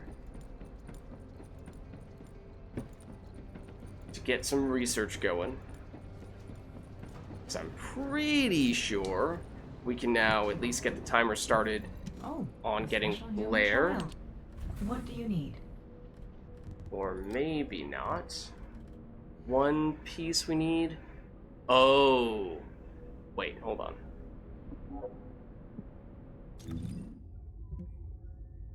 Is that the mission we just did?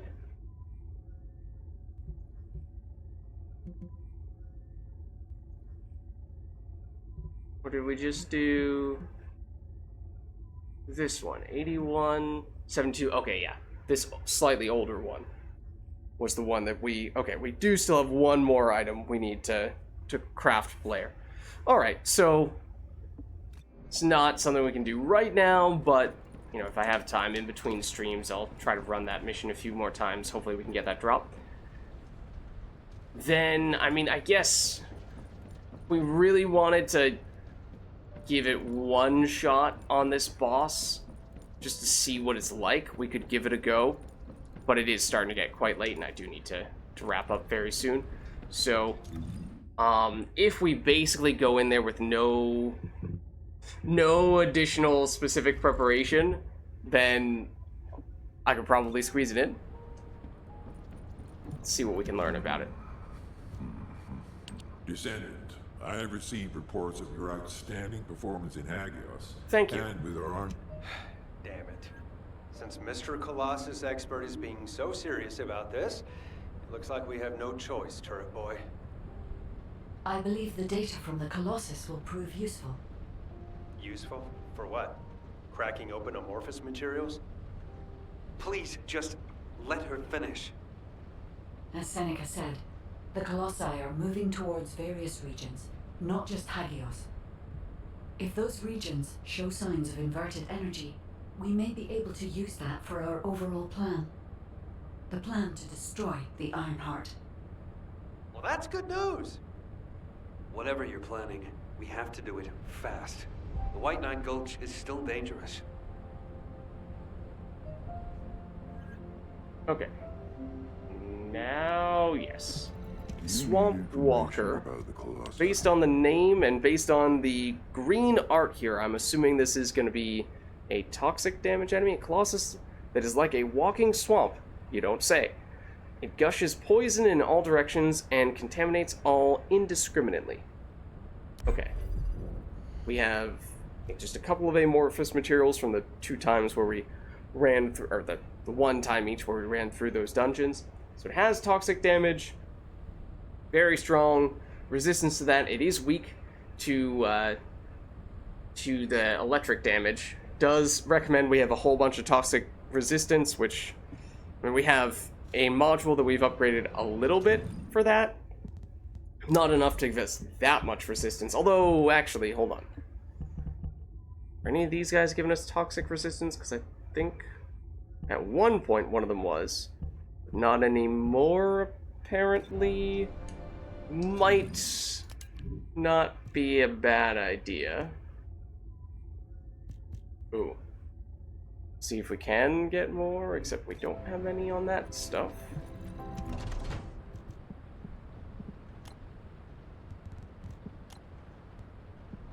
Oh, this is what I'm looking for.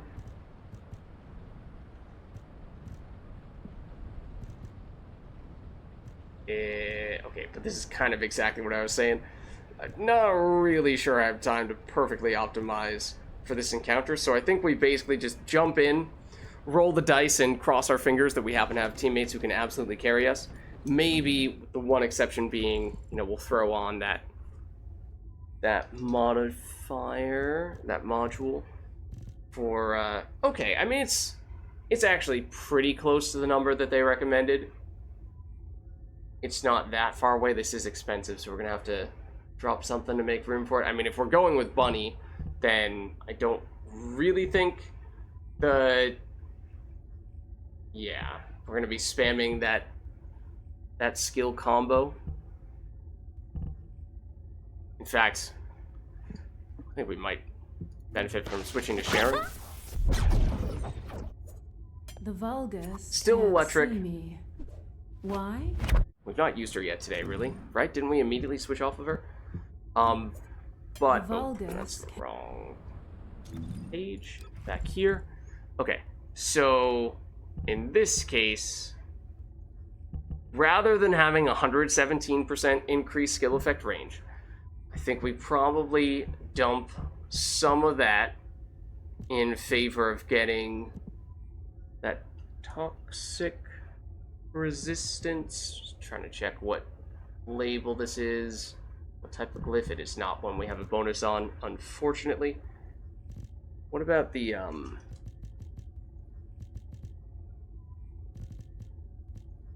this, the one that gives us bonuses for a whole bunch of resistances? It's the same type of label. Okay, so we would just prefer to go here in that case, I think we're probably dumping you.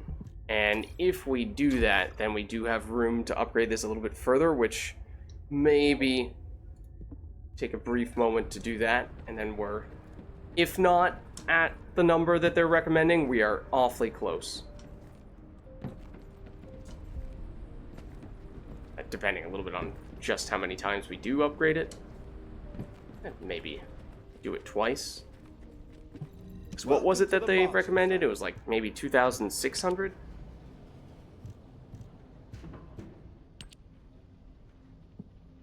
Okay, so technically one level would get us to that threshold.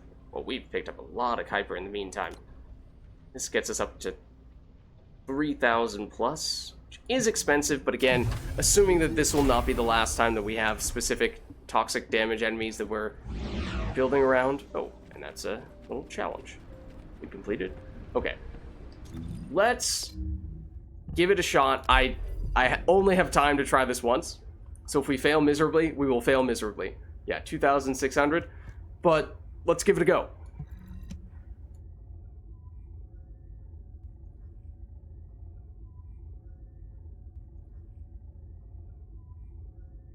So, apparently it spews poison all over the place, so we'll have to be careful where we step, I would assume.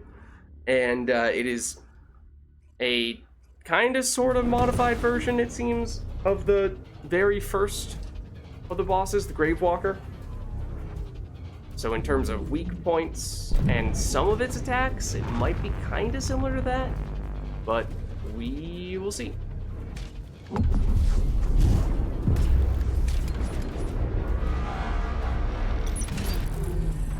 Go invisible, proactively set this up, ready to go as soon as you actually are fully loaded in. Okay, we dealt a tiny little bit of damage.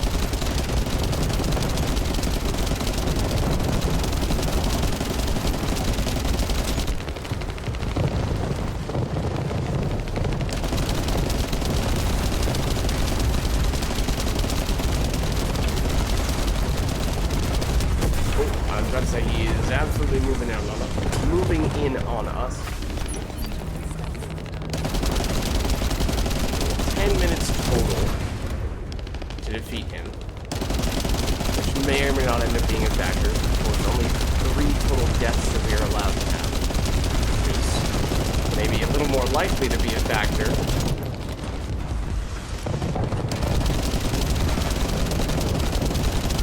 But I do not know if, say, he has some kind of healing, like Devour, then that could prove tricky. Ammo here.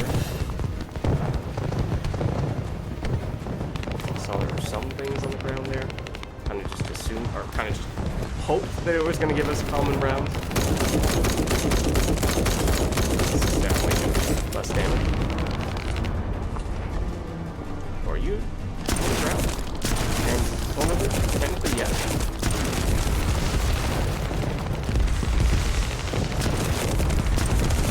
Obviously don't have a lot of ammo with this weapon, but while we have the chance, we'll go with it. And okay, I was about to say, you've not yet shown an immunity phase, but I assume that you have one. Now, the other one, oh dear.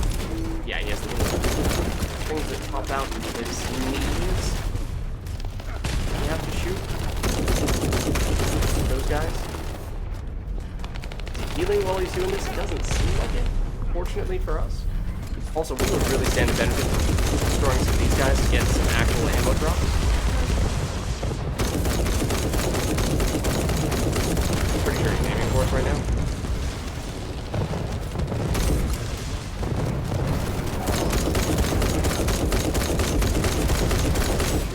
Damage penalty for these type of weapons when we don't scope in actually. We don't, I don't think. It's the same amount either way.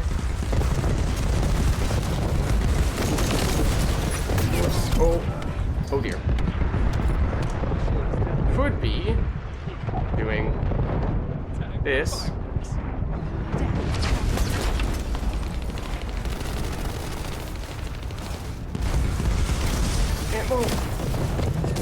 also help. We can actually use this again. Very much focusing on us.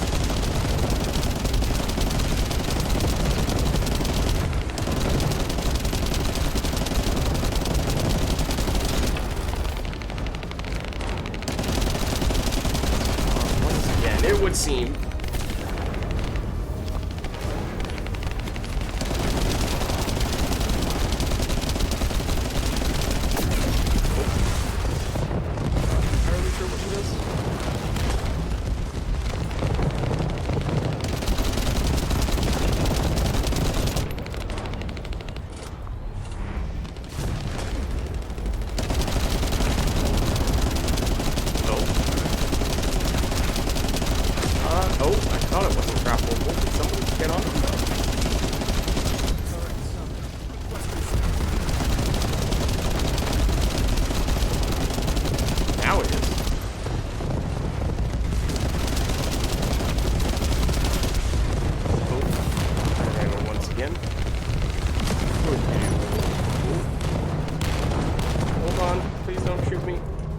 Let me do this. Do this again. I do see the ammo though.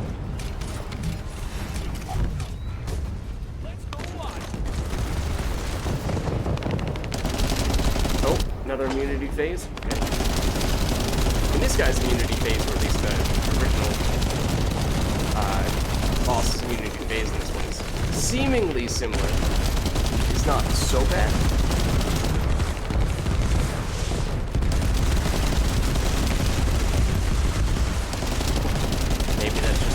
Statement on my part. Oh, fire. Trying to use our ultimate skill, which is not up to that. It's not like. Ow.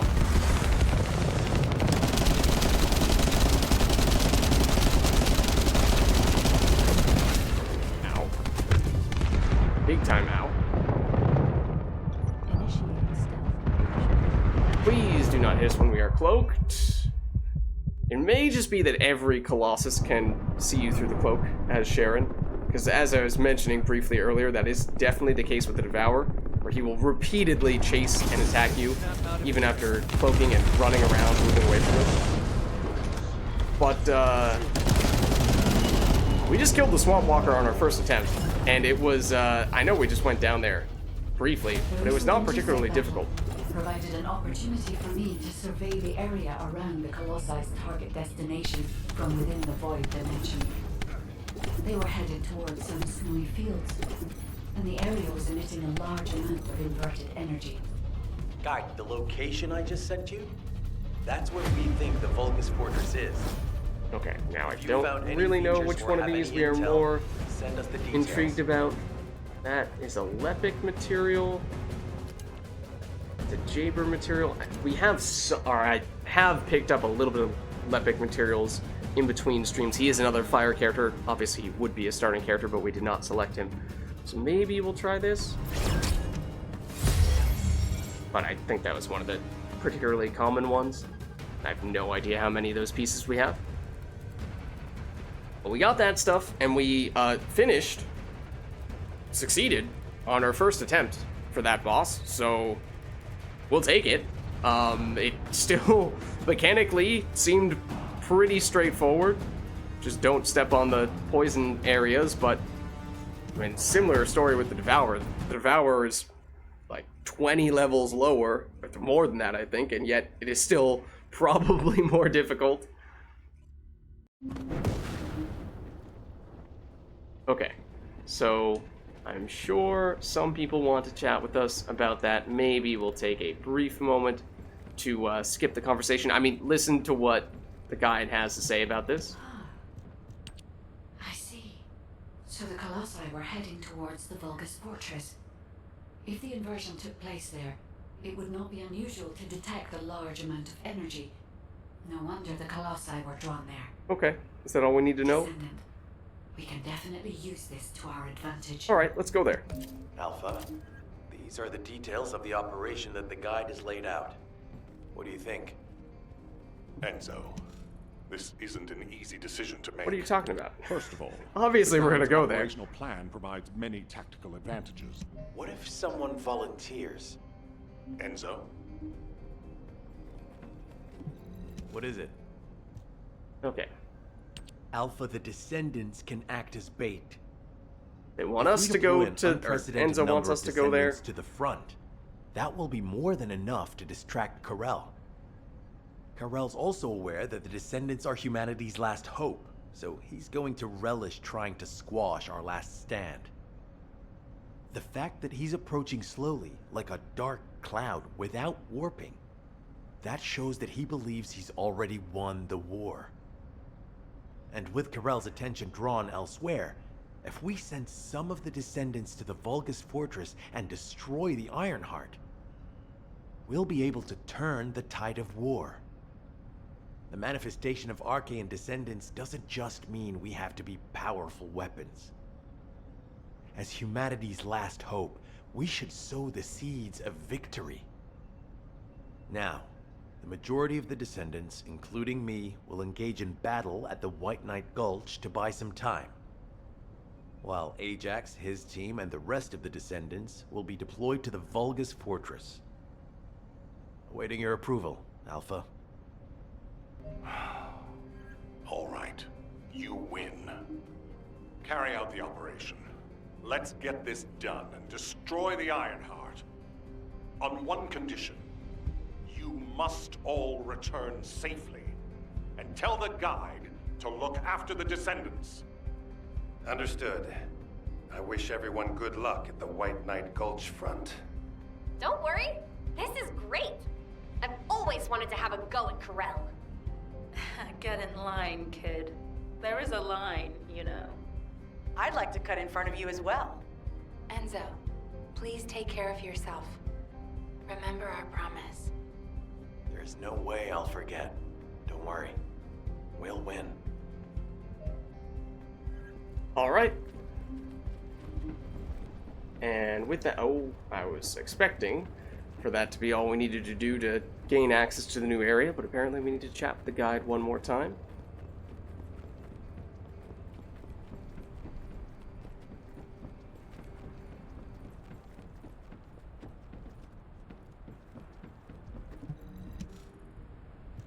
Okay, let's see. It seems everyone has steeled their resolve. Everyone's arche is glowing.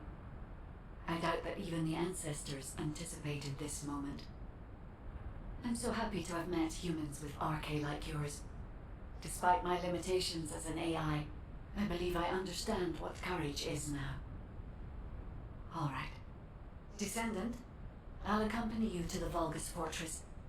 We must locate the inversion facility there and overload the Ironheart to destroy it. I know we can do this, Descendant. I will be with you the entire way. Alright, there it is. Final area open. Fortress. Right here. The Vulgis fortress. So that will be the next spot we'll be looking to take on. But as I said, it is getting late, and I do need to wrap things up here. Maybe we'll take a quick look at the loot that we got from that last boss fight, because I don't think we did. Just did some research about the DPS number, and apparently it doesn't take into account weak point damage. I get that, because that's conditional, and it doesn't do crit damage very well. Apparently it takes into account, but not correctly. Okay, that helps give us a little more guidance, a little more certainty in that case. Okay, well, this one's pretty straightforward. It is a 10 level improvement on our current gear, or exactly the same weapon. Sure, it doesn't have that guaranteed firearm attack bonus, but the crit hit damage and weak point damage, which should be good, even if the game doesn't really understand how to calculate those things, and some toxic damage as well. Sure. Throw that on, and then... Curious. Okay, it says this is higher damage than our current one. Toxic attack... Firearm, yeah, just base 12.2% firearm attack bonus. That's nice, and the attribute status trigger effect when we have the high base toxic damage means that should be doing poison stuff. And then weak point damage as well. Okay, sure. I mean, this is not a weapon we're using all that often, so I'm not as concerned if that's not absolutely perfect. This is the weird one. Somehow, some way, the game at least is trying to tell us that a level 64 weapon is better than, you know, the level 80 stuff that we've been dropping as of late. But, I guess that will stay for the time being. Junk this stuff. We'll hold on to the 82s just because, again, that might be worth doing a level transmission. Maybe we'll do it on this, as we were mentioning before. Ooh. Toxic. Oh, extra toxic damage. That could be really good for Freyna if we get the last dagger working with it. Otherwise, cooldown. Why? You gotta ruin it with a sub-attack power. I like the cooldown, but... Oof. Okay. I mean, that might still be worth holding on to. Oh, but a handgun as the bonus weapon? Junk. Junk. Okay. Fire damage. But toxic is the bonus. That's unfortunate. If this were a toxic reactor, this would be great for Freyna, but it is not the case.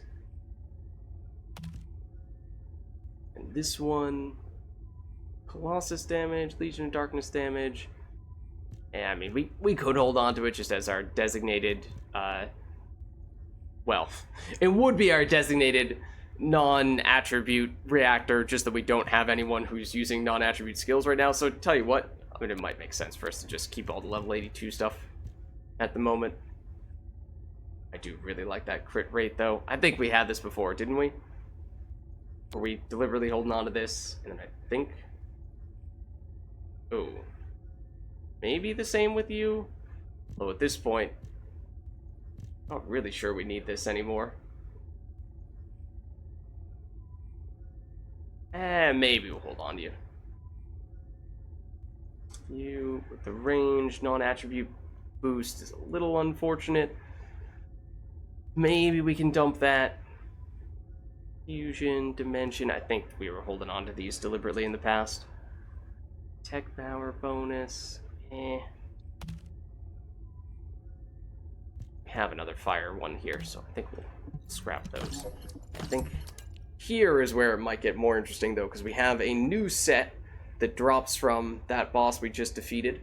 The bonuses there are Toxic Skill Power, Firearm Status Trigger Effect, and Skill Duration. I don't like those bonuses quite as much as, say, the just base firearm crit rate and firearm attack.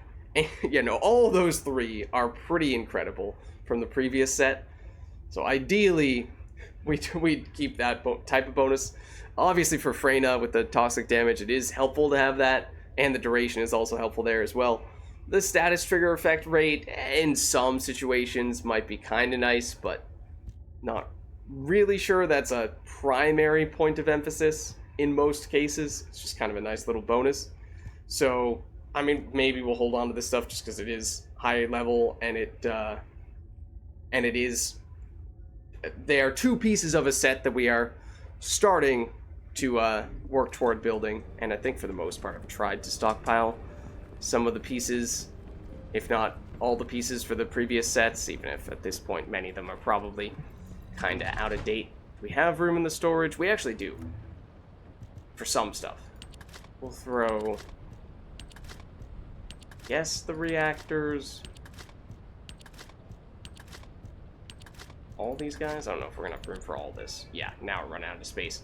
So the level 82s would potentially be useful for weapon level transmissions, which is, you know, we'll probably get more level 82s at some point, especially if we continue to farm up that boss fight. And obviously, as we progress further, we will as well. But, any other lower priority things we can drop in here? Do we need 1, 2, 3, 4, 5 of these glacial memories? No, probably not. Especially not ones that have a sieve bonus duration or radius as their extra stat. So, okay. We'll dump those, and that means that at this point, I'm surprised we were able to get that new Colossus done immediately, but it turned out it wasn't too bad.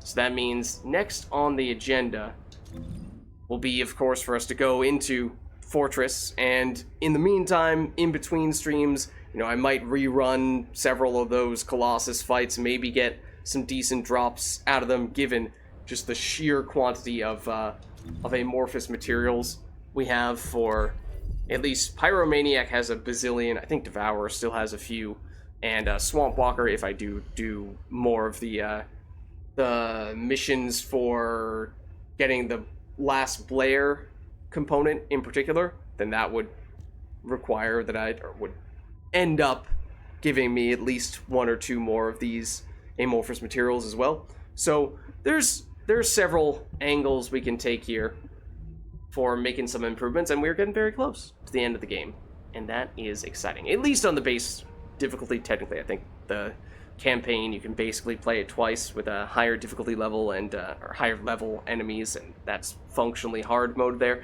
So maybe we'll do that once we're done with the initial round. But alas, now we're getting ahead of ourselves. But with that being said, I think this is a good place for us to wrap up. So thank you all for watching, and I'll catch you next time.